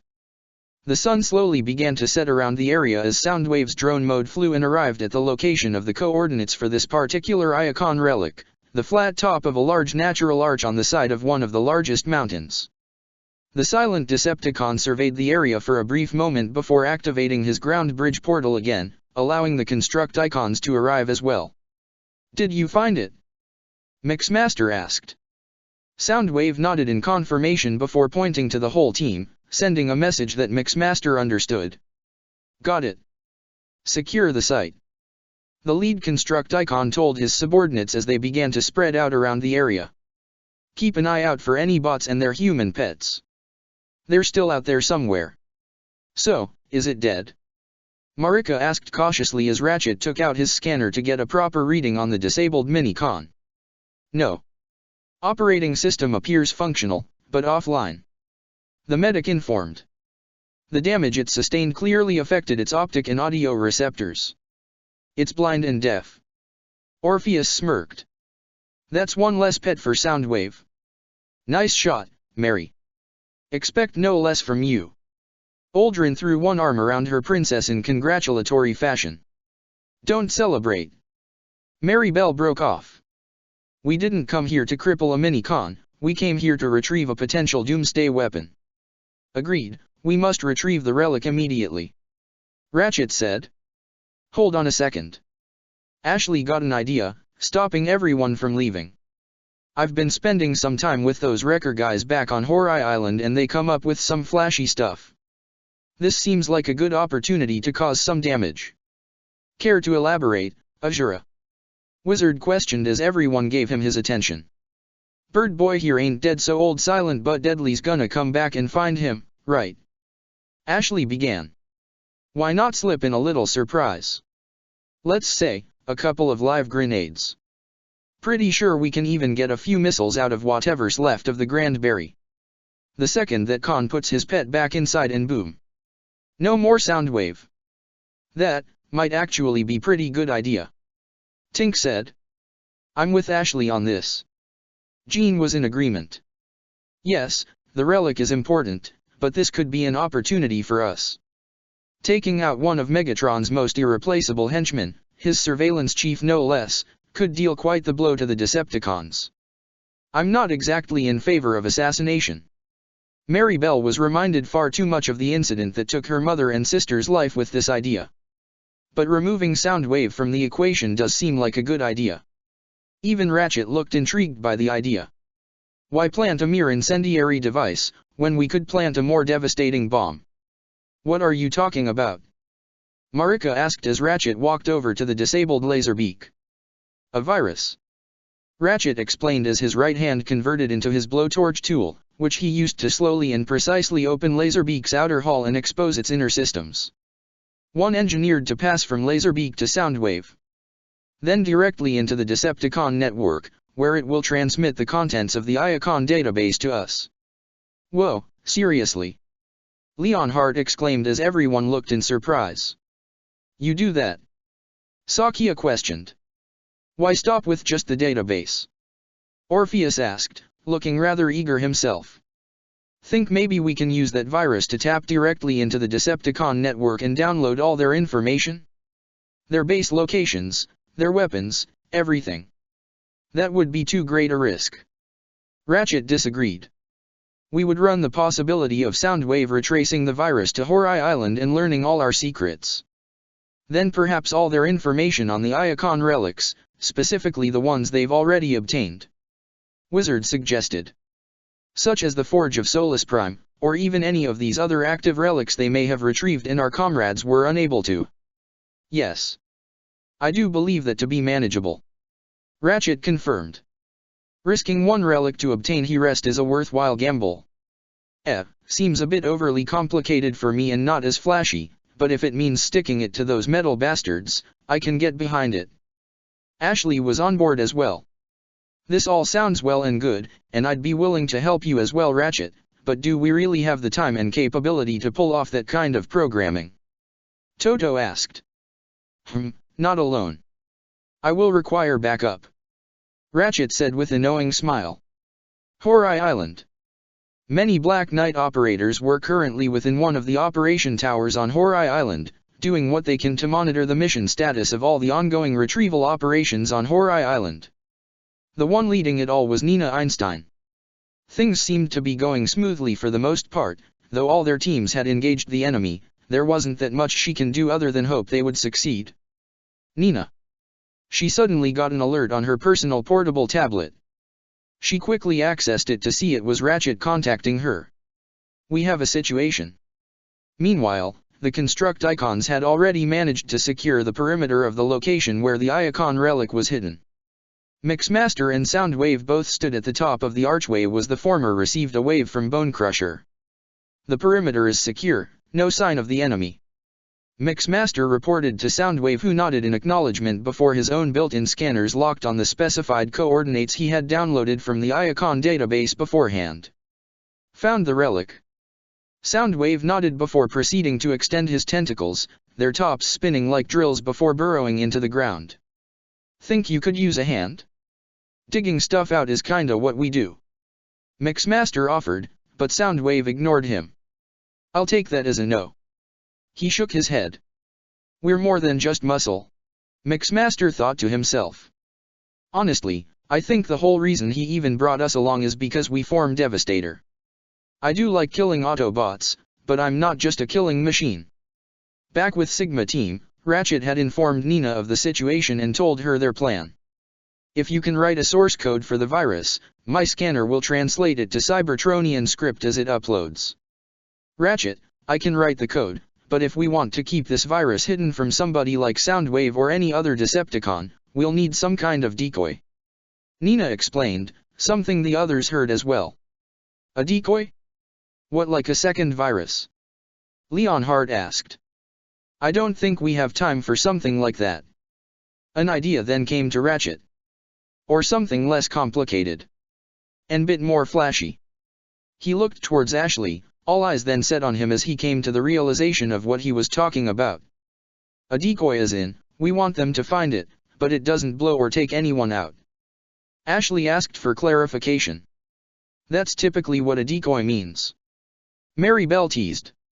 Here, take one of the Zetland's missiles. Tink offered as he was already in his nightmare and briefly deactivated its weapon system, opening the missile silos. This allowed Ratchet to walk up and extract one missile, which he carefully opened to extract the explosive warhead inside. On its own, it wouldn't do much damage. But in its current position, inside of Laserbeak, inside of Soundwave, it would likely deal devastating damage to the Decepticon surveillance chief, and that is exactly what they want the enemy to think. So, we got an explosive, inside of Laserbeak, inside of Soundwave. Sakia summed up. Isn't there some kind of fancy dish like that, where it's a turkey inside a duck inside a chicken? A turducken. Makara answered. And I think it's the other way around. Yeah, a turkey would be too big to stuff into either of those. Jean added. I think it's the duck that goes inside the chicken and that goes inside the turkey. I always thought it was the chicken inside the duck. Hey, who the heck invented something so convoluted anyway? Some random elitist Brightonian with a sadistic side. Leonhard questioned. Weren't you and the rest of your team all Brightonian elitists? Orpheus reminded. Touché. Leonhard granted. Ahem. Ratchet coughed loudly, getting their attention. Can we please focus back on the mission? Nina. Already working on the code, I'll have it sent soon. She confirmed. In the meantime, the rest of us will try and buy you some time, Ratchet. And hopefully retrieve the relic. Wizard said as he entered the Agravane, prompting everyone else to do so as they quickly manned their respective Nightmare rays. Toto, you stay here and help Ratchet however you can. Mary Bell ordered. Yes ma'am. She nodded as all 10 Nightmare rays shot into the air and flew in the same direction, leaving Ratchet and Toto alone as they got to work on Laserbeak. Back with the Decepticons, Mixmaster continued to watch as Soundwave dug deeper into the ground beneath them. Mixmaster could tell from the visual on Soundwave's visor that he was nearing the buried relic. A beeping noise and target lock on the visor all but confirmed that they had found it. Soundwave then retracted his tentacles, revealing that his right one had obtained the relic. It appeared to be a small gun-like device. That's it. Mixmaster seemed rather underwhelmed. I was expecting something a bit bigger. Though the head Constructicon was unimpressed, Soundwave knew exactly what it was that he had retrieved, the Resonance Blaster, a weapon of his own personal creation. It was truly fortunate that Soundwave himself would be sent to this set of coordinates. Incoming. Long Haul alerted as multiple missiles and hadron blasts rained down from the sky all around the area, forcing the Constructicons and Soundwave to dodge and avoid all the oncoming attacks and resulting explosions. The dust quickly cleared to reveal 10 Nightmare rays had arrived and hovered above the group. At the forefront was the Agravane, flanked by the Gukabiakan and Lancelot Trial.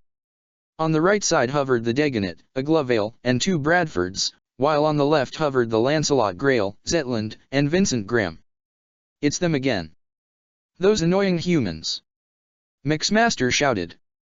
That's the Crimson Knights to you, Cons. Ashley shouted back. Ready for a rematch? Because we certainly are. Aldrin glared. This will be your only opportunity. Hand over the relic or we'll take it by force. Wizard demanded. Here's hoping you chose the latter option. Orpheus said, gripping the controls of his nightmare. Mixmaster scoffed. I think we all know the answer to that. Constructicons, attack. With that, the Decepticons opened fire with whatever long-ranged weapons they had, forcing the Nightmare rays of Sigma team to disperse and return fire. Already explosions lit up the whole mountainside as the battle began. Maribel and Uldren flew directly at Soundwave, both variants of the Lancelot drawing their respective blades and slicing at the silent Decepticon. Facing off against both the Grail and Trial put Soundwave on the defensive, using his unnatural arms to block their strikes or swiftly dodge it. He ducked and swerved under a slice from the Grail and flipped over the Trial as it tried to impale him. He landed to face both of them before deploying both Ravage and Rumble to assist him. Time to crack open some Nightmare rays. Rumble used his pile drivers to launch himself into the air and straight toward the Trial, prompting Maribel to lunge her blade at him, but Rumble activated and drove his pile drivers onto the tip of the blade, causing it to vibrate and crack before breaking apart much to Maribel's shock. What? She was then rocked in her cockpit as Ravage rushed around her, firing energon blasts from his mouth and tail all across the Lancelot Trial. She fired her Harken at Ravage, who leapt out of the way, while using her remaining sword to slice at Rumble, who slid under the Trial and shock up the ground with his pile drivers, prompting Maribel to fly into the air. She took a brief glance to see Uldren was facing Soundwave alone, with the fight more in Soundwave's favor as he blocked one of the Grail's sword strikes before one of his tentacles latched onto the Grail, lifted it up briefly before slamming her down onto the ground. Ashley gave a laugh as he swung his Dagonet's blade at Mixmaster, who dodged and leapt back, prompting Ashley move forward and bring his blade down again, just as Mixmaster fired a corrosive substance from his mixer weapon. Though Ashley pulled back just in time, he looked in shock to see his sword was already melting, which he discarded. Hey. No fair. All's fair in war, kid. Mixmaster said right before the Aglovale appeared to kick Mixmaster in the back and knock him from behind. I agree, so you wouldn't mind an attack from behind, right? Jean grinned. Scavenger wheeled forward, the largest Constructicon present aiming his side-mounted blasters at the two Bradfords again piloted by Makara and Leonhardt, both doing their best to avoid it as the latter flew in from behind to try and attack with his arm-mounted Harkins, but Scavenger spun his wheel configuration backwards. Whoa! Leonhardt was barely able to dodge the crushing blow, but this left Scavenger open to Makara's attack as she flew straight forward, her Bradford's spear going for his face. Though it did pierce Scavenger's eye, causing him to glower in pain, he was able to swipe her back with his arm.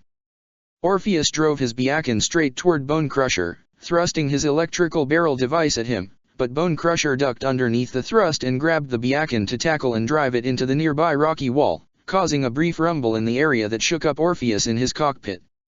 But Orpheus was able to steel himself as he drove the Biakin's knee into Bone Crusher to knock him back before spinning his Nightmare around to slam his foot into his face and knock him back.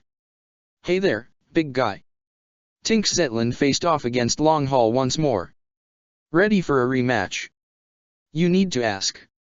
Longhaul slammed his fists together as he rushed the Zetland again, grabbing it by the shoulders and slamming the heavier Nightmare down to the ground. But Tink was prepared as he fired a couple missiles at close range to blast off Longhaul and knock him back. Scrapper and Hook tried to double-team the Agravain as the former tried to grab the Nightmare from behind while the latter attempted to shoot its head off, but Wizard spun his controls to spin so that Hook would end up shooting Scrapper instead, forcing him to let go. The Vincent Graham came in with a thrust of its luminous cone drill toward Scrapper, but he was able to leap back just as both Nightmare rays ascended into the air. Wizard, we're not making a lot of headway like this. Sakia told him. Agreed. He noted as he saw most of the Crimson Knights seemed to fight on even footing with the Constructicons, with Maribel and Uldren having quite a bit of trouble with Soundwave and his mini-cons. He then came up with a strategy. All units, get airborne and fire at the base of this plateau. Cause a rockslide and send all these Decepticons falling. Wizard ordered. Understood. Orpheus saw where he was going with this and shoot his Biakin into the air, with everyone else right behind him, including the Lancelot Trial and Grail, which broke off from their fight against Soundwave. Aim your heavy artillery at a single point. Now. Wizard ordered as the Agravain fired its arm-mounted Hadron cannons, with the Vincent Graham and Zetland doing the same as the Lancelot Trial shot its Varus rifle. All converged at a single point, which caused the entire natural plateau to destabilize and crumble. Hey! Only I cause a crumble. Rumble cursed before he and Ravage returned to Soundwave, who simply transformed and flew away, seemingly leaving the Constructicons behind as they fell and slid off the mountainside with the ensuing rock slide. Talk about crumbling expectations. Leonhardt commented. Where's Soundwave? Aldrin asked. Directly above us. Orpheus answered as they all looked to see Soundwave transform and land on an elevated rock that was well above him. 10 of us against 1 con. We can take him. Ashley grinned. Suddenly, a loud smashing noise was heard beneath them, getting all their attention. What was that? Sakia asked nervously. Makara got a good look at her Nightmare's radar system. Guys, there's a massive energon surge directly below us. Out of the large dust cloud below them shot an enormous metallic arm, which grappled onto the side of the mountain, followed by another. As the dust slowly began to clear, the whole of Sigma team looked down in shock and terror to see a massive metallic monster climbing its way back up the mountain. Devastator online. Oh scrap. Maribel's face paled. Back with Ratchet and Toto, the former appeared to have everything ready as he contacted his partner. Nina, I've jacked into Laserbeak's uplink transmitter. When you're ready, I'll bring its operating system back online in order for it to receive the transfer. I've almost got it ready. Stand by. Ratchet, won't starting up Laserbeak's systems alert us to Soundwave? Toto asked. Perhaps, but we have no alternative. Ratchet replied. But if Soundwave sees us, or even sees us through Laserbeak, he'll know something's up. She stated. Yes, we have the decoy with the bomb, but do you think that Soundwave would expect that from you? Do you have another idea? Ratchet asked. Toto gave a sigh before responding. Do you think a geese would work on Laserbeak? To say Ratchet was surprised was an understatement. He knew Maribel had a geese, but he wasn't aware one of her subordinates had one. My geese allows me to erase the memories of others, but I need direct eye contact in order for it to work. Toto explained. If Laserbeak is connected to Soundwave, and I use my geese on Laserbeak, provided it works, I can probably erase yours and my faces from their memories of this particular day. Soundwave will never suspect you were here, and that'll make him think Maribel and the others were the ones who implanted the bomb, further covering for the virus. Ratchet took the moment to think. Perhaps, provided your geese will even work. Depending on how strong it is, it may not work on Cybertronians if it's too weak. But then again, Laserbeak isn't like a natural Cybertronian. Honestly, I'd say there is only a 50% chance of something like that working. He got a good look at her uncertain face. Judging by your expression, I'm assuming the rest of your team is unaware of this.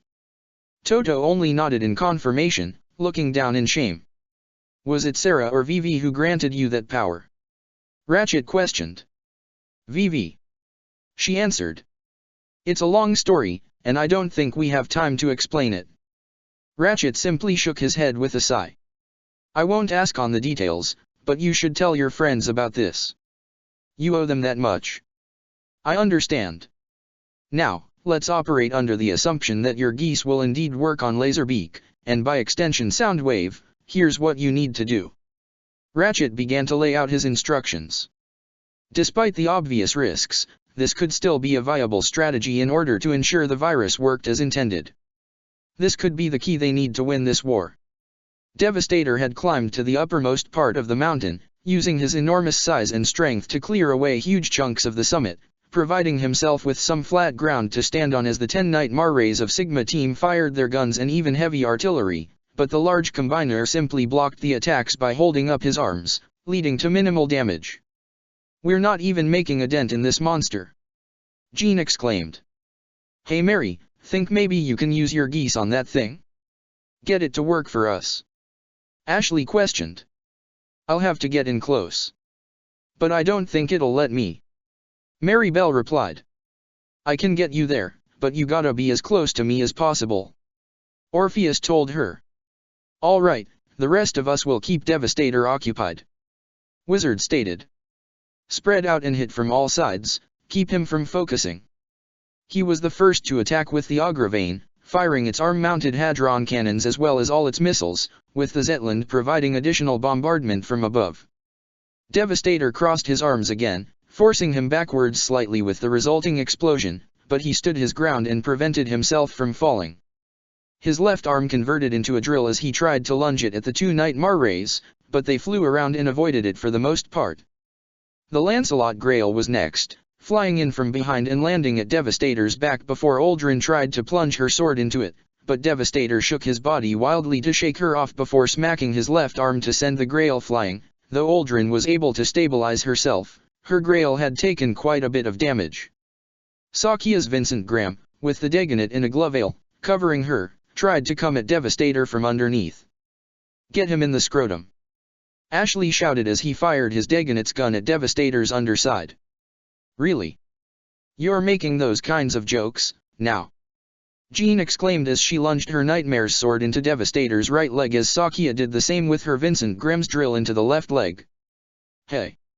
I'm trying to not be totally freaked out of my mind right here," Ashley exclaimed, but was caught off by Devastator's roar as the behemoth shook its legs to knock off the Aglovale and Graham before attempting to stomp on all three Nightmare rays which they were just barely able to avoid. Both Bradfords circled around Devastator's head to fire their greatest weapons. Their respective Megiddo Harkins shot out and combined to fire the Hadron Spear, a condensed blast of Hadron energy into Devastator's face. This did manage to cause the combiner pain, but he quickly recovered as he attempted to lunge his drill at Mockara's Bradford. "Mockara!" Leonhardt shot his Bradford at his lovers and pushed her out of the way in time, getting his own unit grazed in the process. They got him pretty distracted. "What's the plan?" Mary Bell asked as her Lancelot trail literally held onto the waist of the Guka Biakin. Orpheus' eyes lit up as the geese sigil appeared in both his pupils. "I've never done this before with somebody else with me. You have to hold on, and I won't know how long this will last. Get ready to use your geese." "Got it." Mary Bell accepted. As Orpheus' geese activated, making it as powerful as he could, a red energy sphere expanded around both his and Maribel's Nightmare, creating the illusion of Soundwave's Reaper drone form. It tried to fly in as close as Devastator as possible. Meanwhile, the real Soundwave continued to watch from a safe distance. If he got close enough, he could easily neutralize this with his own Geese Canceller, but Devastator was already covered so there was no need to intervene. Devastator noticed the approaching illusion. Soundwave. It got in real close to his head just as the illusion vanished, Orpheus unable to sustain it any longer as his head felt like it was about to split open. Before the combiner could react at the sudden appearance of two enemy units, the cockpit of the Lancelot trial opened up, after it was set on autopilot, as Mary Bell quickly stood up, activating her own geese as the sigil appeared in both her eyes and she stared right into the monster's optics. "Devastator! You are my puppet." The sigil flew directly into Devastator's optics, but the second it made contact. "Activate Geese Canceller." The combiner's optics turned from red to green as the upside-down sigil of a geese appeared, neutralizing Maribel's own power in an instant. "What?" The horrified former princess face went pale. Did he just say Geese Canceller? Orpheus seemed just as terrified himself. Everyone in Sigma Team had heard that over their Nightmare's comms and were just as shocked as everyone else, and even more so as Devastator managed to grab a hold of both the trial and Biakin in his right hand. "Mary! Orpheus!" Uldren shouted as she saw her lover and brother caught in the monster's grasp. "You two! Watch! Watch your friends all die!" Devastator growled as his chest plate opened up, activating his most dangerous weapon, the Vortex Grinder. It already began to create a massive vacuum force as he tried to aim it at Sigma Team. "Scatter! Don't let it suck you in!" Wizard exclaimed as all 8 remaining Nightmare rays attempted to pull out, but Sakia's Vincent Graham did manage to get caught in its vortex. "He's got me! He's got me!" She tried to put full throttle on her Nightmare's thrusters, but they barely made any headway. "Hang on!" Ashley's Dagonet slammed into the ground as he jammed his sword in to keep himself grounded before firing both his Harkins, which the Vincent Graham caught. However, the force would begin pulling both in as the Dagonet was being dragged across the ground, but both Bradfords came in from both sides and grappled around the Dagonet along with the Aglovale, who also fired its Harkins, which got tangled around the Vincent Graham. But even with all 4 Nightmare Rays working to pull the other one back, it only seemed to slow down the vacuum force as Devastator's vortex grinder continued to work. Tink, on the other hand, got a good look at the inner workings of the horrible machine, even at the distance he was at. Wizard, I have an idea. Tink contacted the only remaining unit available. I'll fire my Mega Hadron launcher right into that monster's weapon, but you try and sever its right arm to free Maribel and Orpheus. Understood. We'll fire both at the same time, just don't get in too close. Wizard agreed. Roger. Tink flew his Zetland as close as he could get to Devastator, who turned to notice his presence just as the Zetland began to configure and form its main weapon. Its shoulder units quickly began to unfold and merge with its arms, as the arms themselves combined together into a single, massive cannon, that seemed almost as long as the Zetland itself. At the same time, Wizard's Agravain aimed its Hadron cannons at Devastator's right joint. Aldrin. Maribel. Get ready to fly. He warned the trapped pair as Devastator strengthened his grip, partially crushing both Nightmare Rays. Soundwave however quickly noticed what was happening as he saw the Zetland's cannon being charged and measured the energy output. He then contacted Devastator directly and gave the command to disperse immediately. Oh scrap! Devastator heard Soundwave's warning and quickly deactivated his vortex grinder, closing his plate just as Tink fired. Eat this! The Zetland's Mega Hadron launcher opened fire, blasting a Hadron blast that was almost 3 times its normal size, and quickly drained most of the Zetland's power supply. While Wizard, simultaneously, fired the Agravain's Hadron cannons at Devastator's left joint. Boom! Both attacks struck, the larger explosion hitting Devastator in his chest, while a smaller one blasted off Devastator's entire left arm, which quickly transformed into Hook, and freeing the Lancelot Grail and Biakin. As Devastator began to tumble backwards from the resulting blast, Orpheus activated the barely functioning glide system in his Biakin, pushing the Grail toward the ground in a bit away as both he and Maribel made it to safety, though both their Nightmare Rays were heavily damaged from Devastator's crushing grip as well as the impact onto the ground. He did it. Wizard breathed in relief, knowing his nephew and Maribel were safe. But their victory was short-lived. Devastator was forced to disperse as the legs converted back into Longhaul and Scrapper, resulting in Scavenger and Mixmaster falling to the ground. But, Bone Crusher, still in the form of Devastator's drill arm, had launched almost like a makeshift missile, straight for the Zetland. Tink had no time to react as the drill shattered his nightmare, him inside, ending his life in that one instant as Bone Crusher transformed back and fell to the ground hard, all the Constructicons forcibly knocked unconscious. Tink. Maribel screamed as everyone in Sigma Team gasped in horror. Aldrin, Makara, and Sakia were already brought to tears, as even Leonhardt began to choke up. Jean and Orpheus looked in just as much shock as their eyes shook, while Ashley glared in rage, being reminded of Joanne, as well as half of his team that died in Slonim. You metal bastards! He exclaimed at the downed Constructicons as he, Aldrin, Sakia, Leonhardt, and Makara, and even Jean, looked ready to end them right then and there. You're gonna pay for. Leonhardt was cut off as a massive sonic blast was unleashed upon them from behind. The culprit was none other than Soundwave, aiming his resonance blaster and firing a massive surge of sonic waves at maximum range with maximum power. All 6 of them screamed as they felt the intense ringing in their ears. The force of the sonic blasts was enough to not only knock down each of their Nightmare Rays, but even cause their internal systems to fritz out of control. No. Stay away from them. Maribel watched helplessly as one by one, all 6 of the Nightmare Rays of Sigma Team were rendered inoperable, causing them to topple over. Soundwave. Wizard roared as he shot his Agravain at the silent Decepticon, drawing both its MVS blades to swing down at Soundwave, who quickly jumped back to avoid the slash. Wizard was about to move in again, but Soundwave fired the resonance blaster once more with a more focused blast at the Agravain, sending it crashing into of boulders. Soundwave kept his weapon focused on the Soul Nightmare, causing its chest unit to crack under the pressure. Even inside his unit, Wizard himself could not only hear the screeching noise, but also felt the external pressure, so much so that his mask began to crack. Back on Horai Island, Nina finished typing the last of the coding on her personal tablet before contacting her Autobot partner. Ratchet, the virus is coded.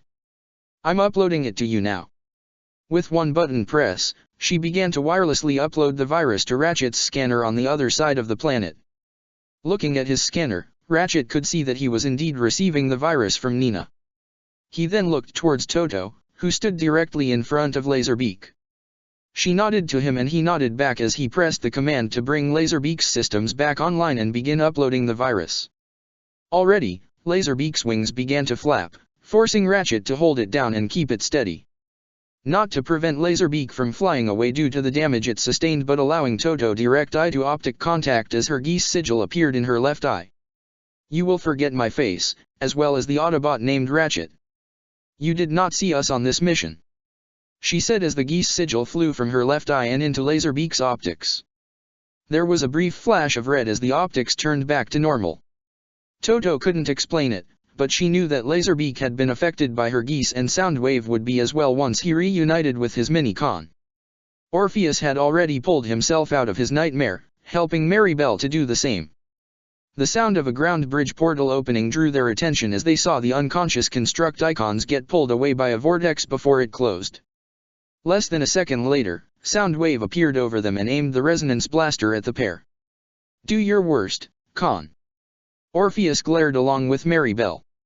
However, before any execution was made, Soundwave's visor lit up, showing a familiar signal reached the silent Decepticon. It was Laserbeak's signal. He then turned into a specific direction before transforming and flying away. Maribel and Orpheus could only look to one another in worry, knowing exactly what that meant. Nina, what is our progress? Ratchet asked as he continued to hold down Laserbeak, with Toto staying close to him. Just more than 50%. She answered. Toto. Ratchet. Come in now.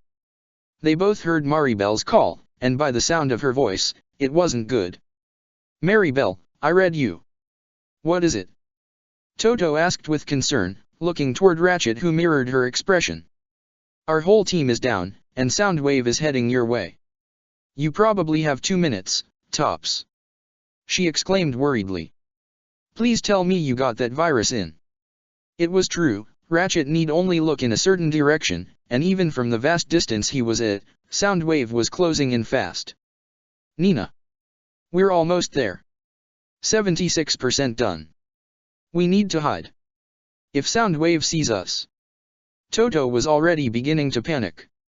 Not needing to be told twice, Ratchet picked up the struggling Laserbeak and moved back behind a boulder with Toto clinging as close to him as possible. But even with their hiding spot, the noise Laserbeak was making would give them away. Ratchet held up his scanner to see that the virus was almost completely uploaded. This was going to be close. Nina watched the loading bar on her screen closely. She saw it reached the end and turn red, signaling the upload was complete. It's done. Ratchet pressed the button on his scanner, finishing the upload before letting go of Laserbeak, closing the compartment that had the bomb hidden inside. Laserbeak hovered, banging against the ground as it moved away from the hiding Autobot and human operator, though a piece of it did break off. It bounced a bit closer to the remains of the Grand Berry before coming to a stop, almost like it was out of power. Soundwave had just arrived, transforming midair before landing on the ground. Ratchet quickly hid behind the same boulder as he motioned for Toto to be quiet, bringing his finger to his mouth. She then clasped both her hands over her own mouth to be as quiet as possible. The silent and dangerous Decepticon walked closer to what was left of the Grand Berry, scanning it for any activity. Then suddenly aimed the resonance blaster in the direction of the boulder where Ratchet and Toto remained hidden behind. The medic gently held his hands in her direction as the girl was already sweating and shaking with fear, keeping herself from making so much as a peep. Soundwave then spotted the downed Laserbeak. He walked over toward his Mini-Con, and closer to the hiding pair. He picked up his damaged Mini-Con and remerged it with his chest. The second Laserbeak made contact, Toto's geese command had transferred directly into Soundwave without him even noticing.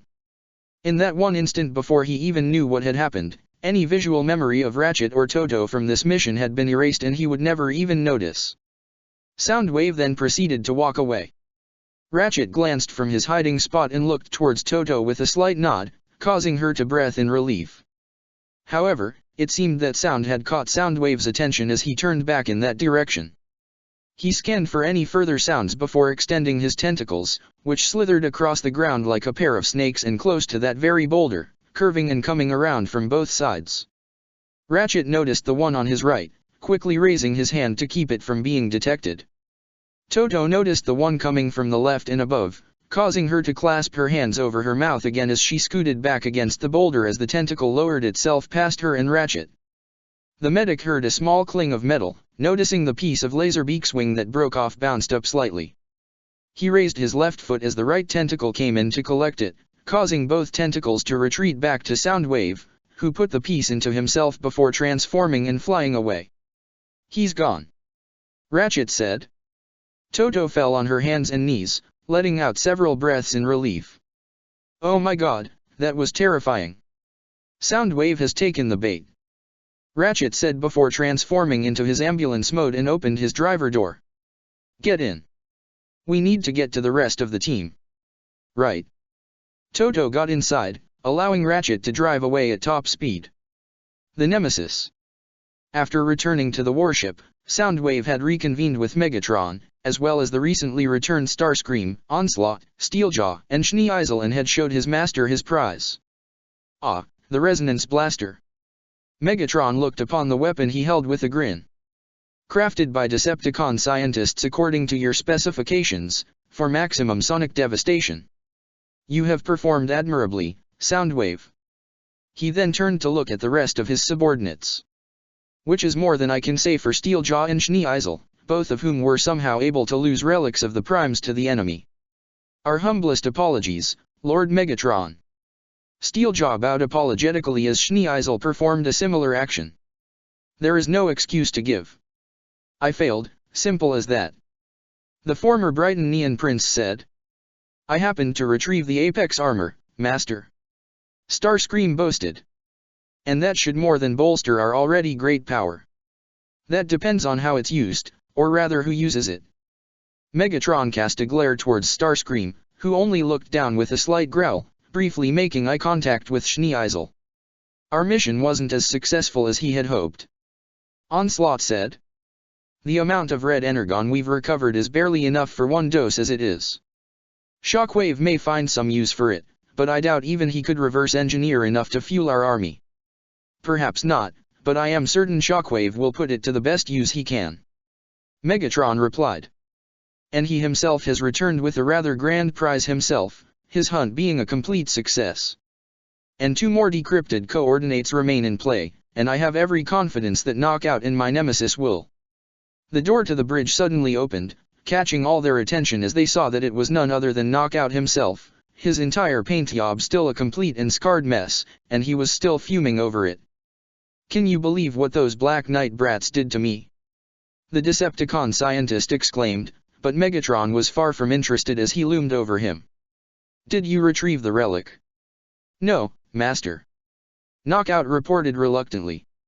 "Then I suggest you convince me of your continued usefulness by examining Laserbeak, Doctor," Megatron told him. The sun had set on the mountain range as darkness filled the sky with the whole of Sigma team pulling themselves out of their disabled Nightmare rays, Maribel already helping Ashley out as Aldrin had already got out before pulling out Sakia and Jean, with Leonhardt doing the same with Makara. Orpheus had gone over to the Agravane to see if he could help Wizard. Ratchet's ambulance form had just arrived on the scene. Toto got out before Ratchet transformed as both went to see if they could help the group. "Maribel, everyone," Ratchet addressed them. "Nightmare rays are disabled, but still intact, mostly," Maribel reported. "What did this?" Ratchet asked. "Some kind of sonic weapon, way more powerful than anything we've seen," Aldrin answered. "Yeah, probably not some kind of ancient magic relic made by alien robot Jesus or whatever." Ashley cleaned his ears out. "My ears are still ringing." Toto noticed someone from their group was missing. "Where's Tink?" The former Glinda Knights looked down in sorrow.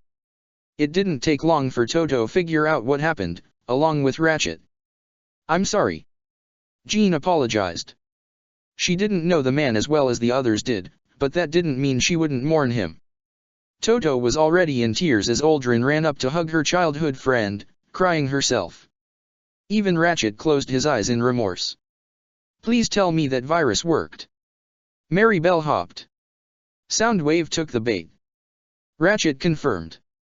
But we won't know if the virus itself is successful until Soundwave accesses the Iacon database. He didn't reveal Toto's geese, something she silently appreciated. The group then looked over to the Augur vein as it finally opened up and Orpheus helped out the masked man. Hang on, wizard, you'll be alright. He told him. Orpheus. However, it was only then that Orpheus saw that the wizard's mask was cracked, and the cracks had spread up and down until the mask itself broke in half. Both pieces fell to the ground as Orpheus, Mary Bell, Uldren, Ratchet, Jean, Ashley, Leonhart, Makara, Sakia, and Toto all saw the face of Oya Grozevin. The Nemesis. Megatron was in the ship's laboratory, overseeing Knockout's examination of Laserbeak as Soundwave laid on the examination table. Given Laserbeak was the minicon that sustained the most damage from Soundwave's report of the mission, it only made sense for it to be looked at.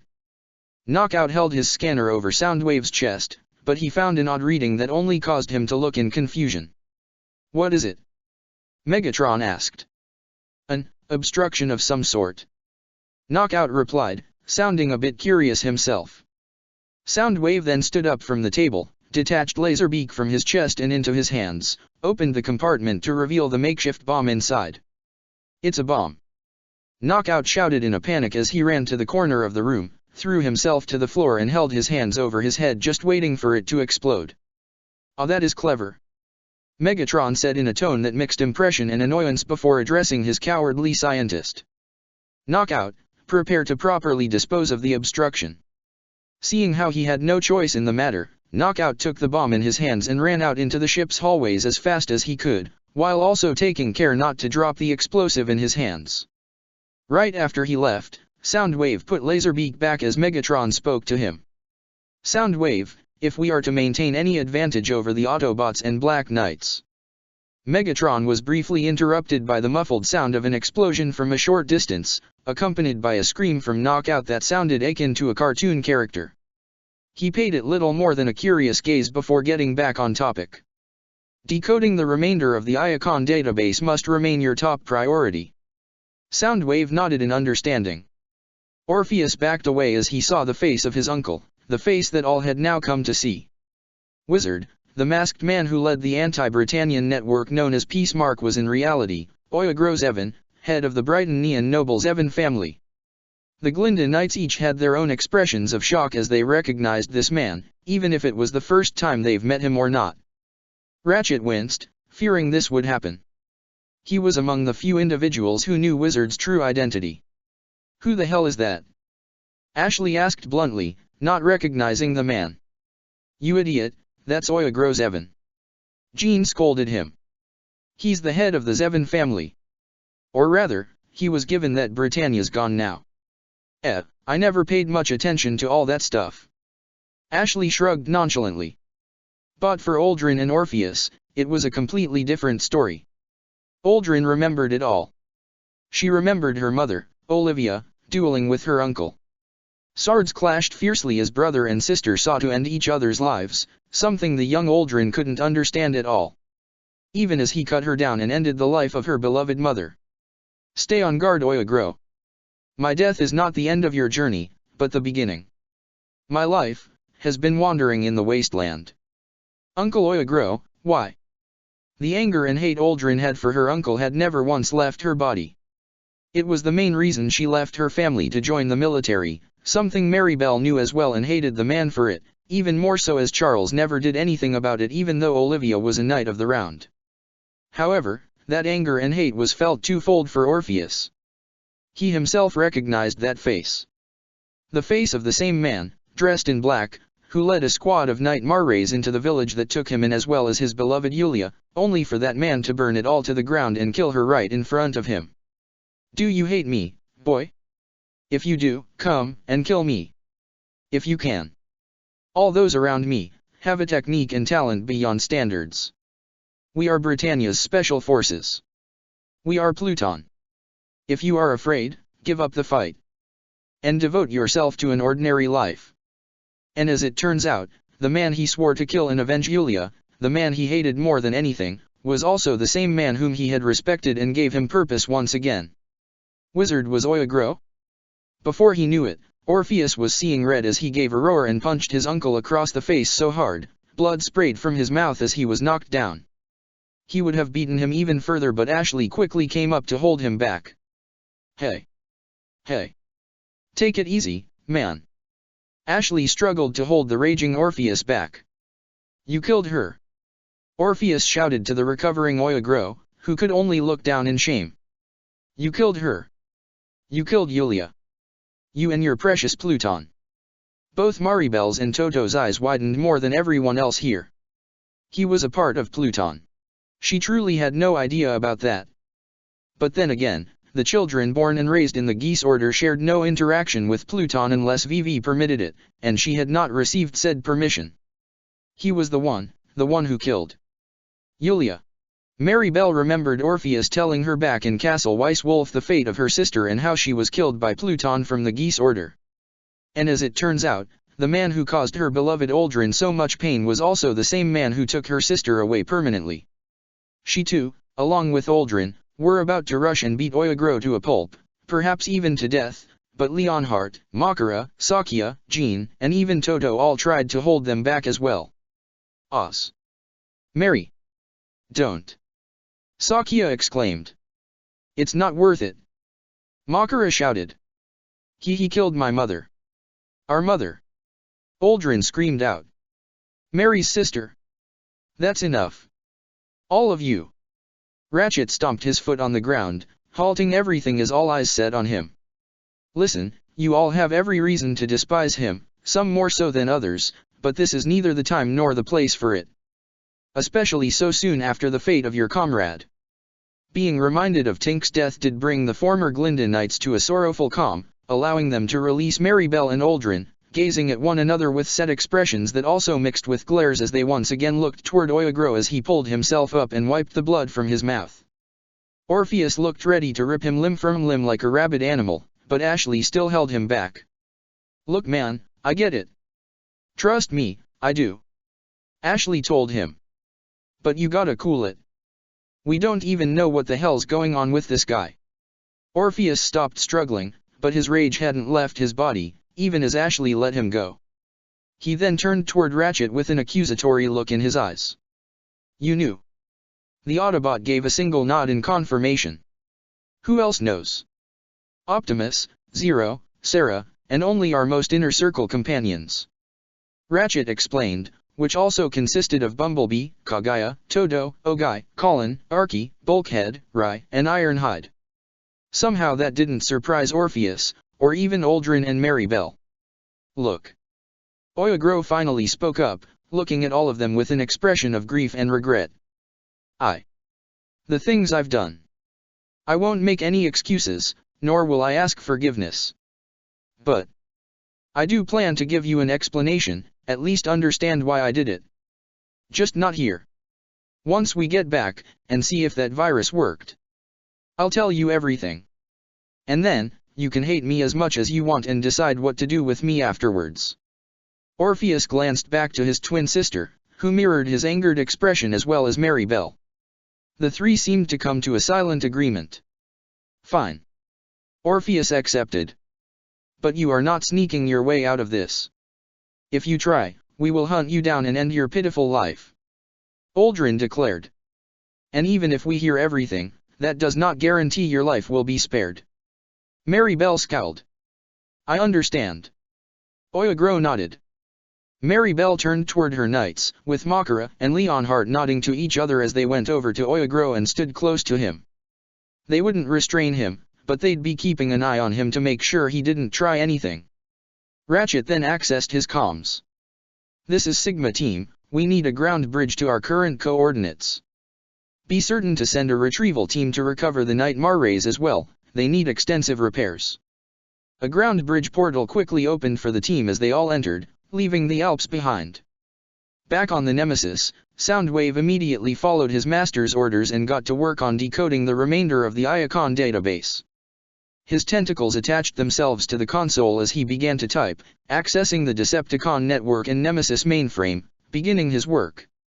Unbeknownst to him, now that he was directly connected to the mainframe, the implanted virus automatically uploaded itself into the mainframe connection to the network and searched for anything related to the Iacon relics, including information on relics already obtained, and began to wirelessly copy and transfer all that data and information to where the virus originated from.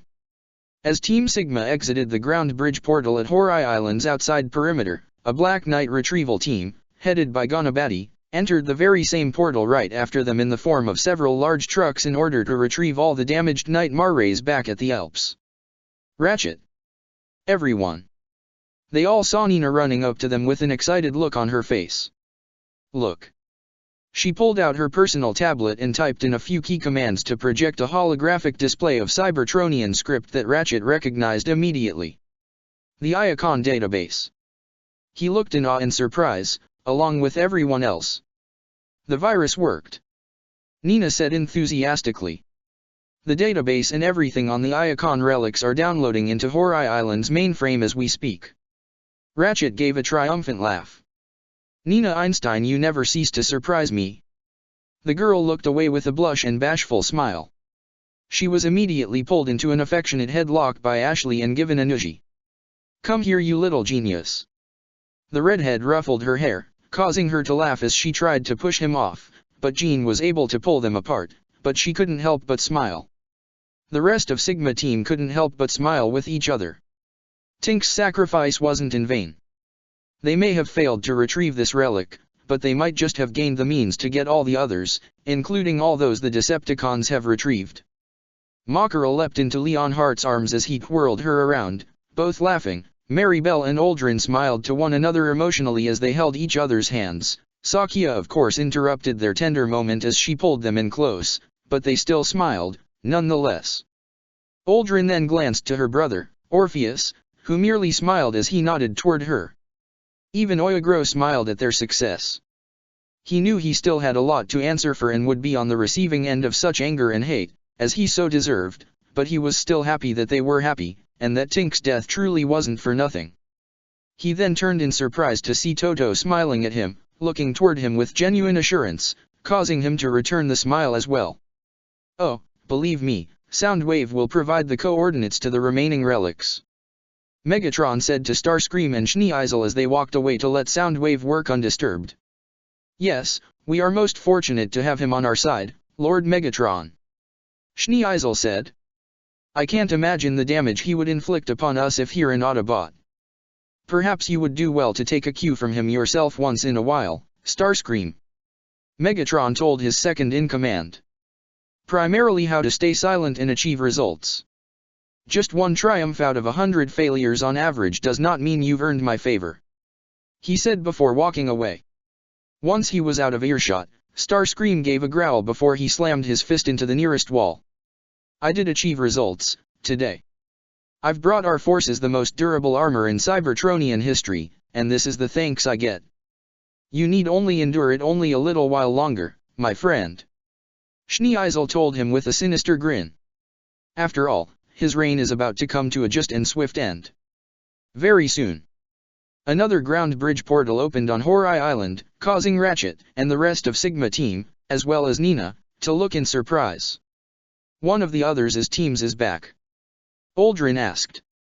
Nina looked at her data pad to get a reading. It seems to be the Omega team returning. I can't wait to share the news. Ratchet said excitedly. However, Maribel looked behind in surprise to see Euphemia and Diet Hard both running toward them as fast as they can. The pink-haired princess had a look of worry on her face. Yuffie? What is? They need help. Euphemia screamed. Get them help. Now. Before anyone could ask what she meant, Orpheus noticed something coming out of the ground bridge vortex, and coming in fast. Duck and cover. They all moved out of the way just in time as several large objects fell out of the portal, which shut behind them, and crashed onto the ground. It was Omega Team, or rather, what was left of them.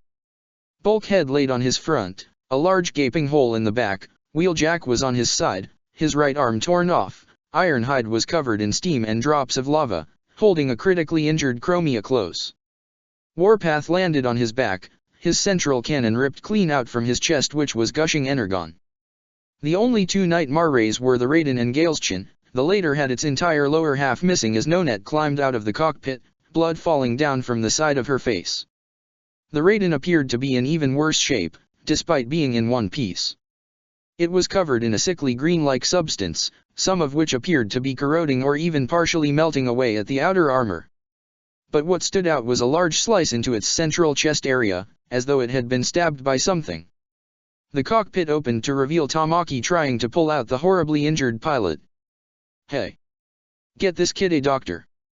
Now!" Tamaki shouted as he pulled out Rai. The kid was covered in blood, his left arm horribly mangled and twisted beyond words. "No." Ratchet looked in horror, just as everyone else. Chapter 25, Toxic Nemesis. Shortly before his own deployment, as well as that of the other Decepticon teams, Shockwave was putting on the finishing touches of his Nemesis project within the Geese Order. Megatron had also just arrived via ground bridge to see its activation with his own optics. Standing before him, hooked to several cables and wires on the wall, was a robotic chassis that looked exactly like his foe, Optimus Prime. Though unlike the real one's red and blue paint job, this one was entirely black, though the windows on its chest were stained a dark red. And of course, there was the Decepticon insignia on its shoulder, as opposed to that of the Autobot where Optimus would have his. Megatron had to admit this felt somewhat surreal. He knew it wasn't the real Optimus and yet, it looked exactly like him. He wondered that if Optimus had ever decided to join him, he would bear a resemblance much like this.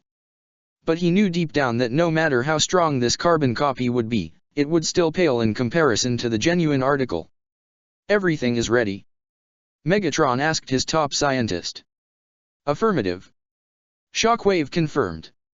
With the inclusion of the synthetic energon formula, this machine should match the physical prowess of Optimus Prime. However, I must also advise caution. To grant such power to someone who is perpetually immature and prone to violent outbursts carries many risks. True, but that's exactly what makes him so perfect for this. Megatron replied. Though we have taken the precautions to ensure he will not turn against us, with the threat our enemies represent, such risks are necessary. Agreed. Shockwave nodded as he pressed the final command functions on his console. Commencing final energon infusion. Now. With the final button pressed, the process had begun. Tubes all across the robot's body began to infuse 3 different kinds of energon at different locations. 2 tubes on the sides injected the blue fluid of the natural energon, while the green substance of synthetic energon was flowing into the tubes attached to the arms and legs. And finally, a single tube, which carried the purple fluid of dark energon, was attached to the head unit. Once all 3 forms of energon entered the body, an electrical surge ran through the entire body for a few seconds before it all stopped. Less than a second later, its optics turned on, revealing a dark red glow. Nemesis Prime was now online. "Welcome back, Victor." Megatron greeted. Nemesis Prime moved its arms and hands, looking at its own body as if it were checking out a new outfit. What have you done to me?" he asked. Though the one inside had the appearance of a young boy, on the outside, it sounded nothing like him. The voice was deeper, much more intimidating. It didn't even sound like Optimus, more like a dark reflection. "Up until recently, you were a joke to the Autobots and their Black Knight companions." Megatron began. "Your immortality and ability to grant a geese may have been useful, but you were no warrior. You lacked the physical power to do any real damage. But that's changed now." He saw his own reflection in a nearby monitor. "This face, it's his face. This chassis was modeled after Optimus Prime." Shockwave explained. "With the appropriate infusion of the incomplete synthetic energon, your physical strength now matches that of the original. You lack a Cybertronian spark, but your brain is now directly connected to the subject's nervous and skeletal systems, and your regenerative abilities will keep your frail form from deteriorating from the stress of battle. Simply put, you will control this body as if it were yours naturally. It was true, within the center of Nemesis Prime, where a Cybertronian spark would be naturally, was VV. His form was connected to the rest of the machines inside him by wires and cables. He had become a cyborg. The perfect meld of man and machine, how exquisite. He sneered inside as the cables detached from the Nemesis body, allowing him to stand on his 2 feet. Thank you both, for this incredible body. I can already feel its power. Perhaps we should put it to the test. Nemesis threw his fist forward, gunning for Megatron's face, only for the fist to automatically stop less than an inch from its intended target, much to V.V's shock. What? He tried to punch at Megatron's side, only to get the same result as his fist stopped before making contact. Megatron only looked amused, even as Nemesis Prime stepped back slightly and drew his ion cannons, looking identical to the ones Optimus would use, only they glowed red as opposed to blue. He aimed one at Megatron and the other at Shockwave and tried to fire, but nothing came out. What's going on here? You didn't really think we'd build something as powerful as you and not have a means to control it, did you? Megatron mused. Natural energon was used to bring this chassis to life, while synthetic energon grants you your physical strength. Shockwave explained. However, dark energon has also been infused. Though it is contained to prevent the corruption of the other forms of energon, it is also connected directly to your organic brain. And I control all forms of dark energon with but a thought. Megatron mused. You cannot harm me, or Shockwave. But I can harm you. Megatron's optics glowed purple, causing Nemesis Prime's optics to do the same as VV felt an agonizing pain shot directly into his head and through the rest of his nervous system, causing the large and metallic body to fall on its legs as it clutched his head. Though you are immortal, you are not immune to pain. I can make you endure the most agonizing physical pain that would normally kill a human, times 1,000, and yet you would still live, but I imagine you wish you hadn't now. Megatron's optics changed back to their natural red, causing Nemesis Prime's to also turn back to red as he fell on his hands and knees to recover. Do you understand now, my dear Victor? Megatron asked as he loomed over him. That body is not a gift, but your prison. Your tomb. You are a weapon for me to use against our enemies. You are my Nemesis Prime and nothing more. Do you understand? He gazed up at Megatron and though he couldn't see his natural face, he knew VV was glaring at him with as much hate as he could muster. You are angry at me, naturally. The leader of the Decepticons noted. But perhaps you can direct that anger at someone else you feel is responsible for your current predicament. There were many faces that came to mind. Lelich, Optimus, Cece, Nunnally, Kaiserin, and virtually every Autobot and human friend that they knew. They would all suffer. He would make them all pay. Every last one of them. What do you want from me? He asked but noticed a slight glare in Megatron's eyes before bowing his head reluctantly. Lord Megatron. I need you to retrieve something for me, Nemesis Prime. Megatron instructed. And annihilate everything that gets in your way. Squadron X, consisting of Barricade, Blackout, Lugnut, Blitzwing, Demolisher, and Overload had already arrived at their intended location to retrieve the relic, an uninhabited island on the planet's equator. This island was incredibly small and even appeared to be newly formed, evident by the hardened magma and stone-black surface that surrounded the massive volcano that currently had smoke coming out from the summit. How long must we wait? My performance demands punctuality. Overload stated. Megatron has his Nemesis project coming in any minute. It's our job to keep him in line. Barricade told him. Curious as to why Megatron would allow such an inferior organic such power. Blitzwing said in his logical persona before switching over to his maniacal one. And they say I'm crazy. He laughed. Bah. Lord Megatron knows what he is doing. It is not our place to question him. Lugnut boasted. But I do have to admit, even I am slightly confused by letting VV become this strong. Yeah, I've read the files on that guy. Demolisher said. He's basically a crazy kid who doesn't age. Oh, and he can give humans some crazy mind powers. I'm guessing that he just wanted to make him both useful and kept in line. Blackout assumed. Blitzwing's hot-headed persona emerged. Let the punk try and double-cross us. I'll pound that fancy immortality right out of him. I don't like it either, but it's our leader's orders and we know better than to question him, one way or another. Barricade said. A ground bridge portal then opened, getting the attention of all 6 Decepticons as they saw Nemesis Prime step out before the portal closed. Ah, if it isn't Optimus Prime's understudy. Welcome to the show. Overload bowed in a mocking sense. Do not compare me to him. Nemesis exclaimed. Blitzwing's insane persona appeared. That's gonna be hard to do since you look just like him. He laughed before changing again to his logical persona. At least Optimus has proven to be a worthy adversary. You may wield a body that possesses his physical strength, but that immaturity of yours could hold your potential back. I'd advise you to keep it in check. Noted. Nemesis growled. Nice of you to join us. Barricade addressed the dark doppelganger. We got a job to do now. I know, retrieve the relic and kill any and all Autobots and Black Knights that arrive. I understand all that. Nemesis Prime brushed off. Well, if you want to get a chance at actually killing them, you'll follow our lead. Barricade told Nemesis before addressing the team. Lugnut, Blitzwing, Blackout, search the skies. Let us know when you find them. The 3 aerial Decepticons transformed into their respective vehicle modes and began their search. The rest of us, move out. We'll converge when the enemy's been spotted. With that, Barricade, Demolisher, and Overload all transformed and rolled out, with Nemesis Prime doing the same. His vehicle mode was identical to that of Optimus as well, a black semi-auto truck with blood-red stained windows, as well as a Decepticon insignia at the front.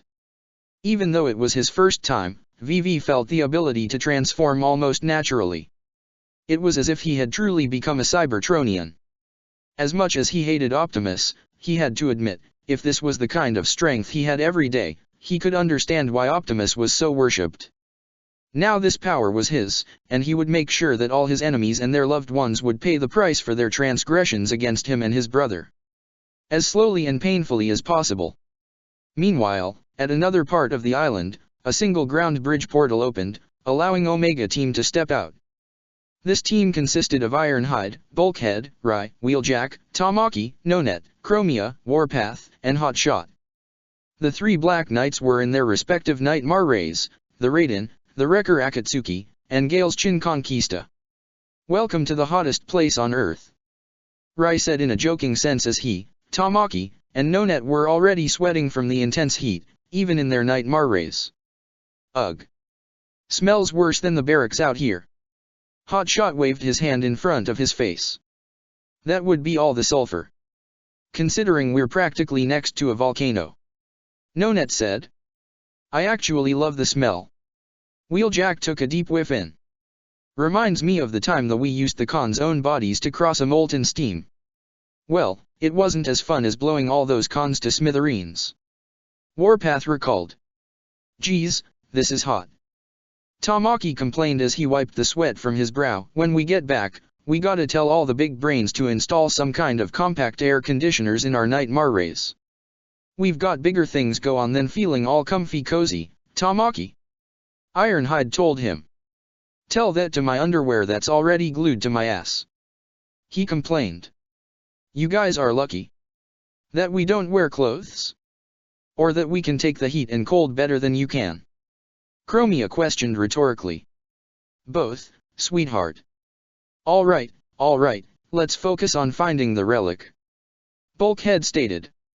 Let's spread out a bit and keep an eye out for any Khans that might already be here. Good idea.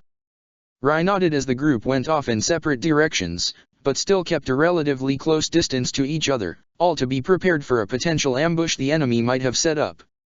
The group looked around as best as they could, the 3 Black Knights using their Nightmare Rays to scan the area while the Autobots looked under every rock and in every crevice, but couldn't find much of anything. I don't see anything.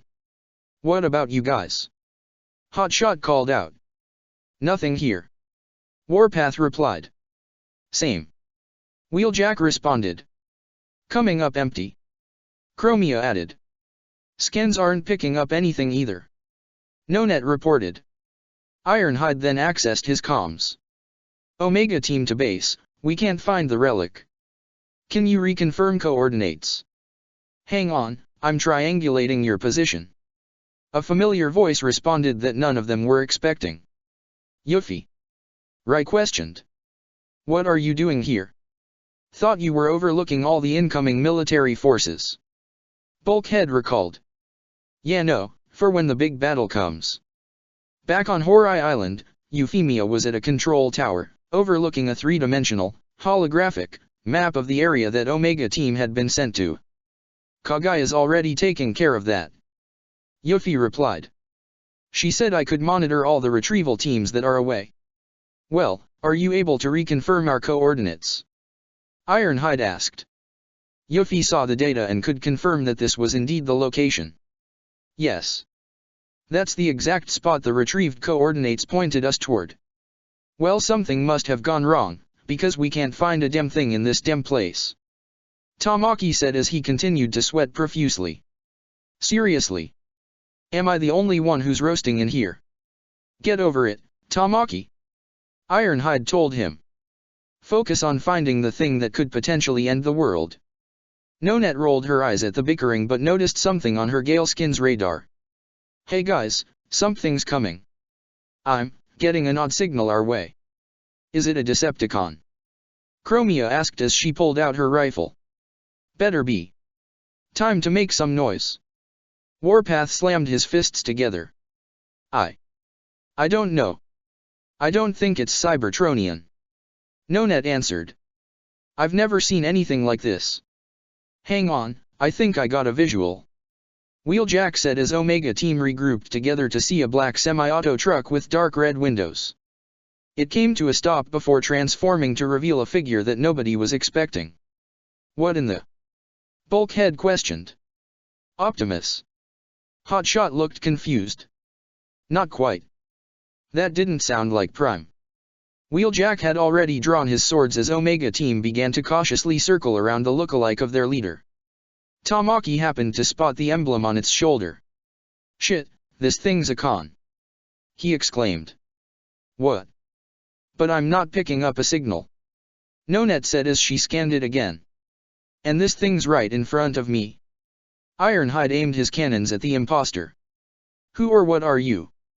The last thing you pathetic Autobots will ever see. Tough guy, huh?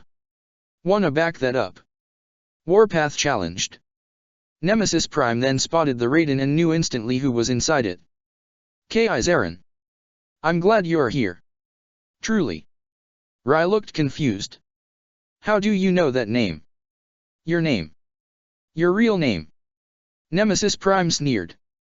You know, I can't really recall any other contracts I've formed that I came to regret. Any failures just helped me and Charles in the long run, except you. I should never have formed a contract with you.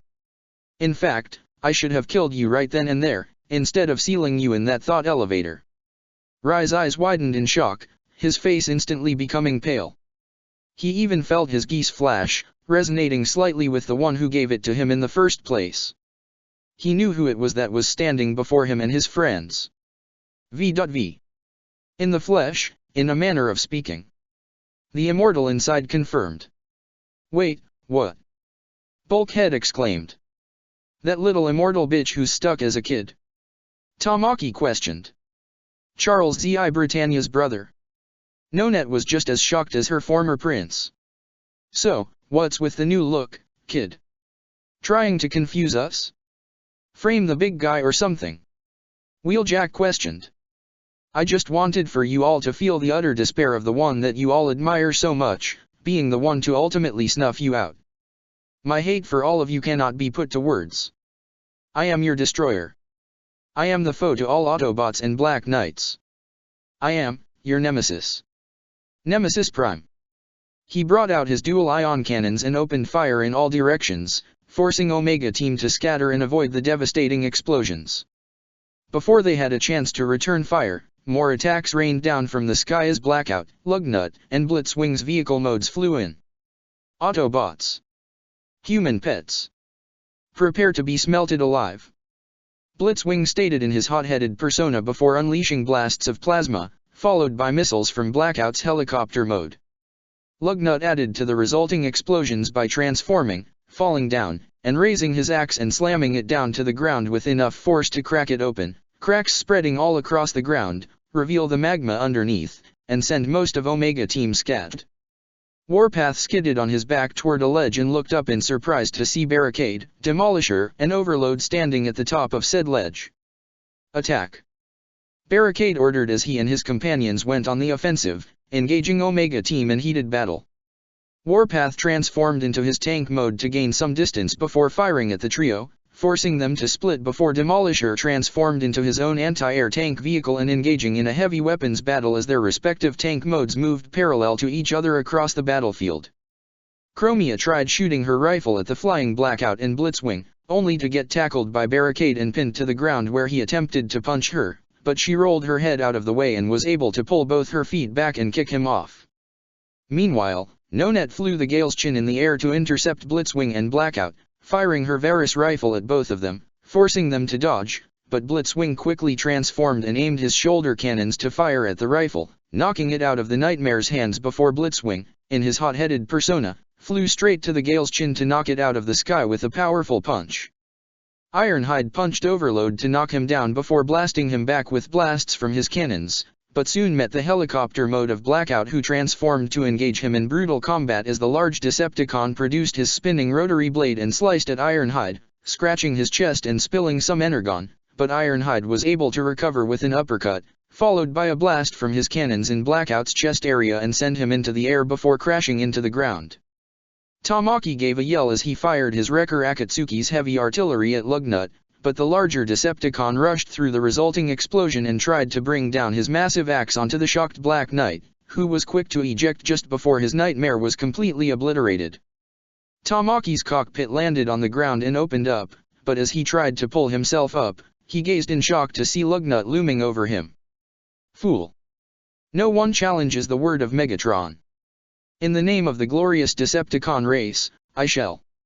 Lugnut's speech was interrupted as Wheeljack's vehicle mode shot right at him before transforming as he leapt to slam both his feet into Lugnut.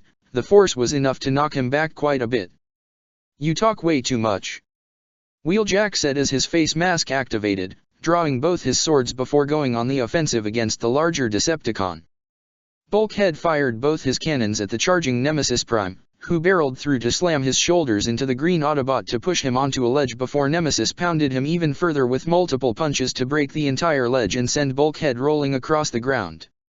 Nemesis then aimed his ion cannon at his face with the intent on finishing him off, only to get struck in the back by a spinning kick from the Raiden. I can see why Suzaku does that trick. It's actually kinda fun. Rai thought before glaring hatefully at the fake Optimus, drawing his Nightmare's katana while Nemesis drew his own arm blade to engage in a brutal sword duel, clashing their blades repeatedly before the Raiden reached out with its Surger claw, but Nemesis caught it with his arm before hoisting the Raiden up and over, slamming it into the ground. Hey!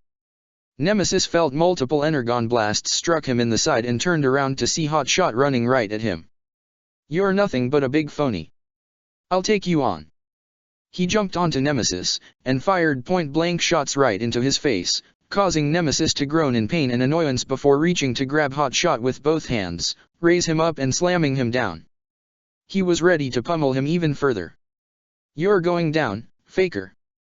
Bulkhead tackled him over a ledge, the two rolling on a small hill before Bulkhead made sure to slam Nemesis face first into a stone wall.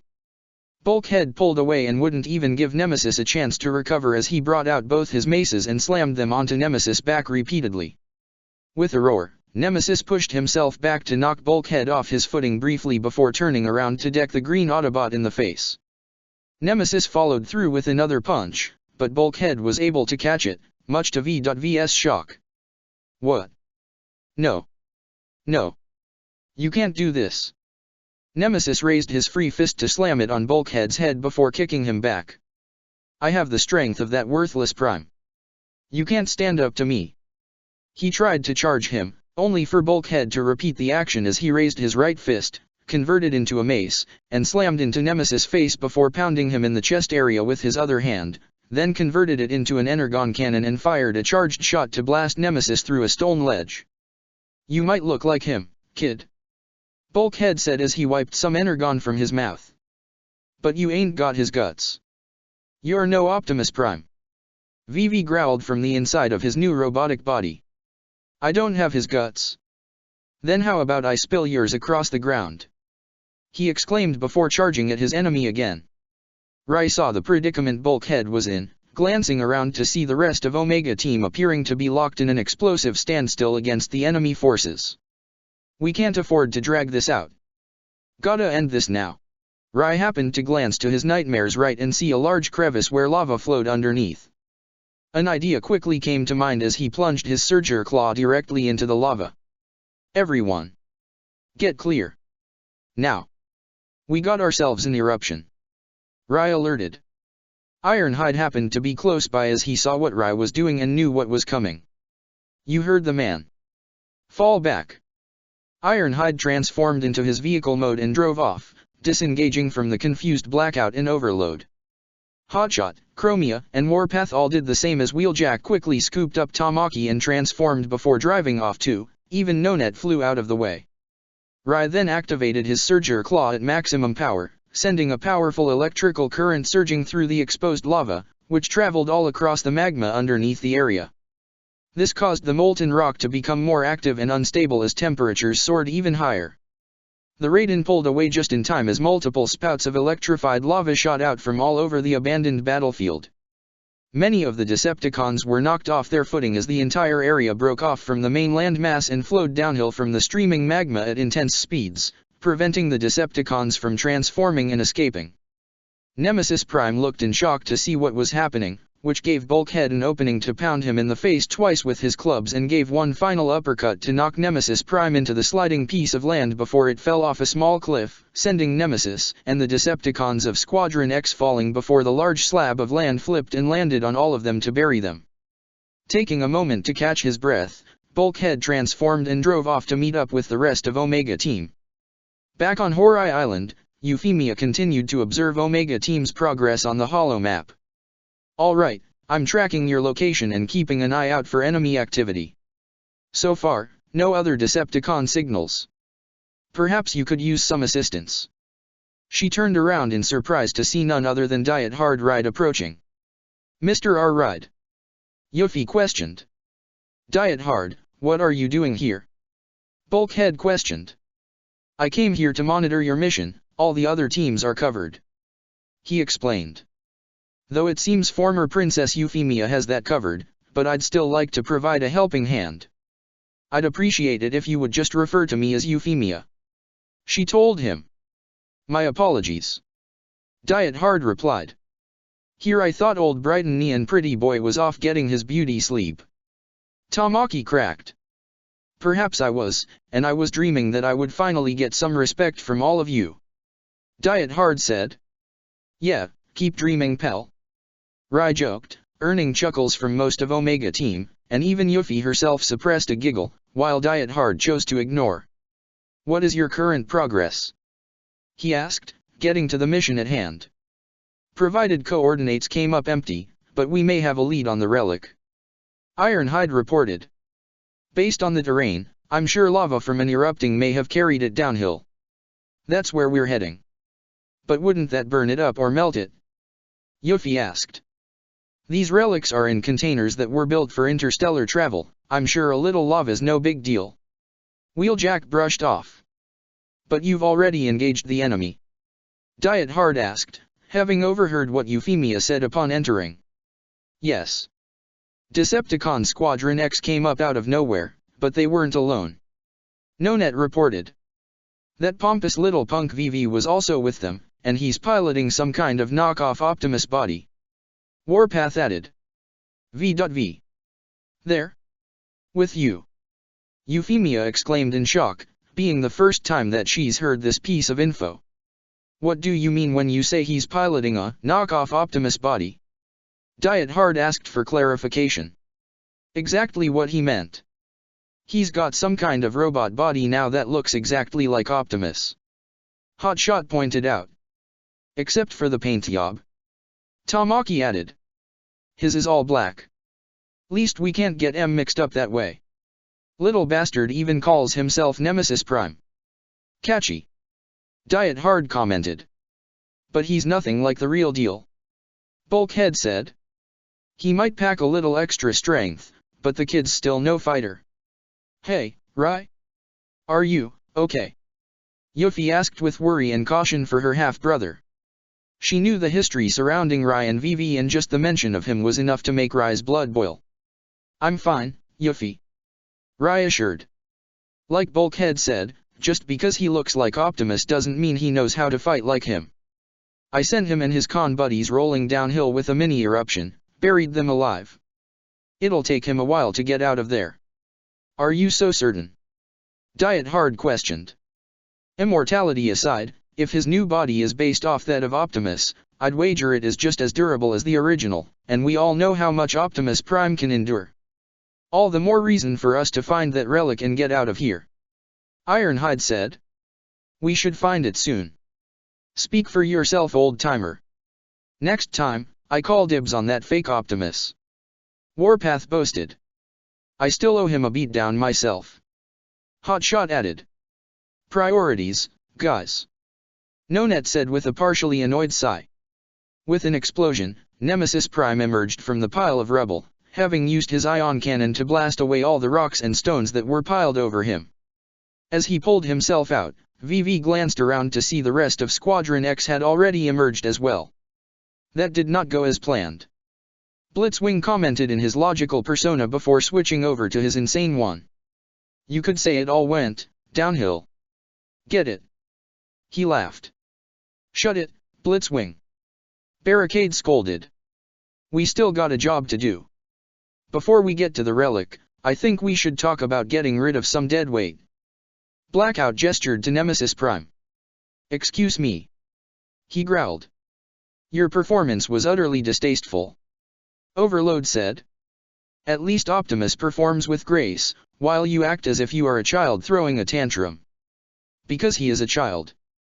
Having a body based off a Prime does not put him on equal footing to one. Lugnut stated.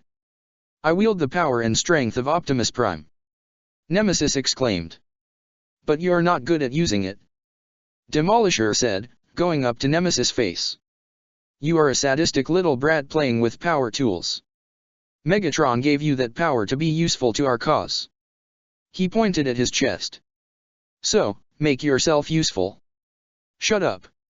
Nemesis pounded him into the ground. I'm stronger than all of you combined. I'm not in this for whatever cause you and your precious master preach about. I'm here to slaughter every last Autobot in Black Knight. Wipe them off the face of the planet. You wanna put those words into action, you little punk? Blitzwing challenged in his hot-headed persona as he aimed his shoulder cannons at him. You dare insult not only Lord Megatron but our glorious cause. Lugnut drew his axe. You do not deserve to bear the glorious Decepticon emblem. Blackout and Overload were also ready to fight back against Nemesis Prime as he drew his ion cannons and aimed them in all directions. Enough. Barricade stepped forward and in between them. The more we argue with each other, the more time we get the enemy to get the relic. He turned to face Nemesis Prime. I'm not here to babysit you. You don't want to be treated like a kid, then act your age. Megatron told me that you and your brother were among the most cunning humans on this planet, which isn't saying much given how weak your race is. Prime is strong and smart, and he knows how to use both his strength and intelligence. You want to stand a chance against him? Do the same. Stop being that little whiny brat Vivi and start being Nemesis Prime. Or throw another temper tantrum, and I'll have Soundwave use a space bridge to zap you to the center of the sun. From inside the mechanical body of Nemesis Prime, Vivi took rapid breaths, like a wild animal ready to tear apart everything in his path. Yet, he had listened to everything Barricade had said. He knew he was right, deep down. Ever since the Autobots and Black Knights reappeared following Britannia's fall, Vivi had been nothing like his old self. He would always hide in the shadows, working with Charles, plotting and manipulating, stepping in when the moment was right. Now all he's done is throw temper tantrums when things don't go his way. He had the body of Optimus Prime, but not his mind. That's right. He wasn't Optimus Prime, he was Vivi. It was time to use his manipulations and cunning once again. The cunning mind of V.V and the strength of Optimus together was what made Nemesis Prime. Let's go find that relic, Nemesis stated in a calmer tone of voice.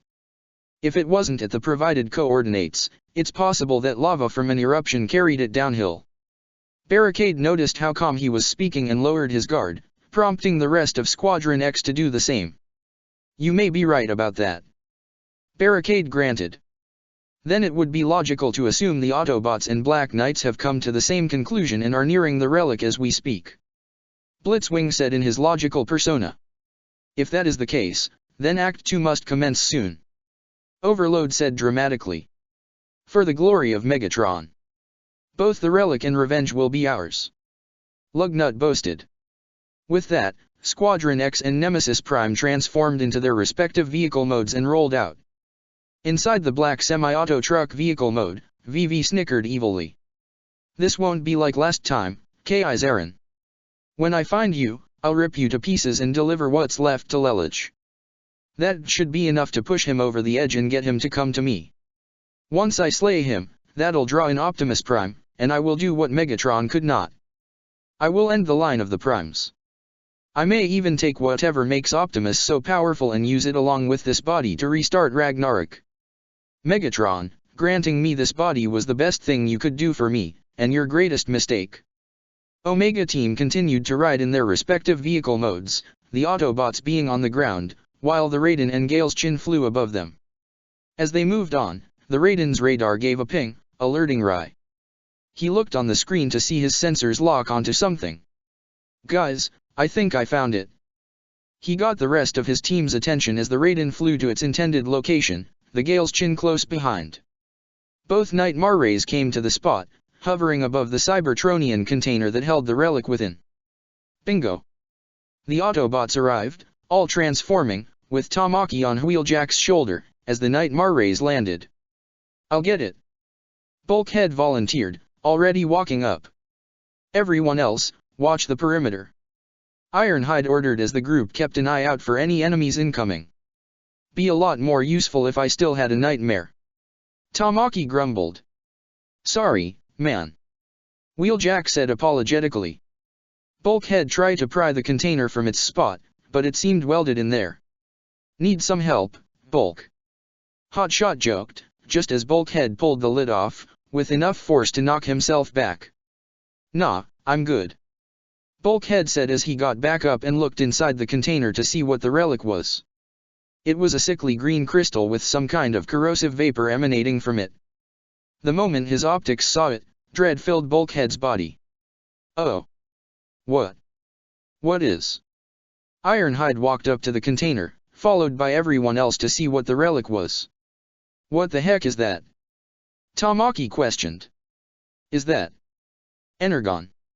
Nonet asked. Base, we have a problem. Ironhide contacted Horai Island. What's the matter? Euphemia asked. We found the relic, it's a cache of Energon, Chromia answered. But isn't that a good thing? Yuffie asked again. No, not this kind, Bulkhead said, fear evident in his voice.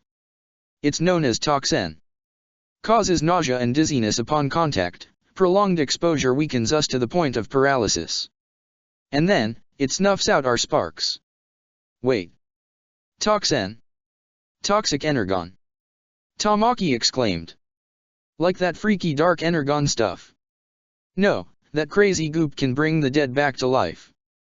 Warpath shook his head, sounding genuinely scared for one of the few times in his life.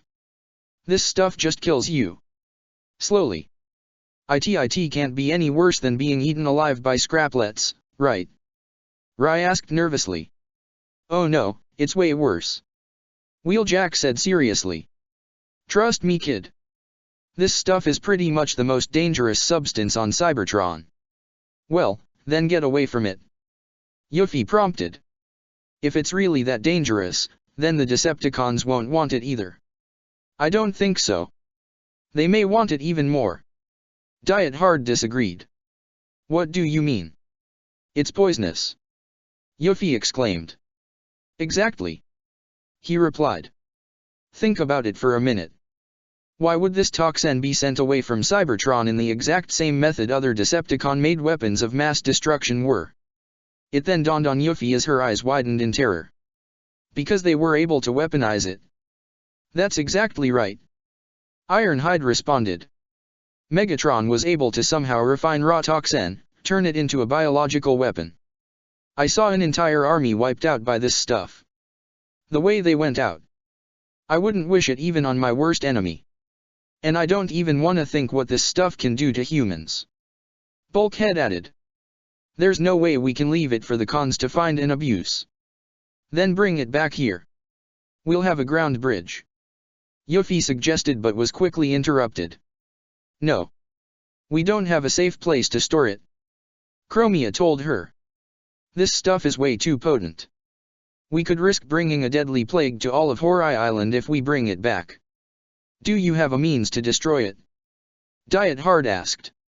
Because that seems to be our only option at this point. Maybe, but we can't leave even a single trace of this stuff. Ironhide responded.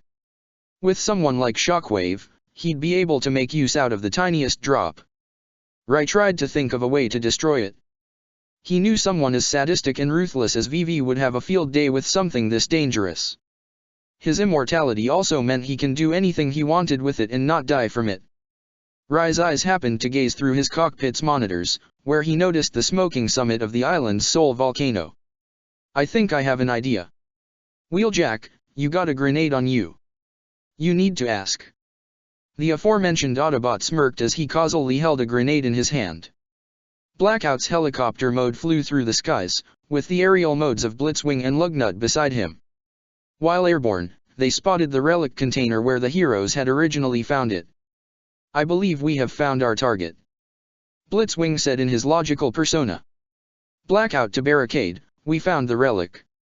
Rendezvous at our location. Blackout reported as the three flying Decepticons descended before transforming when they got to the ground. A few seconds later, Barricade, Overload, and Demolisher, along with Nemesis Prime all pulled up in their vehicle modes and transformed as well. Allow me to retrieve it. Overload suggested. The acquisition of our prize is best suited for the lead role. He walked toward the container.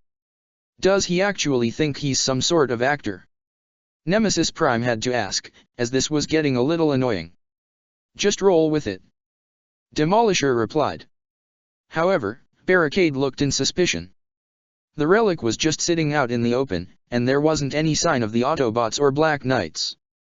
They had such a head start, the enemy should have found the relic first. He then remembered how this team of Autobots had wreckers in their ranks. His optics then widened in shock. No. Wait. But it was too late. The second Overload pulled off the container's lid, he tripped the grenade attached to the chunk of toxin inside. Boom. The entire container exploded, much to the surprise of Squadron X. Overload was blasted back, a large gaping hole in his chest as the sickly green fragments of toxin melted their way into his body. Alas, voiced, with his own, petard. Those were Overload's last words before he succumbed to his injuries. Even if the bomb hadn't killed him, all the toxin that ended up in his internal systems would have finished it. Lugnut noticed the green vapor emanating from Overload's body and recognized it immediately. It is toxin. Wait, you're carrying it, Rai. Yuffie exclaimed as the Raiden rolled across the ground on its land spinners, the Nightmare holding the only remaining piece of toxin with Bulkhead's vehicle mode and the Galeschin right behind him. You heard how toxic it is. I know. Rai confirmed with Tamaki sitting behind him in the cockpit. But don't worry, I'm sealed inside the Raiden. I'll be fine. And if he does get sick, he's got a co-pilot to help him out. Tamaki said with a grin. You'd get sick along with me since we're in the same cockpit. But thanks. Rai said with a smile. Anytime, buddy. Tamaki nodded. I still think I should have taken it. Nonet said in disapproving tone. The idea of Rai carrying a toxic substance did not sit well with her. We all talked about this.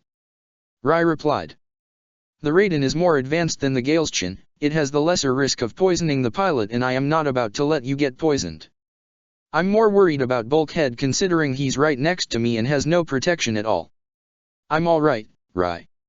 Bulkhead assured his friend. And you know that wherever you go, I go. No exceptions. You hear that? You're stuck with us, buddy. Tamaki grinned as he ruffled Rai's hair, causing him to chuckle. Thanks, guys. Alright, but why split up? Yuffie asked as she saw on the holo screen that Omega Team had split into 3 groups. The group consisting of Rai, Bulkhead, and Nonet were heading directly to the volcano, while the other 2 groups, one of Ironhide and Chromia, were heading eastward down the slope, while the last group of Wheeljack, Warpath, and Hotshot were going in the westward direction. I know that this toxin is dangerous to Cybertronians, but this seems a little much. She continued. Why not just use that grenade to destroy all of it? Because we don't got the ordnance to destroy it all without leaving a single trace left. Wheeljack said as his vehicle mode, along with that of Hotshot and Warpath, drove down the slope, leaving a trail of leaking energon from wounds they self-inflicted along the way. Yeah, when it comes to toxin you wanna be very thorough. Warpath added. The rest of us will lure the cons away, while Bulk, Rai, and Nonet destroy what's left of the toxin. Hotshot put in. Lob it right into the volcano. But what about V.V? Isn't he still out there? And more dangerous than ever? Yuffie asked. We can handle it. Ironhide replied as his vehicle mode rode alongside that of Chromia. We don't have to win, just lure them away long enough for the others to do their work. The female Autobot said. I could call up a ground bridge that'll get you straight to the volcano. Yuffie offered. Or I can just fly there.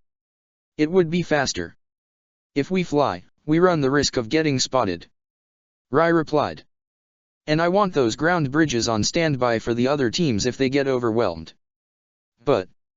Yuffie. Do you trust us? Nonet asked.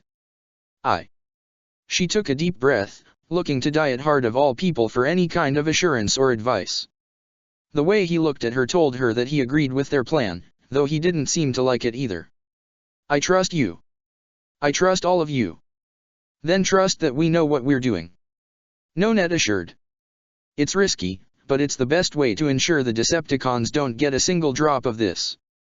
Alright, but if anything comes up and I can help, let me know. Yuffie requested. Sure thing, kid. You're our first contact. Bulkhead assured. We'll monitor things from here. Diet Hard said as he found the holo map. From the looks of things, it seems the enemy has found your little surprise. I can't say whether it's inflicted any casualties though. Well, I at least know for certain that VV survived. Rai commented. Barricade to Megatron. The commander of Squadron X contacted the Decepticon leader. The relic we're searching for, it's toxin. Exactly how much is in your possession? Megatron asked. None, the Autobots set up a trap. They probably destroyed it all. Barricade responded. Did they? Really? Nemesis Prime questioned. Look. He gestured to 2 trails of energon spots leading in 2 separate directions. Trails of energon. Lugnut identified. The Autobots leak from their wounds. But they are in 2 separate directions. Blitzwing said in his logical persona before switching to his insane one. Perhaps they've been hit one too many times in the head. He chuckled. Or they're trying to split us up. Demolisher stated. They wouldn't do something like this if they destroyed all the toxin. There must still be some of it left. At least one group has to have it. Blackout assumed. Do whatever it takes. Retrieve the toxin. Megatron ordered. As you wish, Lord Megatron. Barricade accepted before addressing his team. 2 groups. Blackout and Demolisher are with me, Lugnut and Blitzwing, you 2 take Nemesis. Stay in contact. With that order, the Decepticons all transformed and rolled out in their respective directions. K.I. Zarin. VV thought to himself. No matter where you'll go, I'll find you. You are not leaving this island alive. It would seem your plan is working. Diet Hard contacted the separated groups of Omega Team. Ironhide, you and Chromia have 3 enemy units heading your way, Wheeljack, Warpath, Hotshot, you have 2. Your trap may have killed at least 1 Deception, though it stands to reason that your group will be facing this Nemesis Prime, so I'd advise caution. Don't you worry, We can handle that fake Prime. Warpath brushed off. We'll call you guys when we're ready for cleanup. Wheeljack said before signing off. We'll deal with the cons on our end too. Keep monitoring Rye, Bulkhead, and Nonet. Destroying the toxin takes priority. Ironhide instructed. Understood. Diet Hard said as the veteran Autobot signed off as well. Rye, are you and the others doing alright? Yuffie asked. We're holding our own. Rye answered. Not feeling the least bit sick. I got a barf bag though in case you need it. Tamaki joked, earning a giggle from Yuffie. I wish there was more I can do to help you though. Yuffie said as her smile faded. Yuffie, you have already done more than enough for the cause. Nonet told her seriously. You helped to free Euro Britannia from the Decepticons occupying it, now you're instrumental in building the UFN. She's right, kiddo. Bulkhead added, though he happened to sound a bit exhausted. You may not be a soldier, but you're a Black Knight through and through. Heck, when you were still with Britannia, you really worked to shake their cages. You didn't hesitate to stand up to their hypocrisy and scrappy philosophies, no matter how dangerous they were. Yeah, most of the Britannian royals were a bunch of scumbags, but you ain't one of them. You're a good kid. Tamaki granted. I've been dealing with Britannia since the moment I was born. I couldn't stand how my father and most of my family was doing to the world. Yuffie said with a fierce expression. My only regret is that I didn't join your side sooner. Perhaps if I had. She looked away in grief. Then the special zone. That wasn't your fault. Rai quickly exclaimed. Megatron was the one who started that, not you. You know that. I know. I just wish that. There's nothing we can do to change what happened. Diet Hard put his 2 cents in. The past is the past and it can't be undone. Just as the Autobots can't undo what happened to Cybertron, correct? Yeah, exactly. Bulkhead confirmed. Our planet's gone, so many sparks lost, but we got a chance to save this world and we ain't backing down. I know, and that's what I admire about all of you so much. Yuffie said with a genuine smile. You've all lost so much, all of you, human and Cybertronian. But, despite all that, and what we're facing, you don't give up. You don't back, you don't give in. You keep going. Because we have to. Rai said.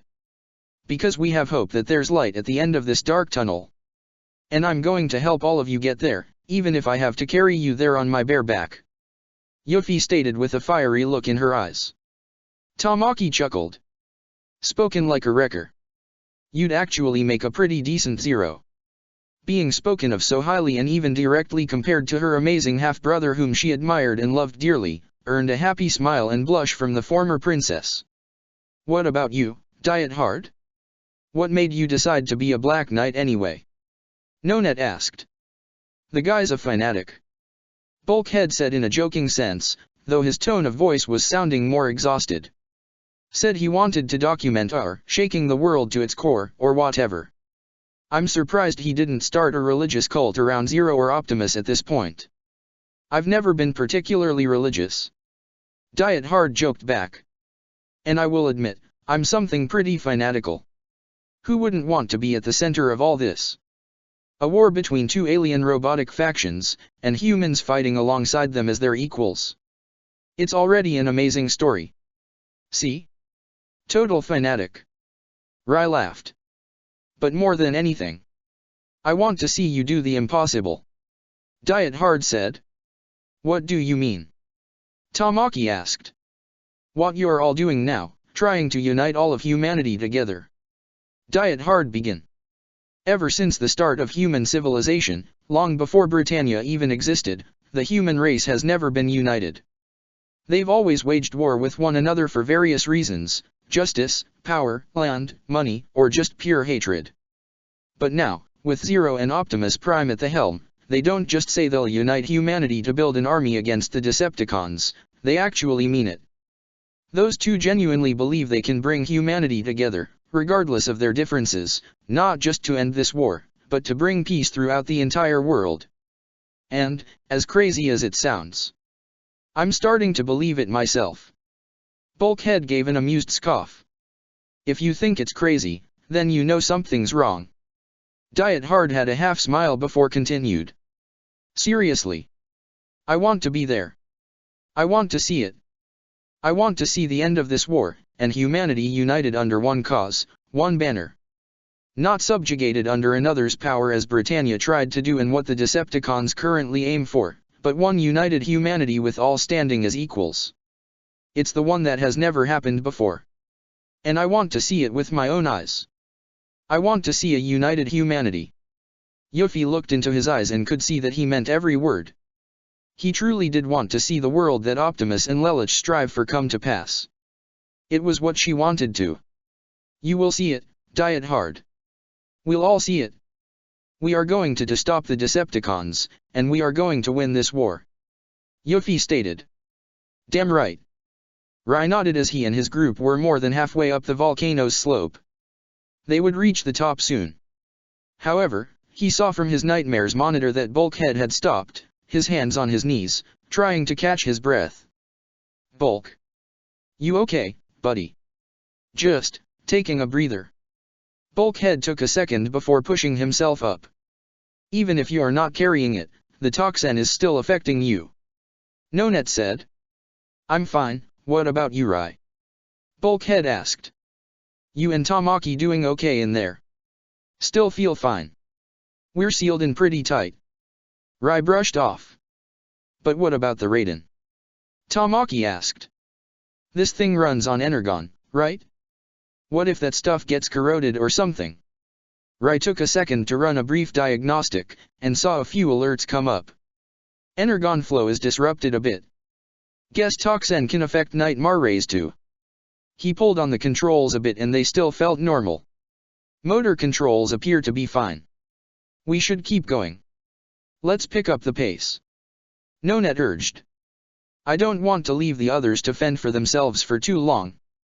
Ironhide and Chromia's vehicle modes continued along their path, practically moving in circles even though they were covering huge distances to create more confusion. However, a certain helicopter intercepted their path and fired rapid energon blasts to halt their path, prompting the pair to transform and return fire with their respective long-ranged weapons, forcing Blackout's helicopter mode to dodge. Turning around at the sound of approaching vehicles, Ironhide and Chromia found themselves facing off with Barricade and Demolisher as they transformed as well, with Blackout doing the same to land on the other side. The Autobot duo exchanged eye contact as they came back to face the trio of Decepticons. Autobot scum! Blitzwing exclaimed in his hot-headed persona, appearing in his aerial mode, as he fired his cannons down on the vehicle modes of Wheeljack, Warpath, and Hotshot. I am going to blast you so hard into the ground that they'll need energon drills just to salvage what's left of you. Oh yeah. Why don't you come down here and say that? Kablom. Warpath fired his tank shot at Blitzwing, forcing him to dodge as Lugnut flew in to fire a barrage of missiles in front of them. The three Autobots were forced to stop and transform to avoid the explosion that erupted in their path. As Hotshot and Warpath continued to fire at the airborne Lugnut and Blitzwing, Wheeljack noticed a figure walking through the flames of the explosion. The figure stepped forward to reveal himself as Nemesis Prime. Your death is near, Autobots. Nemesis Prime vowed as he drew an energon axe, one that was identical to the one Optimus had with a darker blood-red glow to it. So, you think you're hot stuff, kid? Wheeljack challenged as he drew his dual swords. Let's see if you can back it up. Meanwhile, Bulkhead, the Raiden, and Gale's Chin were almost nearing the top of the volcano, but they weren't quite there yet. In fact, Bulkhead was slowing down even more, up to the point he had to stop and take a break. Bulk, seriously, if you wanna stop, it's fine. Rai urged. I can go up ahead. I'm almost there. No way. Bulkhead insisted, pushing himself up. Rai, you're my partner and I'm not letting you handle this all by yourself. I'm sticking with you no matter what. He speaks for both of us. Nonet also said. We're getting this done and we're doing it together. Yeah, all of us. Tamaki added. I mean, I don't technically have a choice since I'm riding with you, but you get the idea. Rai chuckled, both at Tamaki's joke and the reminder of how stubborn both Bulkhead and Nonet could be, especially when it came to his own well-being. At the same time, he loved them both for it. They always had his back. Nonet was his knight growing up, looking after him and his family, and when it came down to it, she abandoned Britannia just to be by his side. And Bulkhead, his partner and friend ever since he became a Black Knight. They've been through thick and thin together and always fought together as brothers in arms. Of course, it wasn't just them. "Hey Yuffie, you still there?" Rai asked. "Of course. Can you check in on Shirley? I just wanna know if she's doing okay," Rai requested. "Ah, you worried about your little girlfriend?" Tamaki teased. "Welcome to manhood." He ruffled his hair, causing Rai to chuckle as he pushed Tamaki off. But he became concerned when Yuffie didn't respond right away. "Yuffie." "Rai, about Shirley." Yuffie tried to explain. She actually went with Beta Team to Paris to retrieve the relic there." Rai gasped in surprise. "Her along with Nunnally, Rivolts, and Millie." "What? Why the hell am I hearing about this now?" Rai exclaimed. "I'm sorry. Apparently, they joined Bumblebee and the others just after you and everyone else left." Yuffie explained. "Listen, I understand that you're concerned for your friends, but you need to stay focused on your mission." Diet Hard told him. "There's nothing you can do for them at this time." Rai knew he was right, but that didn't mean he wasn't worried. But at the same time, this wasn't that big of a surprise for him. Shirley's always been pretty impulsive in wanting to help them out. First she became a Black Knight, then she tried to help with the data cylinder, then against Mao, later she tried to help Millie and everyone at Ashford when the insect icons took it over, and of course, she volunteered to join them all in going to the EU, even coming face to face with that maniac Shang, even convincing one of his soldiers to switch sides. While he did love that generous and noble heart of hers, it did put her in dangerous and life-threatening situations. You're not just crushing on that girl, are you?" Tamaki asked Rai, looking to him in surprise. "You love her?" Rai gasped as his eyes widened to the point they were almost circular. "Love? Yeah. I think you do, too." Nonet added as the Gale's chin pulled up, the cockpit opening as she stood up to face him, prompting Rai to the same as Bulkhead also came to the side. "You're always by her side and she's always by yours. You don't have to hide it, Rai. We can all see it on your face." Bulkhead said. "I've been around you long enough to know how you feel, and that's why we're here. We know you can handle yourself, but we're still here, all to make it sure you get home safely to see your family and friends again, especially her." Rai once again thought to Shirley. She was one of the first people to come into his life since he woke up in Ashford with amnesia. He knew she had a crush on Lelich but still chose to get close to her because she was just so nice and compassionate. Then, when they were both in the Black Knights and with everything that's happened since then, they both grew closer and closer. And when his past all came rushing back, and he was under the crushing weight of his guilt and sorrow, she was the first person to help pull him out and remind him of all the good he's done. He wasn't sure when exactly it happened, but he knew, right here and now, that he did indeed love her. And he would do everything in his power to ensure this world would be a place where she could live a long and happy life, and he would be at her side the whole time. "You're right, Bulk." "Tamaki." "Nonet," Rai said with pure determination and conviction. "I do love her.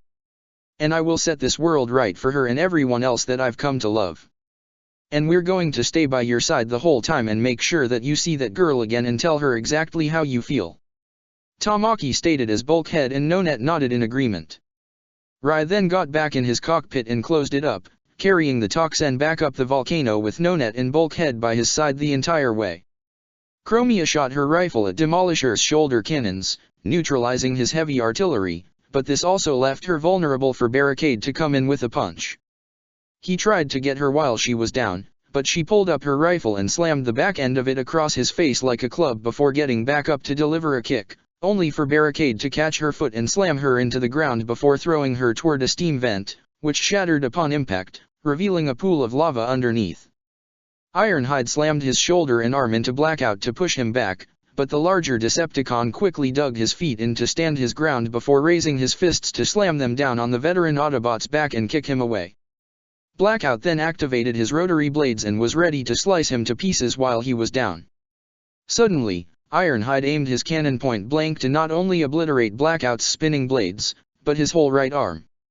Using this to his advantage, Ironhide drove his other fist into Blackout's left knee and fired to blast off the whole leg, forcing Blackout down to the where Ironhide could grab him by the head, and with a yell he not only snapped Blackout's neck, but even twisted the whole head off. Piece of tin. Ironhide grumbled as Blackout's body fell to the ground. "I'm getting too old for this." He was then rammed in the back by Demolisher, sending him tumbling down toward the area where Chromia was. "Then it's time for you to retire." Barricade fired his Energon blaster at the ground underneath the pair of Autobots, causing it to cave in as both of them fell into the lava below. Blitzwing had transformed into his tank mode and fired multiple rapid blasts at Warpath, who had also transformed into his tank mode to fire his larger ammunition, but the Triple Changer was just barely able to avoid the blast before driving forward to ram himself into Warpath. "Guess you're a tank lover too," Blitzwing mused in his insane persona. But he was taken aback as Warpath transformed to pick up Blitzwing while he was still in his vehicle mode and throw him away. "Come on, big boy. Can't hit what you can't hit." Hotshot transformed into his vehicle mode and began to drive literal circles around Lugnut. "Bothersome pest." Lugnut raised his axe, and rather than waste his time trying to strike Hotshot directly, he brought the axe down on the ground in front of him to create a strong enough force to split the ground where Hotshot was gonna be, causing the young Autobot to fall and screaming. Wheeljack ducked underneath the slice from Nemesis Prime's Energon axe before rushing him to slice upwards with his swords and knock the false Prime, while also jumping to deliver a kick and knock him back. Wheeljack then pressed his advantage, trying to keep Nemesis from fighting back as he sliced both his swords at him, forcing Nemesis to cover himself with his metallic arms, but that didn't stop Wheeljack from pushing forward with a relentless series of slashes and thrusts. "What's the matter, Vicky?" Wheeljack taunted as he continued to hack and slash at him. "Not used to fighting somebody who's not so helpless or emotionally broken. Someone who can actually push back." Wheeljack spoke those words with venom as he knew Vivi had hurt his friend Rai so badly. Even if Vivi couldn't traditionally die, Wheeljack was still gonna make sure that he hurt. As Wheeljack tried to thrust his right sword toward him, Nemesis Prime caught the blade itself with his left hand, and with a swing of his Energon axe in his right hand, he completely severed Wheeljack's right arm before he sliced the axe at him again with enough force to send Wheeljack upward. Before he could even fall though, Nemesis caught him by the face and slammed him on the ground repeatedly. "I'm sick of people fighting back. You have no right to fight back against me," Nemesis Prime scolded.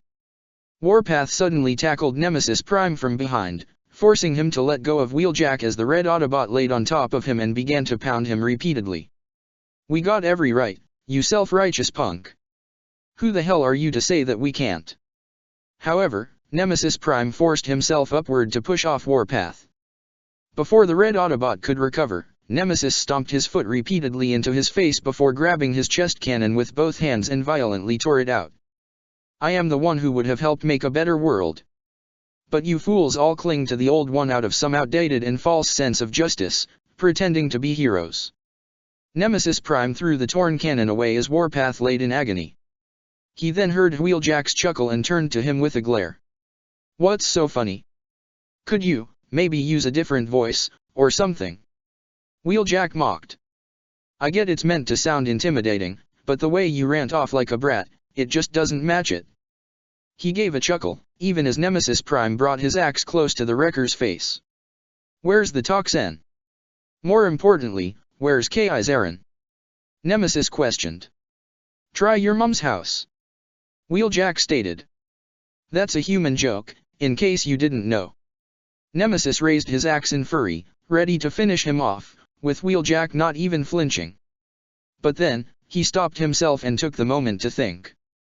Finding you was easy, and that other trail probably led to the same conclusion. Nemesis mused.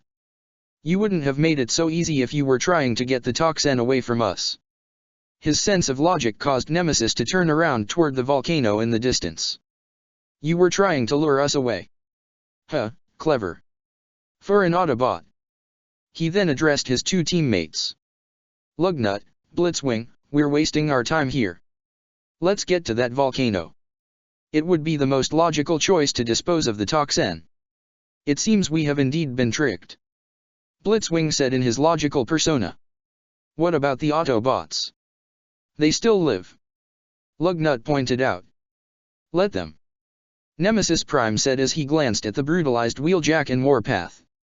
I do intend to kill Kaiseryn and probably whoever's with him, but I'd like some survivors to get back home and tell their friends what happened here. I want Prime and Zero to both know that their time is coming to an end, at the hands of Nemesis Prime. Lugnut and Blitzwing both transformed as Nemesis held onto Lugnut's side, riding with him as they flew toward the volcano. That's not good. Wheeljack stuttered as he tried to pull himself up. Hotshot. Where's Hotshot? Warpath tried to crawl to the large crevice where he saw his fellow wrecker fall into. But as he made his way over, and he looked down into it, his optics widened in surprise at what he saw. Bulkhead had managed to climb to the very top of the summit of the volcano, with the Raiden and Galeschin hovering up to reach the top as well, the Blue Nightmare still keeping the toxin close. But it seemed like that side of the Raiden, along with part of its chest area, were slowly starting to corrode. Fortunately, they wouldn't have much longer to go. Now that they were at the mouth of the volcano, all that separated them from the magma below is a casing of hardened lava that seemed sturdy enough to walk on, but fragile enough to break with enough pressure. Damn, it's hot. Rai chuckled. Oh, now you think it's hot. Tamaki said in humorous sarcasm. But we made it. Rai finished. Let's get this over with. Nonet stated. Just about there. Bulkhead added as they went into the mouth. That's right. Get rid of that accursed stone and come on home. Yuffie encouraged. Diet Hard got a call on his headset. Yes? Lady Kaguya, what is it? Oh, the other teams. He shared a glance with Euphemia as it seemed they would hear about the status of the others soon. The trio didn't get very far however as they heard a familiar voice call to them from above. Kaiseryn. They looked up to see Blitzwing and Lugnut fly in, the latter still carrying Nemesis Prime as he dropped down, both Decepticons transforming and landing at his sides. Put down the rock and allow us to put you and your friends out of my misery. Though they couldn't exactly make eye contact, Bulkhead, Rai, Tamaki, and Nonet knew exactly what the others were thinking, and what they would do next. How about this? Rai finally dropped the toxin behind him and his team, drawing his Nightmare's katana. How about you come here so I can put you out of our misery? Let's go. Bulkhead converted both his hands into maces as the Galeschin drew its Varus rifle and an MVS blade before they all clashed against one another. The Galeschin shot directly at Blitzwing, Bulkhead clashed with Lugnut, and the Raiden engaged Nemesis Prime. Excellent news. Diet Hard said. And you've acquired a new ally? I suppose we'll just have to see him for ourselves. Good work. See you back, soon. He hung up and looked to Euphemia with a nod, which she returned as she heard everything as well. Diet Hard then got back to their current assignment. Rai, are you still there? Kinda fighting for my life right now. But yeah, still here. Listen, I just felt you should know. Diet Hard began. Your friend, Shirley? She's alright. Beta Team acquired their relic and there are no casualties among them. Mission accomplished. Rai chuckled with a satisfied grin. That's my girl. He pushed the Raiden forward, bringing down its katana towards Nemesis Prime, who blocked with his arm blade. He tried to aim his ion blaster, only for the Raiden to grab onto that arm with its Surger Claw and quickly activate it, sending an electrical shock through Nemesis Prime's systems, electrocuting VV on the inside before he swiped his arm to knock him back. However, Rai glanced back in surprise to see that it wasn't him who activated the Surger, but Tamaki who reached over to pull on the switch. Co-pilot, kid. I told ya I got your back. Thanks man. So, there's someone else in there, too. They heard Nemesis Prime muse as he drew his Energon axe. I'll just kill both of you in one sitting. Bring it on, you little shit. Tamaki challenged as the Raiden and Nemesis clashed once again. Blitzwing was at the edge of the mouth of the volcano as he fired his shoulder cannons at the airborne Galeschin, with Nonet being quick enough to dodge most of the shots before she returned fire with the Varus, blasting the rocks underneath Blitzwing to send him crashing back to the inner area of the mouth. She flew down to get in close range and swing her sword at him, but Blitzwing recovered and grabbed her by the arm before flipping her over to slam her into the ground. "You, puny little organic!" the triple changer shouted in his hot-headed persona. "I'm going to crush that fancy tinkin of yours like foil with you still inside. You first." Nonet fired her Harkins at him to slash up Blitzwing's sides before getting back up and firing the Galeskin's Varus point blank to blast Blitzwing out of the mouth and send him tumbling down the side of the volcano. "Mayday! Mayday! Let's all dance around the maypole," Blitzwing said in his insane persona as he fell. Bulkhead smashed his mace against Lugnut's frame 3 times, but Lugnut was quick to recover and return the punch to the Autobot's face before delivering another to knock him down, close to the Toxin. "Your strikes aren't as strong as before," Lugnut observed as he drew his axe. "Prolonged exposure to the Toxin has weakened you. You cannot overpower me." Bulkhead noticed the Toxin shard in front of him. "Time for your life to end, in the name of Megatron." Lugnut brought down his axe, but Bulkhead was able to dodge it with a burst of strength, grab the Toxin and shove it right into Lugnut's face. "Fair warning. I'm contagious." Bulkhead then smashed it into Lugnut with enough force to knock him down before placing it on his chest. "Here, hold this, why don't you?" The Raiden was sent crashing back to the other end of the volcano's mouth, with Nemesis Prime charging at him in high speeds, but Rai shot his Nightmare upward to avoid the devastating slash from the Energon axe. Tamaki fired the Raiden's Harkins, but Nemesis was able to grab one of them and pull the Raiden in to deliver a devastating kick and knock it back. Getting desperate, Rai activated the Raiden's energy wings and fired multiple point-blank shots directly at Nemesis. Though the attack didn't last very long as the wings quickly short-circuited. "What happened?" Tamaki questioned as Rai looked at the diagnosis. "Toxin has corrupted the Raiden's Energon flow. The wings are down." The entire Nightmare was rocked as Nemesis kicked it down. Before he would even recover, Nemesis Prime was already on him as he continued to kick at him repeatedly to where the side of the Raiden was already severely wrecked, looking ready to cave in. "Oh, you have no idea how satisfying this is." Vivi sneered from inside. "I should have let you kill yourself back on that island, but better late than never. I'll be sure to tell Lelich and Nunnally just how much you've suffered before I get my newfound hands on them." He heard Bulkhead's roar as he turned in surprise to see the charging green Autobot slam his mace into the face of Nemesis Prime. He then tackled him to the ground and attempted to smash the arm that held the Energon axe, forcing Nemesis to let it go. But the fake Prime was able to reach over and pull Bulkhead off.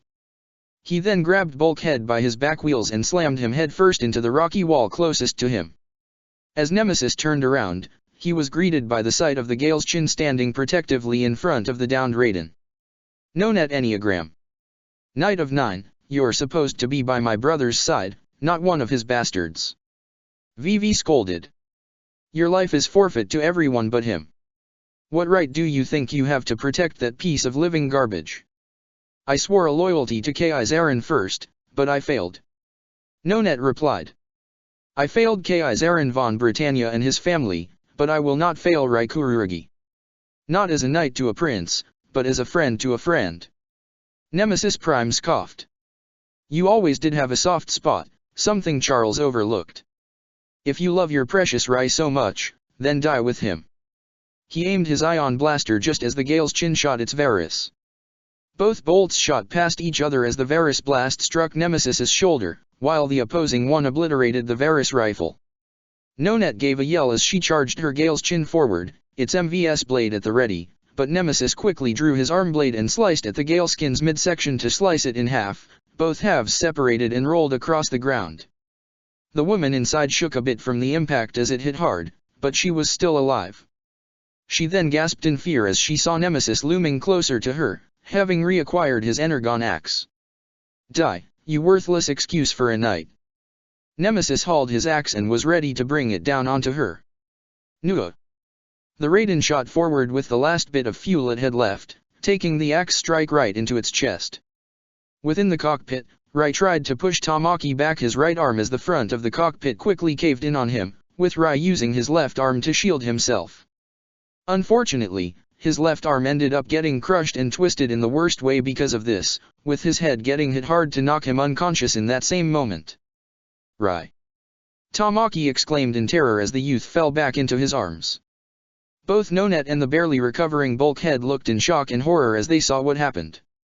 However, there was one who wasn't as horrified, but rather elated, over what had just happened. So much so that he begun to laugh. No, not laugh, but cackle. Cackle like a rabid hyena. Oh, how stupid was he? Vivi mocked from inside his nemesis body. He threw his life away for the sake of his friend. Oh right, that's probably what that worthless Optimus and even Lelich fed him, to protect your loved ones at any cost. You should only protect yourself, otherwise you'll end up dead, because no one is going to protect you. And he realized that too late. Vivi continued to laugh. He felt something grasp onto his shoulder and turned around to see Bulkhead's mace smash into him, sending him tumbling directly into Lugnut, knocking the toxin off him and close to the nemesis body. The immortal turned cyborg tried to flip himself over, only to have Bulkhead literally sit down on him and use his own weight to keep him pinned.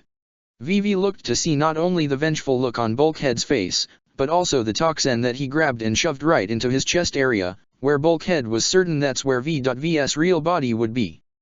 You want a taste of this? Do ya? Bulkhead growled hatefully. Despite the protection of the nemesis body, V.V's own physical form could feel the poisonous effects of the toxin. Not only that, the energon inside his frame that also connected to his own nervous system became corrupted and corroded from the toxin's effects. He not only felt the burning pain outside, but even on the inside. Despite being immortal, it was purely agonizing, to the point he actually screamed in pain. Bulkhead kept the toxin forced onto Nemesis' chest area with one hand as he raised his other with his mace and slammed it into Nemesis' face repeatedly. With each smash, and the combined weight of both heavily built bodies, the hardened lava floor underneath began to crack. This is for Rai! Bulkhead exclaimed as he smashed again. For Nonet! He smashed yet again. For Sarah! Another smash!